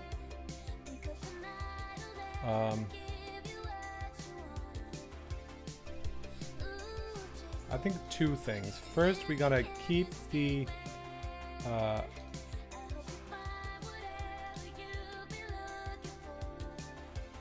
where do I actually do this? Here, global position is this thing.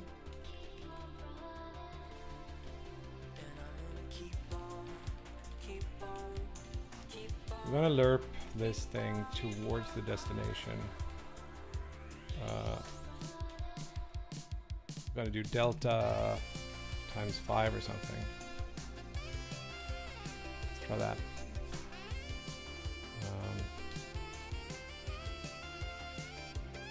That feels a lot smoother.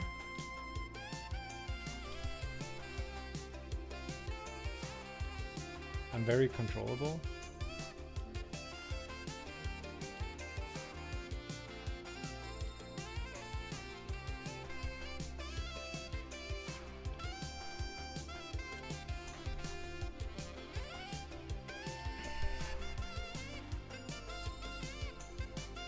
Sure, keep it coming. Like, don't worry. It feels kind of nicely smooth. Just move the little cursor around in the direction you're throwing.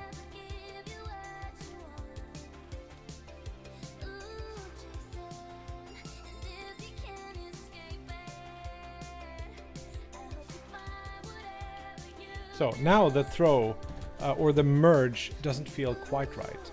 So we wanna toy with that a little bit. We should probably make some game mechanics or something, but this is more fun. So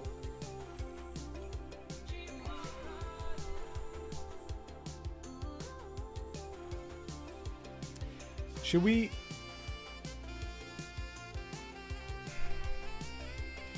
just await, call the drop on a position that we pick, await for this to end, and then merge them?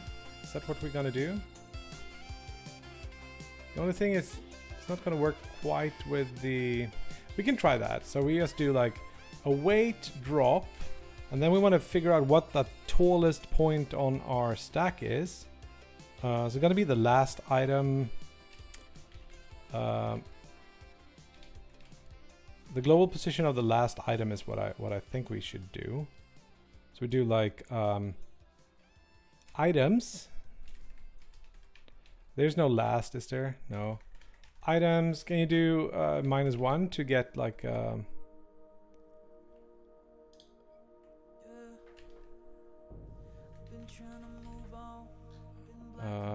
don't know if you can do those things. I want to see. Can we get print last? Yeah, you can. Nice. So items -1 dot global position. That's where we want to drop everything off. And then we can do like a thing where we don't really do the shadow.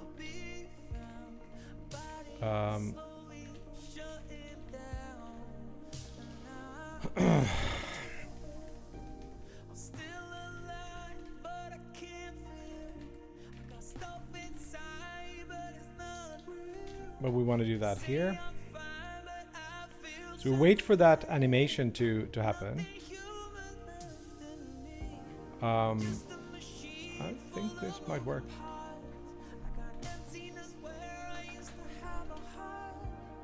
Whoop. It works. Too nice. And I'm thinking like the fire could just be a stack that you can't pick up.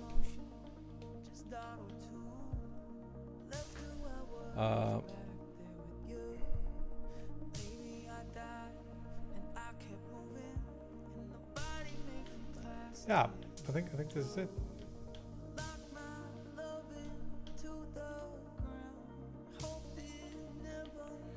Now we just need some motivation here, I think. We need to figure out why we're doing all this. And we also need to maybe highlight if we're going to hit some stack. The trash man. Yeah.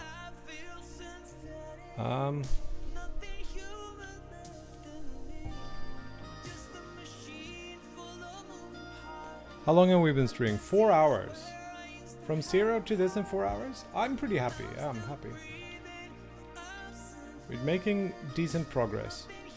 It feels right. It feels like there is some hidden in here. There's gonna be some nice little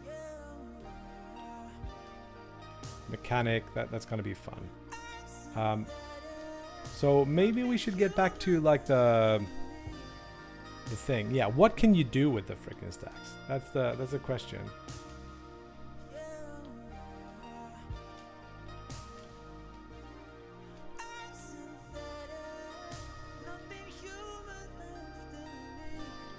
It doesn't look. It looks like it's tied together with a rubber band rather than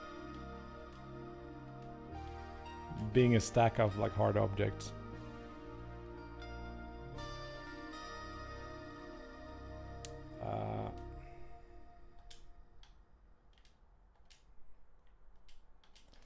Cool. Yeah, so the stacks are made of different objects, and those objects are supposed to be like different elements for the alchemy. So these are like your recipes. So maybe there's a rock here. You go pick up the rocks. One thing that bothers me a little bit is that if I want to pick up that thing, I gotta throw it on top. So I can't like take a rock, pick that up, pick up the next rock, right? I gotta throw it, but I guess that's okay.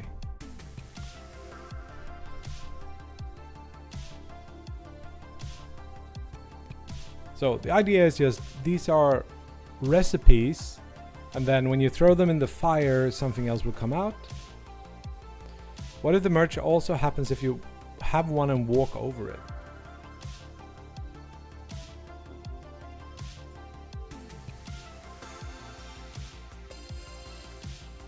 Not good, because then I have to merge first and then pick that new thing up. I can't merge towards, or could I?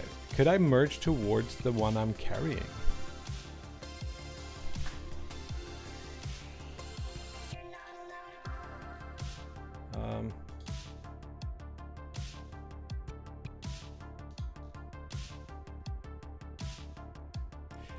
I think I like the idea of it being a little bit mechanically challenging for your thumbs to actually pick things up. It could be a good like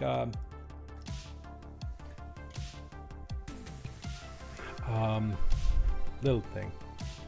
But I think we should get on with it and start figuring out what the heck is this gonna be. What's the gameplay? And I have somewhere in here obsidian. Well, it's open.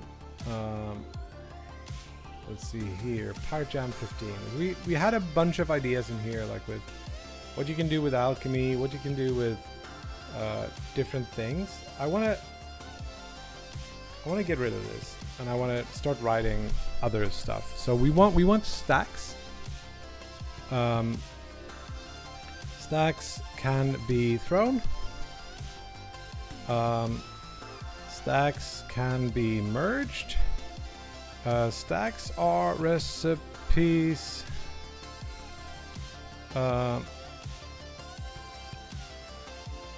For something, for new items.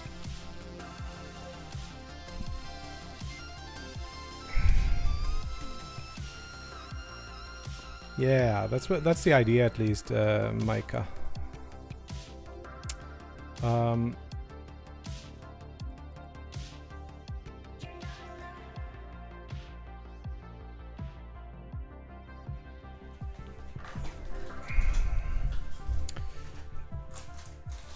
The idea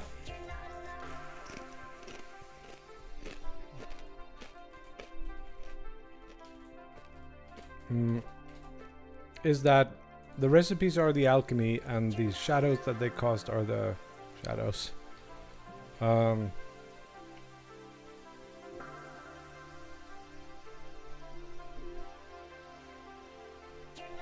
Handy game route? What?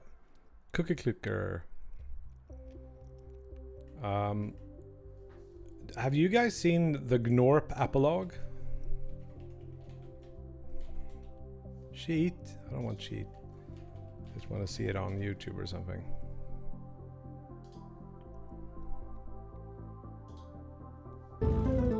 This game is so good. Have you seen this game?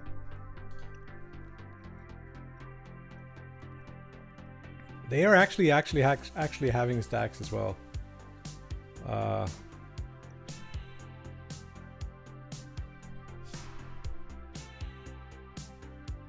It's a very dumb game and very wonderful. I spent like Christmas just playing this game. I did finish it eventually, but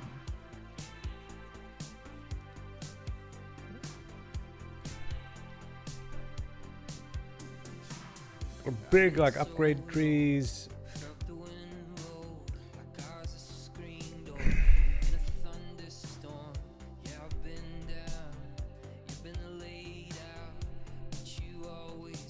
it's like optimizing numbers. Like you want as much output and input, and you want to balance those, and you want to, it's economy.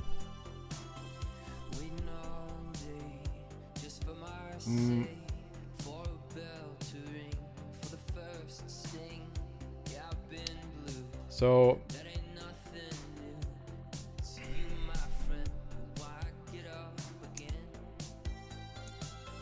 one of the early sketches we had, we never pixel arted it, but we drew it in Krita, had like a fire in the center and then a little progress bar on top of that, where you could, like, if you feed the fire, the progress bar fills, and if you don't, it kind of slowly runs out.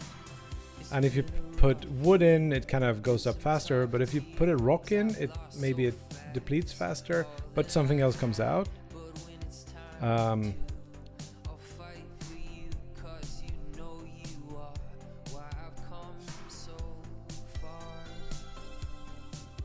I love how this is the sketch for the game.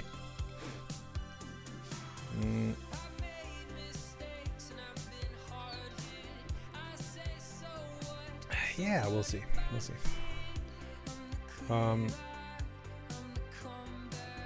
Let's just play it out in our head for a second.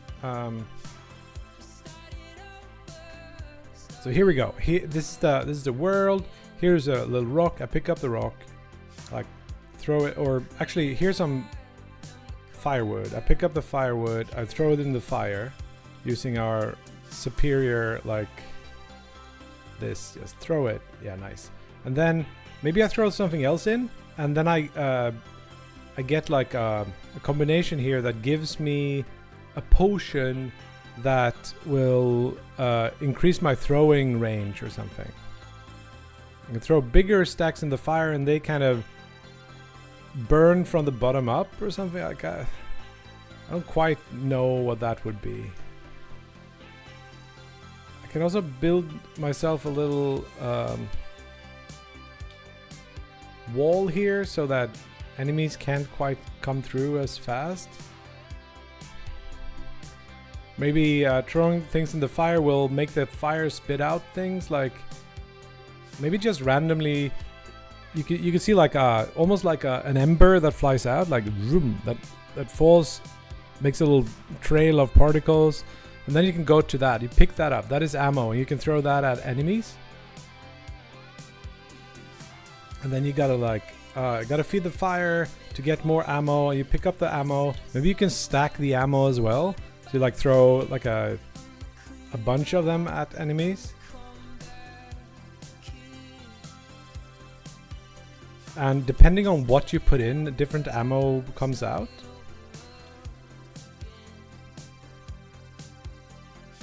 Still, it doesn't feel quite like the alchemy, if it's... It should be... How does the fire process the things to make different things? Is it in chunks? Is it just like you throw one thing in and then that entire thing goes in like whoop, and then whatever that encodes, like the recipe that is, gets created. And the recipes can be slightly dynamic, so if you throw in like 8 rocks, you get like a big shot, or if you put in 16 rocks, you get like 2 big rocks or something. You can just write some code to make the recipes. They don't have to be that.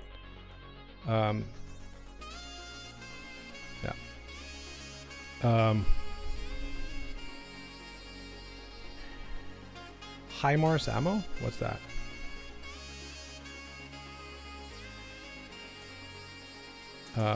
What if you try to summon the Shadow Realm with alchemy? Okay, so you do the opposite.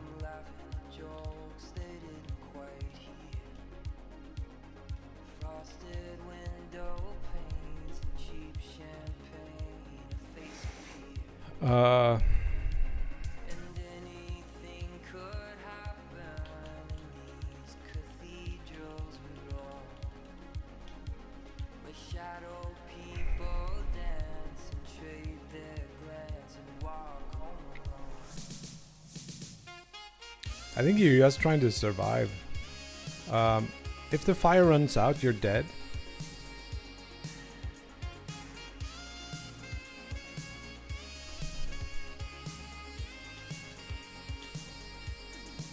Because then everything becomes dark. So, or if you dive from enemies, maybe enemies does hurt the fire too. They're like, the fire is light and the enemies are shadow. And if the shadow enemies touch the light goes down. It's like a tower defense thing almost.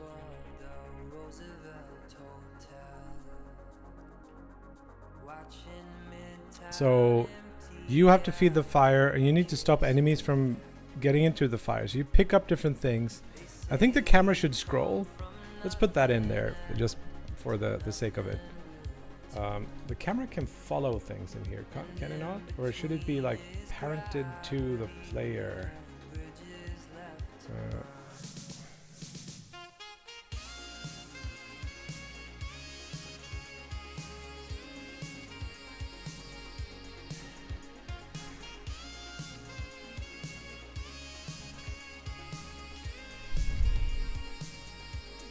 Now we can have a pretty big world. Make these stacks. Maybe it's cool to, like, you can make smaller stacks, put them together, and then, yeah, we should make the movement speed dependent on the stacks too.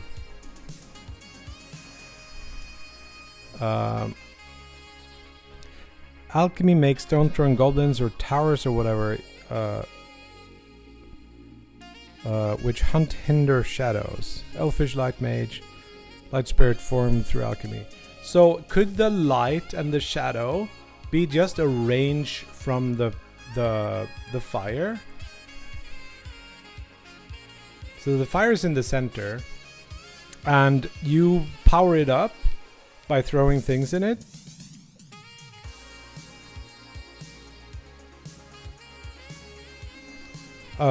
Yeah, what are you saying? Kuga. How about enemies live only in the shadow, the fire in the middle, cost lights and provide safe area.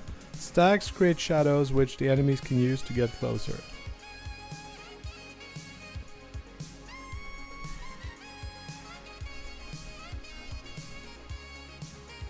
Stacks create shadows which the enemies can use to get closer. I think maybe it's hard to make shadow. I don't know, like, how would you do that?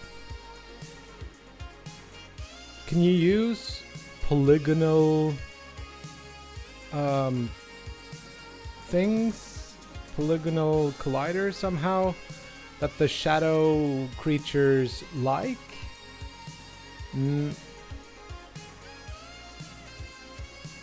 I'm sure it's close to Don't Starve. I don't know. When do we add the roguelike upgrades? We do that when we create the recipes for upgrades.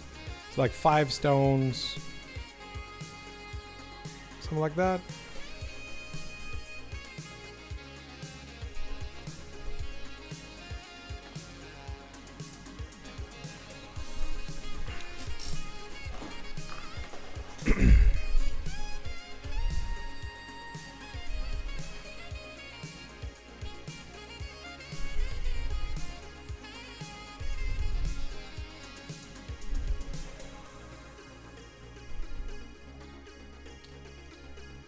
I like the idea of a fire. Could it just be the distance to the fire is like the shadow? If it's too far, and we can easily scale the size of the light from the thing, and we can figure out if we need shadows from the stacks later. I think that's something that would look cool and be fitting to the theme, but as well it might be tricky to get right. I don't know. Find the theme hard. Not harder than any other theme, I think.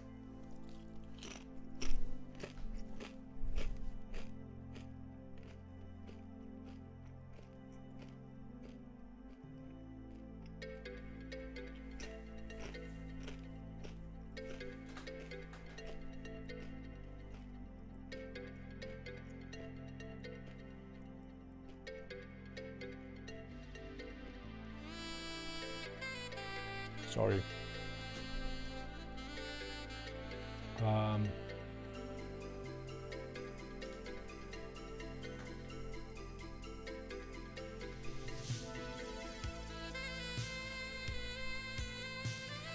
carry capacity. We can do like a dome keeper thing too. With like carry capacity is something you can upgrade. Throwing capacity is something you can upgrade.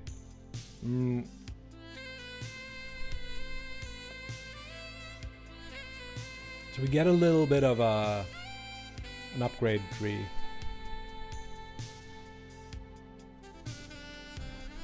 Should we generate like a little level with a bunch of small stacks we can pick up of things? Let's see how that works.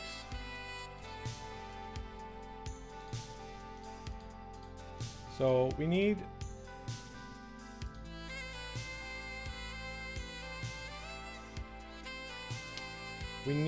a stack and an item, I think.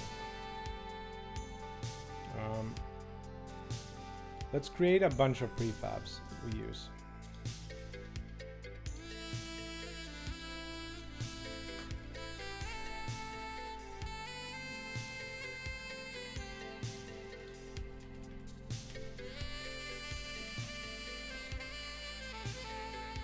Put one item in here and let's call it like rock.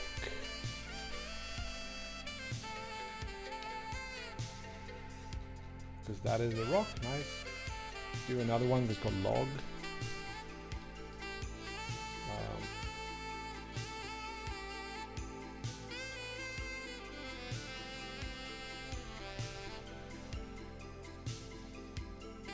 And then we do like one that's what else did we have? We had like grass.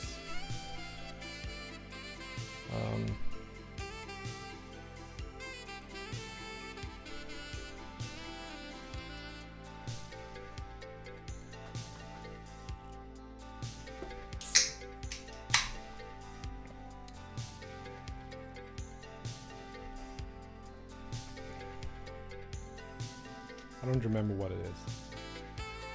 It's an apple. That's the one we have. Grass.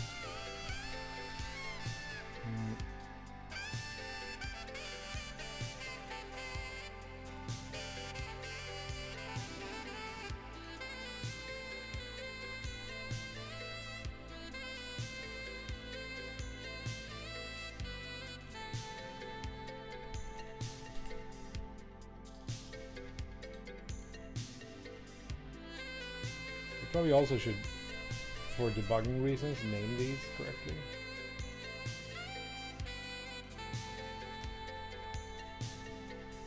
We need other things, but yeah, sure. So, grass, lawn, rock. And then finally, we're gonna need the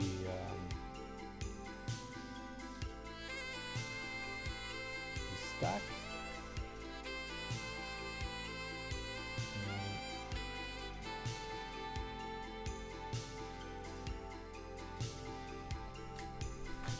Cool. So now we can get rid of all these stacks here. Boop. And then the game will generate the level as it boots up. So in here we're gonna need export. We're first gonna need a stack prefab, which is gonna be a packed scene. And then we're gonna need a item prefabs, which is an array of packed scenes. And then in ready, we're gonna spawn these in randomly around the world.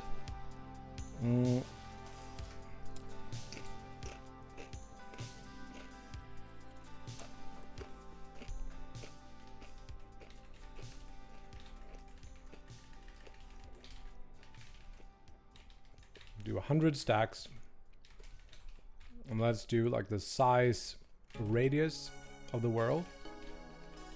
It can be like 100 too. Sure.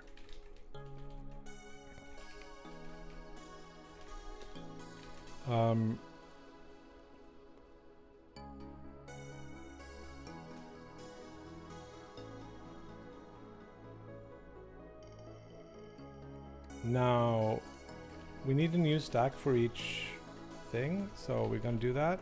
Stack is gonna be stack prefab instantiate as stack. Add child stack. Where do we want to place it? We want to say their position.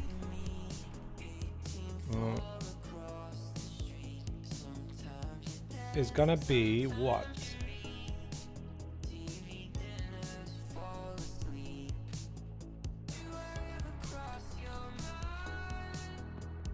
It's going to be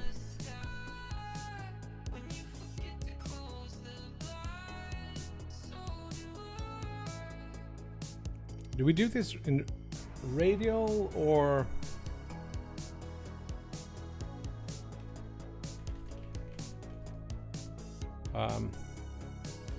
randef range 0 through 360 deg to rad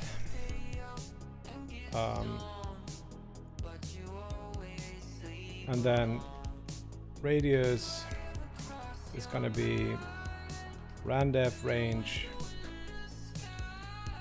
level radius from something like 100 to level radius. It should be more like 1,000 than 100 now that I think of it. Yo, sub. Yeah, we're jamming. We jamming good.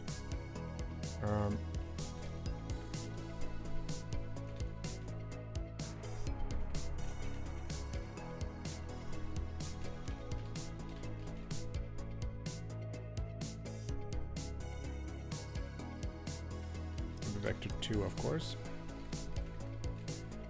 We add the child, but first we want to do like for I of our count or var item count or stack size is gonna be something. We're making a game where you make stacks of things and you throw it in a fire and then you get some things out of it.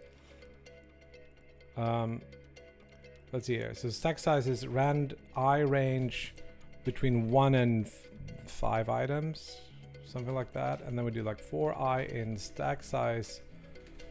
We create the item. Item prefabs rand I range or like pick random. Instantiate as item, and then we say like the stack items push back the item, and then stack dot add child item, and then we add the stack. Why not like this? Oh, J.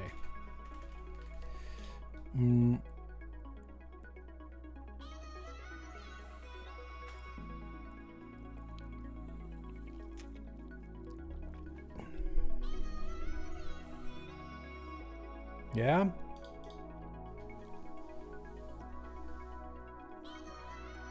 I think this is gonna work, but maybe the stack needs to not do ready, but it needs to do enter tree instead. Otherwise I think this won't work. Cool. So let's see if the game now will work. Stack, quick load, stack. Then we have prefabs, we want 5 of them. 4 of them. Grass. Log, probably not grass, fuck the grass. Log, rock, and apple. These are the ones we have. And now we have these little stacks here. We can like throw them really hard with the keyboard. Can build these stacks of things.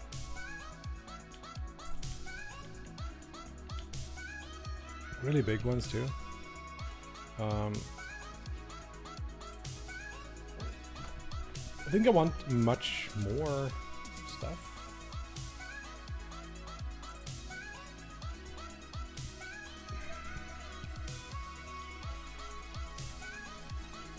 Let's do 500 stacks. Let's make this slightly smaller. And let's start closer. 50. That's 50 pixels.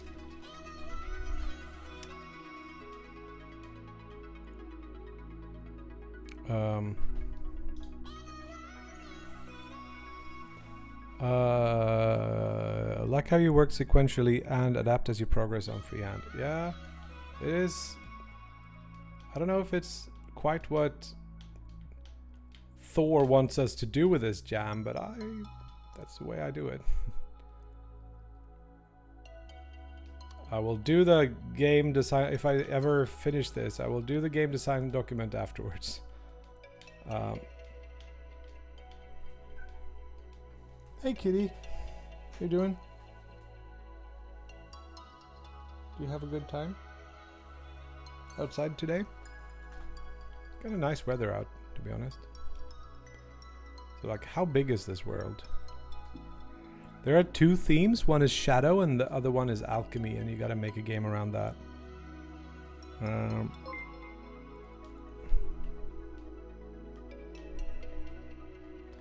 Yeah, you can like throw your shit around like this. Create these big stacks. Like a humongous stacks, really. Now my computer is pretty fast, and I probably shouldn't be updating every stack all the time. We could make it so that it's not updating if it's not on screen. But I bet there's gonna be someone who has a slower computer that feels like this game is a little bit slow. But I have a really big stack here.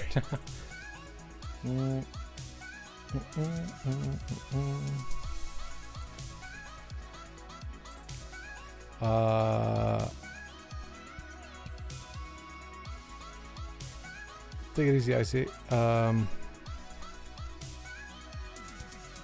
He also preaches coding fingerprints, so I think all approaches are good as long as they produce stuff. What are coding fingerprints? Hey, this humongous stack here.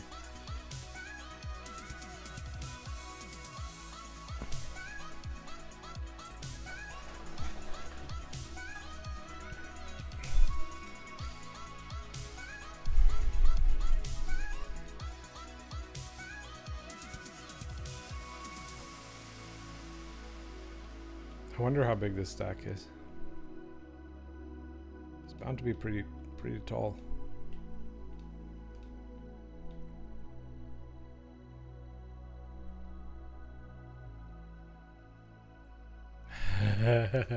Dude, we absolutely should have the carry capacity on the player somehow. Let's do movement or carry. I don't know which one.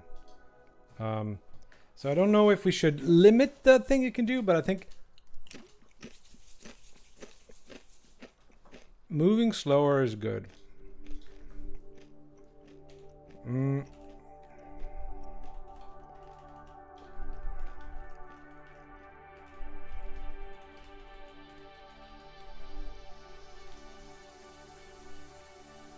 So, we can increase the carry capacity. That is the number of items we have. Maybe items have different weight.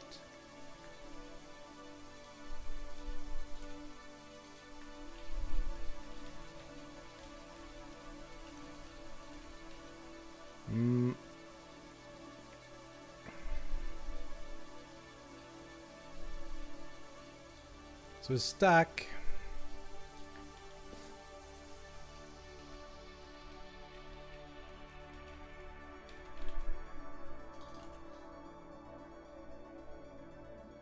Since we're already going through, then we might as well set weight to...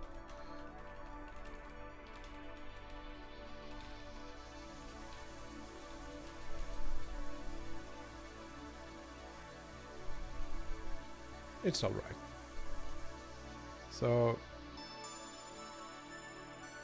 We don't need to do this all the time. We only need to update weight when we're actually picking things up. Stuff like that, but... Let's just do something simple.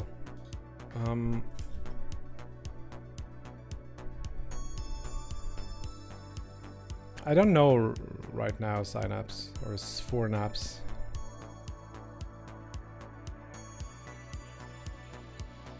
So now we can carry 10 kilos.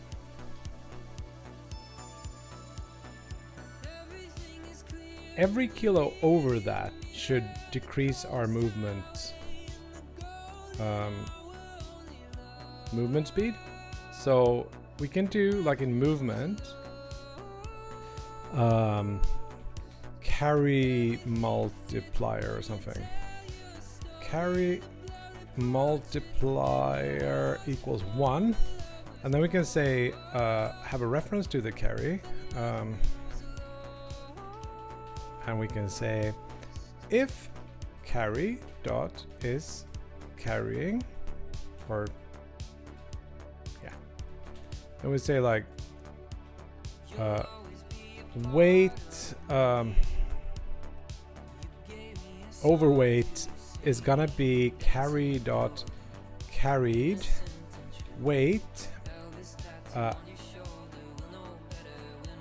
minus the carry dot capacity, and then we can say like if overweight is less than or equal to 0, just or it needs to be more than 0. Then we say like carry multiplier equals, we just divide it by the overweight or something.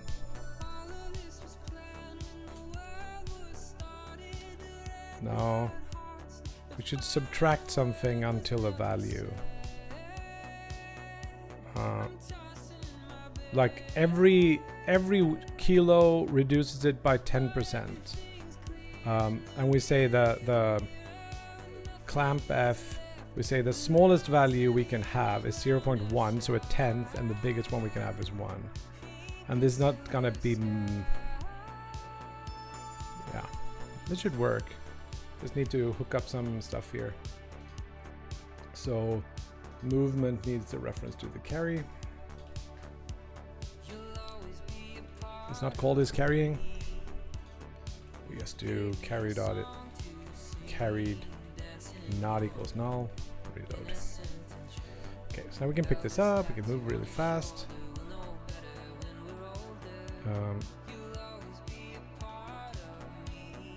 When I'm close to something, I kind of feel like I want to.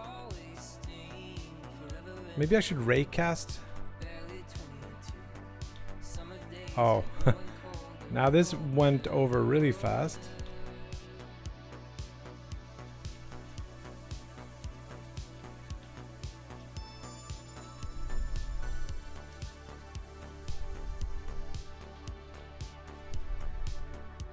Isn't this like 10 things? It's 9 things. And now it's like not good at all. What did I do wrong? Heavy load, yeah.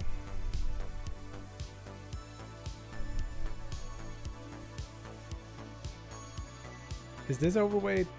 Correct. So let's say we carry 11 and then we have 10, so we do 1 divided by 10. It needs to be 1.0 minus overweight for this to work.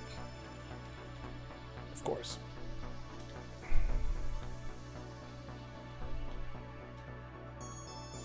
Now this will probably make it a little bit slower. Now this makes it a lot slower. Seems about right.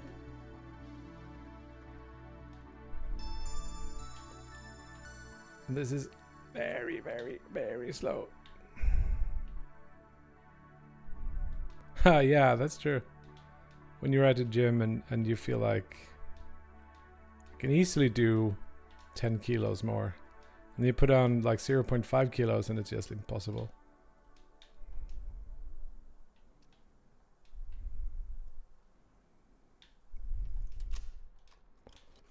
Build a little wall here. It's so easy to like throw it on the Because sometimes you just want a wall.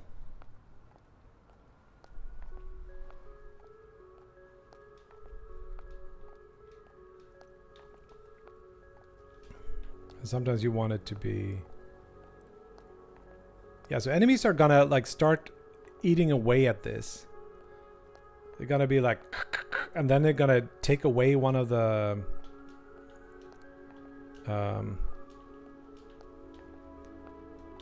the lowest, like the shortest thing as they're like hitting it.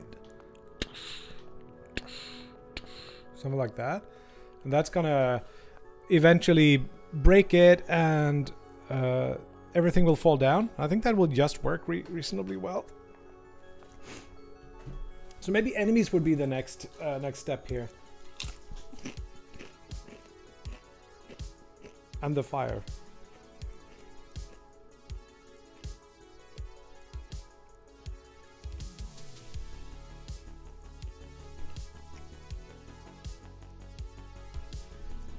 Yeah, enemies just want to get to the fire to put it out.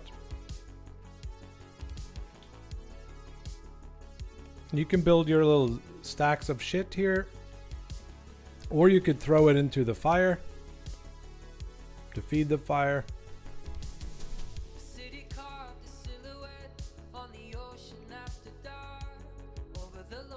Stealer enemies that pick up and run away with your shit. Yeah, that's fun.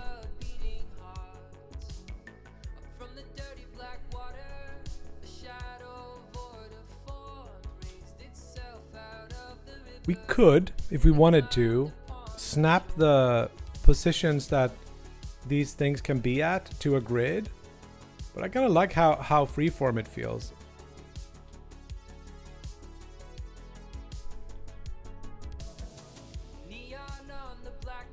But now that I see it, how cool would it be if we could... oh, I want to jump over the rock there. Damn it.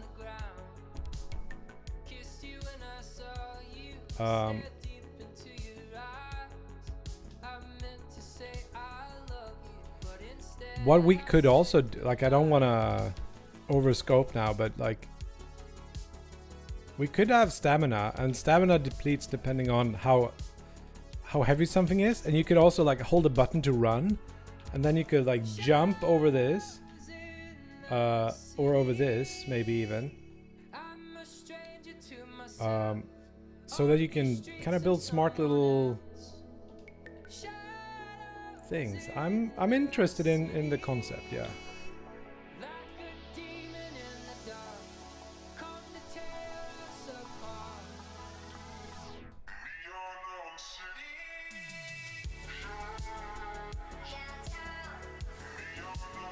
So we can do like, maybe there are spawners of enemies that out here in the bushes.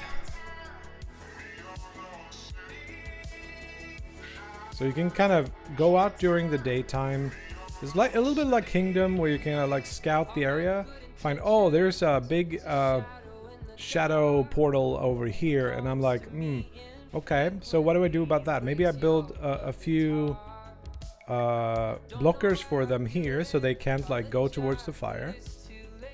And then there's a day-night cycle where they will spawn during the night, and I can like find the fire. And during the night or during the day, you don't need to be, everything is bright, but during the night the light is important, because if you go outside of the light, you're gonna be caught by the shadow friends, because, or shadow fiends, shadow friends.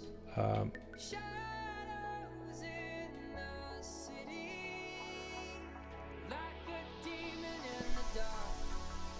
I didn't mean to do that.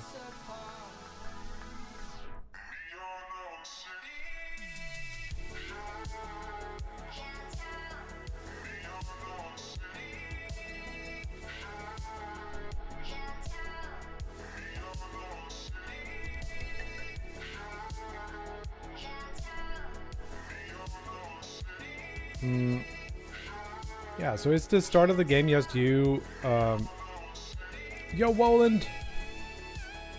What's up?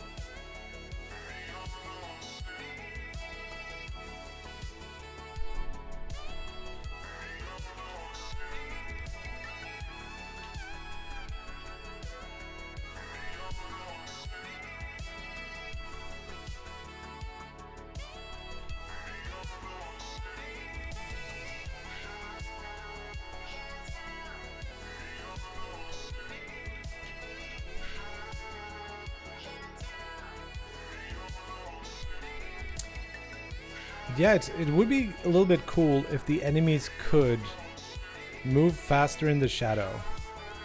And that means that if you're far away from the fire during the night, enemies will move so much faster than you can. And also, if these all would somehow cast a shadow, the enemies could move really fast in those shadows. So when I build these walls around the fire, you can just rewind a bit on YouTube and you can see, because we did all of this on stream. It's just lerping positions and stuff. Looks cool, yeah, I agree. Hello, kitty. Hey, cat. How you doing?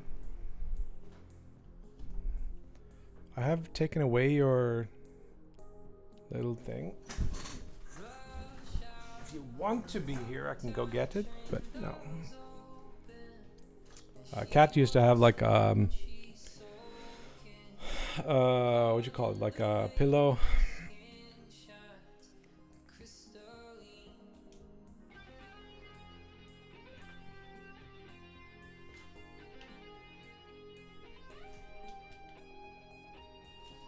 These really tall ones take so much time to move. You can throw them. That's pretty nice. What are you doing, kitty? Gonna eat trash?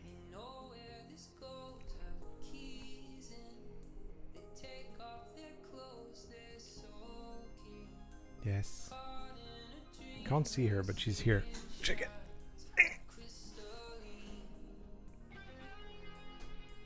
That's too much of my fat gut.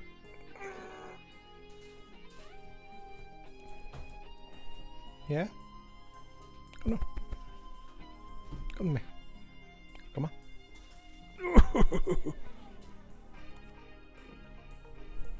Yeah.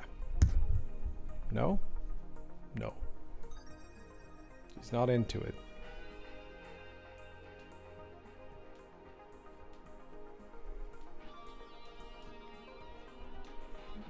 What do you... No, no, no, no, no, no.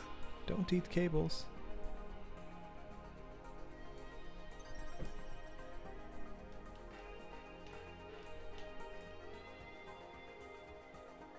It would look cool if these had actually like shadows coming off them. I don't know how to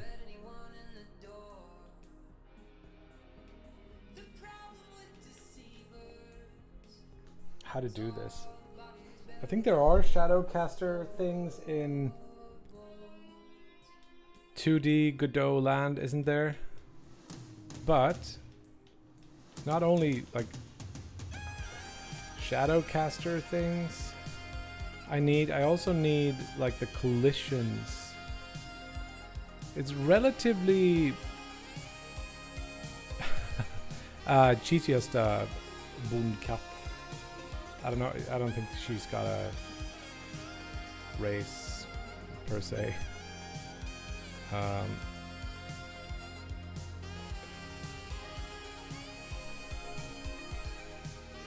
This is a really tall one.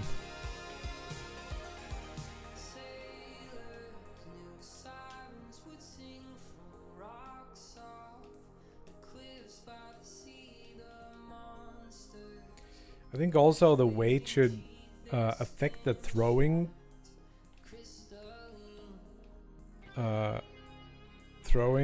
capacity.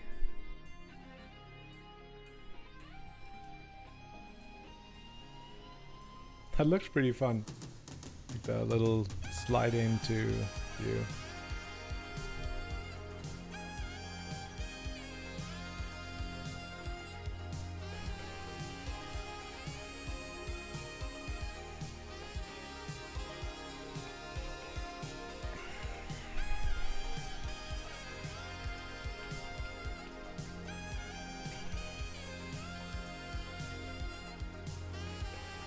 I think the fire needs to go in,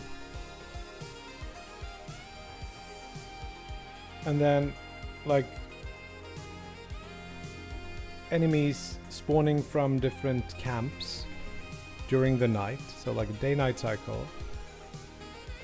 There are camps, there are the fire. You scout, you find the camps. Enemies die somehow, but if an enemy touches the fire, like the fire will lose a lot of juice.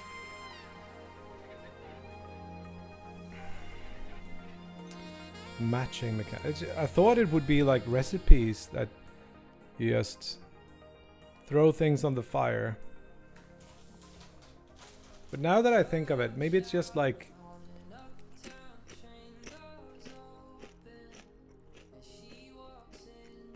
throw some wood on the fire to make it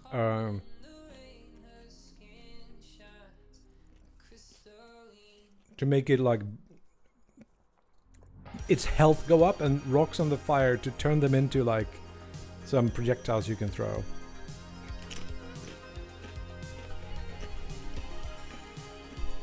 Let's see what Smarter says.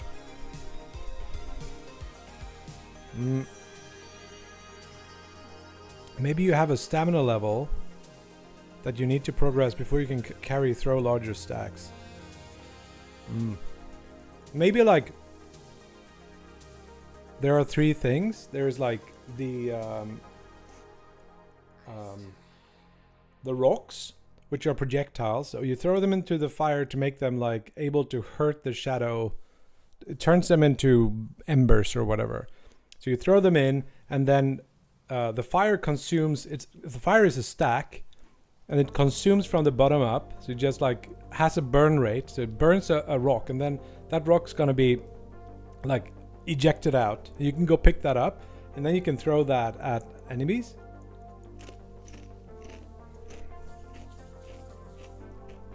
If you put a log on there, it's gonna raise the health bar of the fire. If you put an apple on there, when you eat that, your character will get some HP back. More than if you just ate the apple.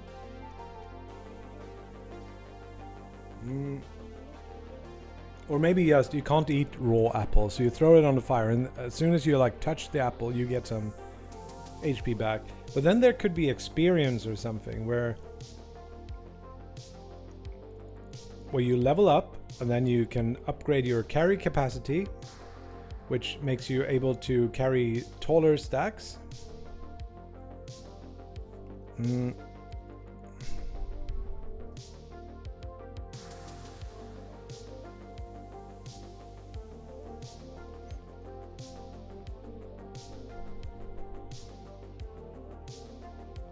Cheese wheel, grilled cheese for strength.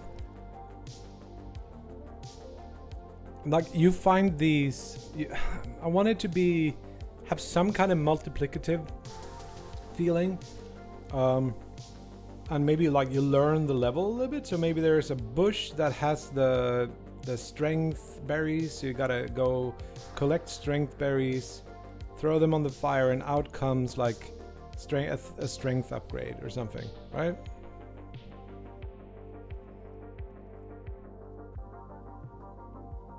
Pagoda.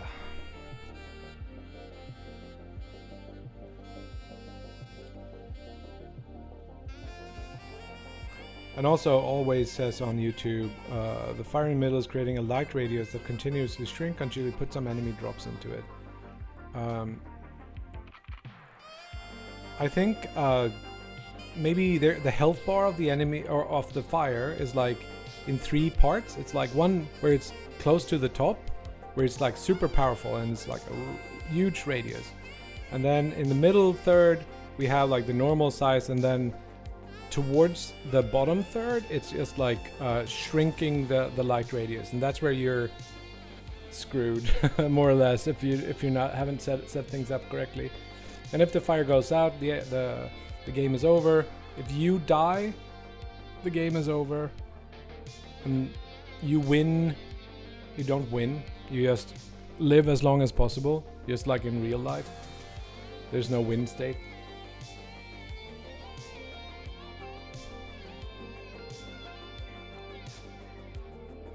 Or maybe you can power up the fire. I'm thinking about the what is it called? The Gnorp rock.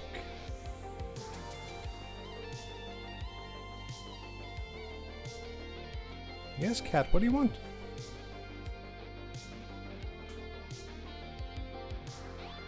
You feel lonely? You can go out and cuddle with some birds, like you usually do.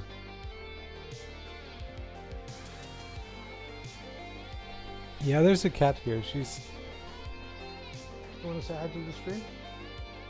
Oh. Well... This is Zelda the cat. Say hi. But she just wants my attention, but she doesn't want to, like, be here. So I don't know what she wants me to do. Yeah, she... No, don't eat things, cat. You get food later. Yeah. Zelda the cat says hi, and now, yeah, she still wants me to... She wants me to pet her when she's on the floor or something, I don't know.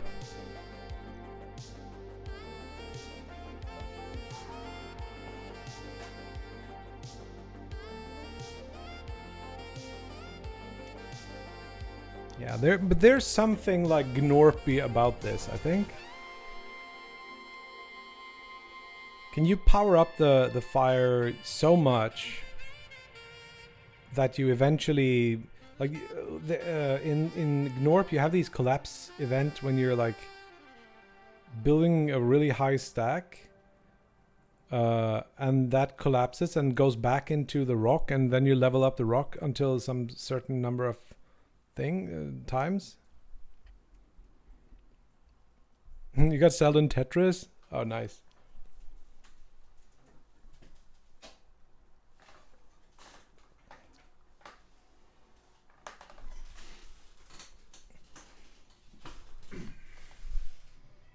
Yeah, everyone's cat is Zelda.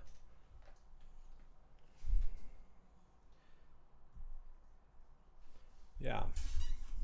I think there's something here. We have like the fire.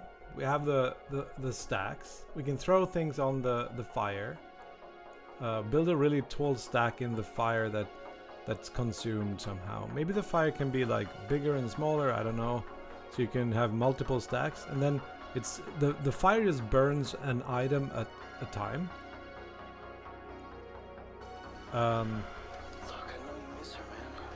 And maybe you can upgrade the fire so it can burn like 3 items at a time. And then those are just like... Yeah, if you pick up ammo... Like, rocks turn into ammo. You can pick those up, so you're holding a stack of ammo. And those maybe you can throw like one at a time or something? I don't know.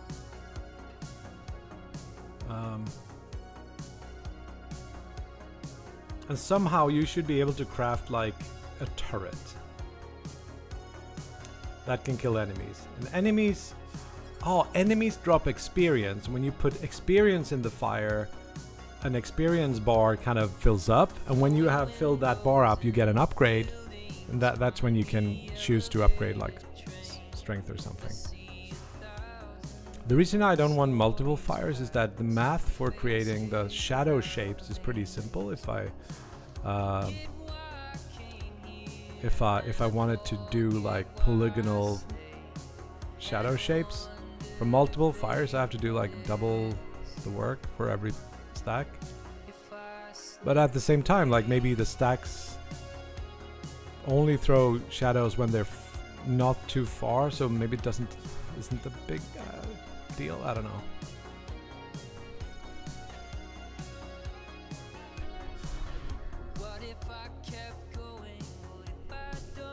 You carry a fire on top of your head, kind of move it around.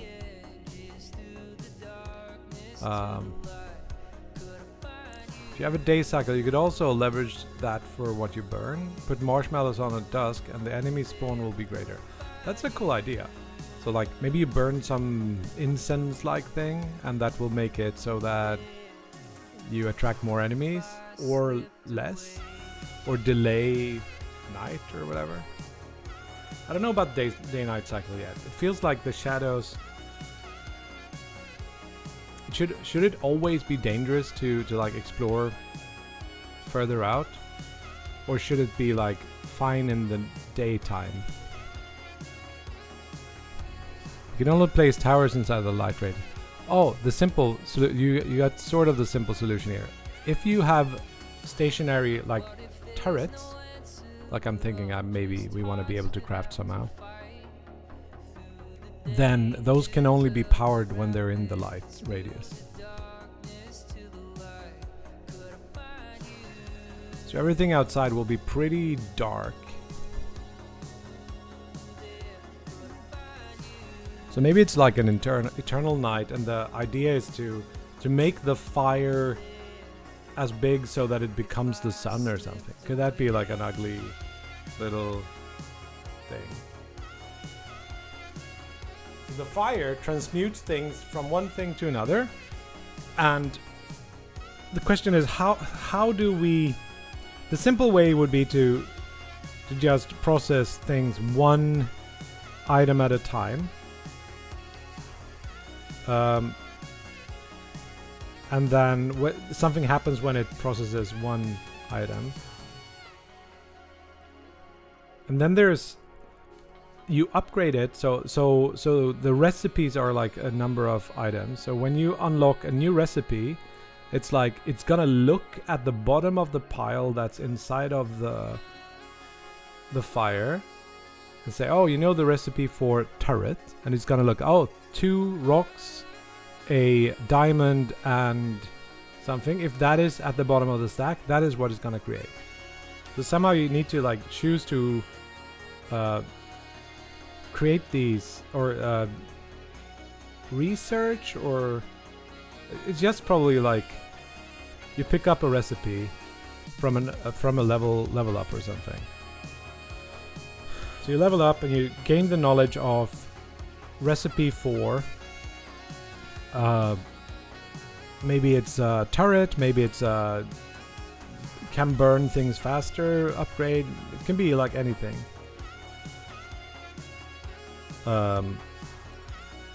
So the first recipes you have are just like one, and the other recipes you know will be like 2 things. Maybe it's a rock and a thing that becomes a like a fire arrow or something.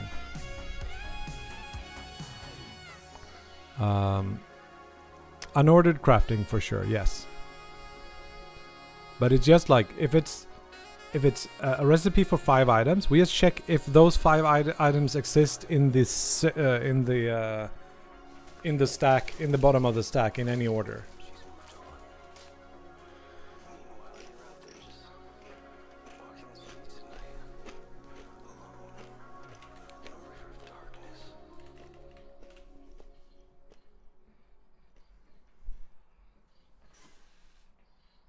What are you doing?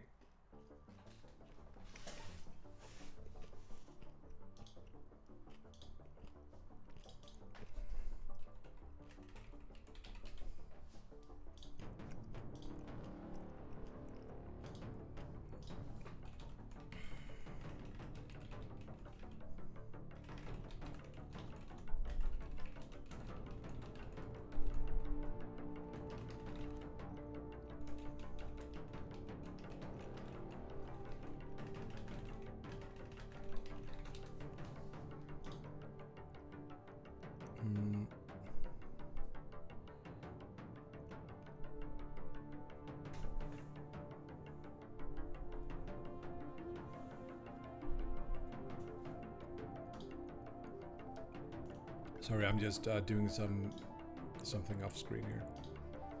There we go.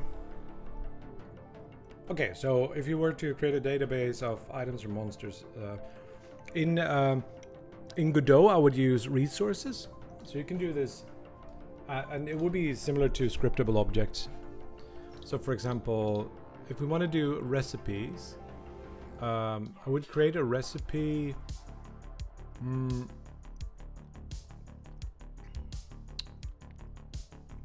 A recipe script like this. So like.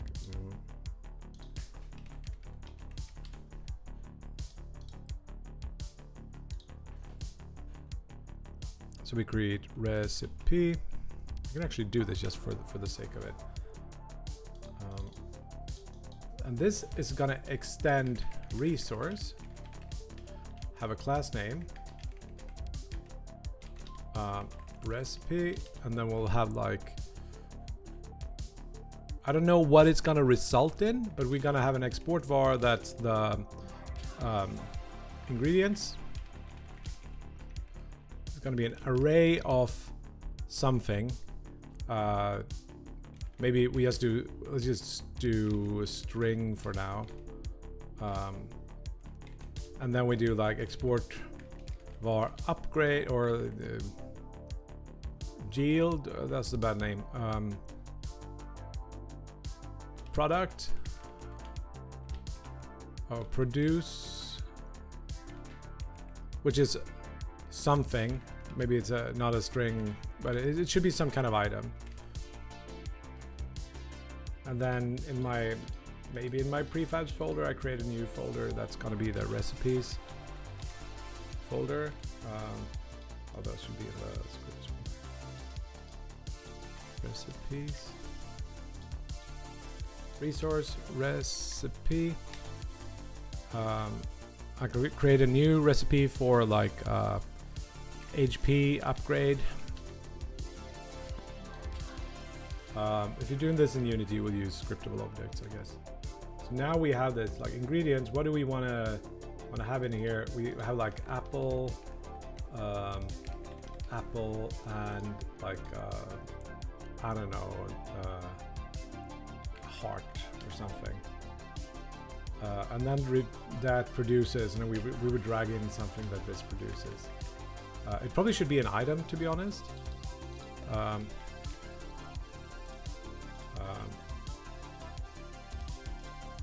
this could be. Wait, what? It doesn't like that?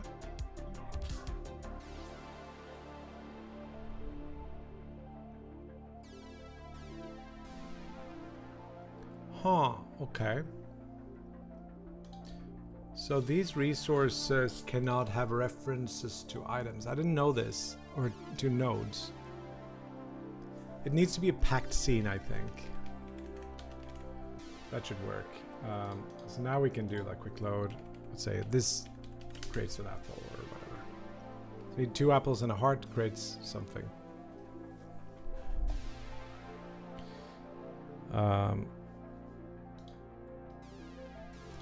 Fire turret versus ice turret. I like that. That's cool.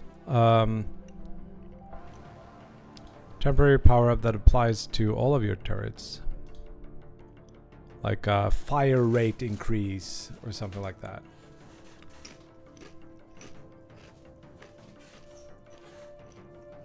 And turrets, they are also stacks.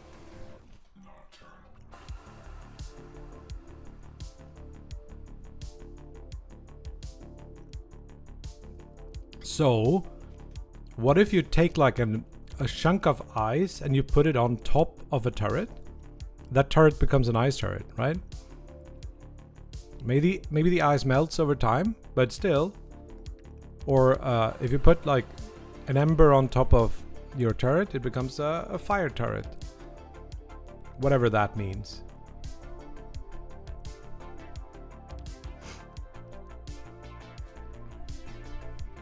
I don't know. I think there is the basis of something cool here, especially like the things we just came up with, where you're not only creating single items, you might be creating like a bomb could be something with it's fire on top, and then there's something that the fire burns, and then it's the gunpowder or something. So that is like you can create a a long fuse by adding like multiple fuse things on top of the gunpowder.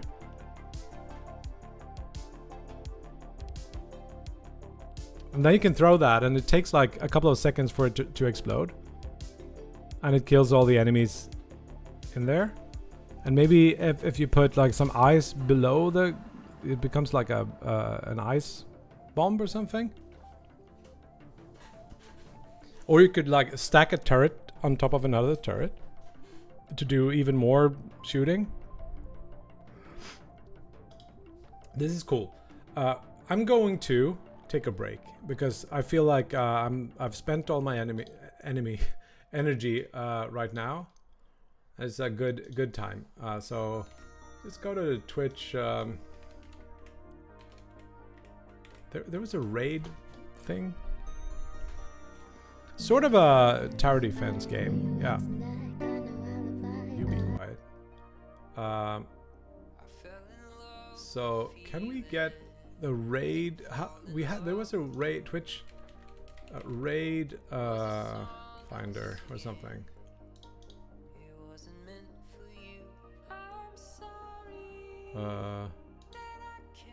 Come on. There was a way to do this inside of Twitch. There's no announced release date for Ocean Mirror.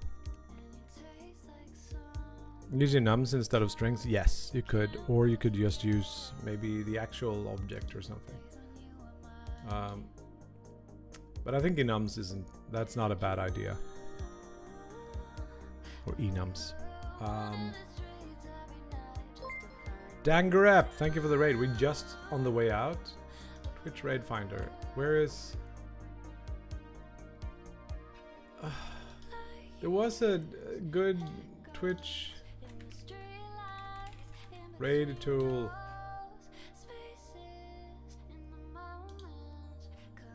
Did it go away? Stream manager. Raid browser. Here it is.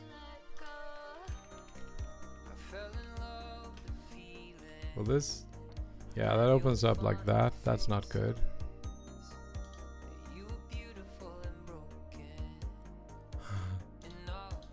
Twitch raid browser. I'm sure I had it. Maybe I need to be on my own channel first. Maybe I'm not logged in. That might be why.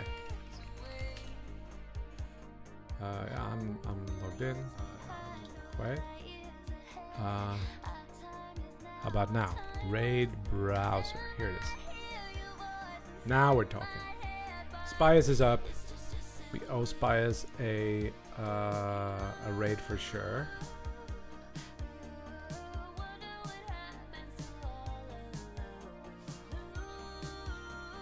Let's do it. Let's go raid Spias. Started. So yeah, what you should do is wishlist Ocean Mirror, and you should follow, and you should subscribe if you want to, and you can also use our coffee to give us some money.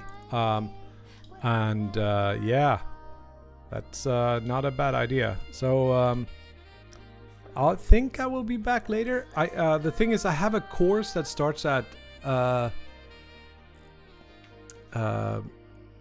it starts at 7 Swedish time, where I cannot stream.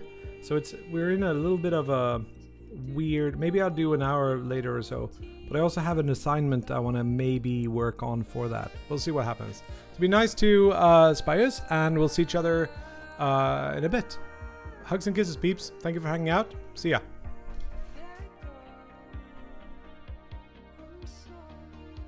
Without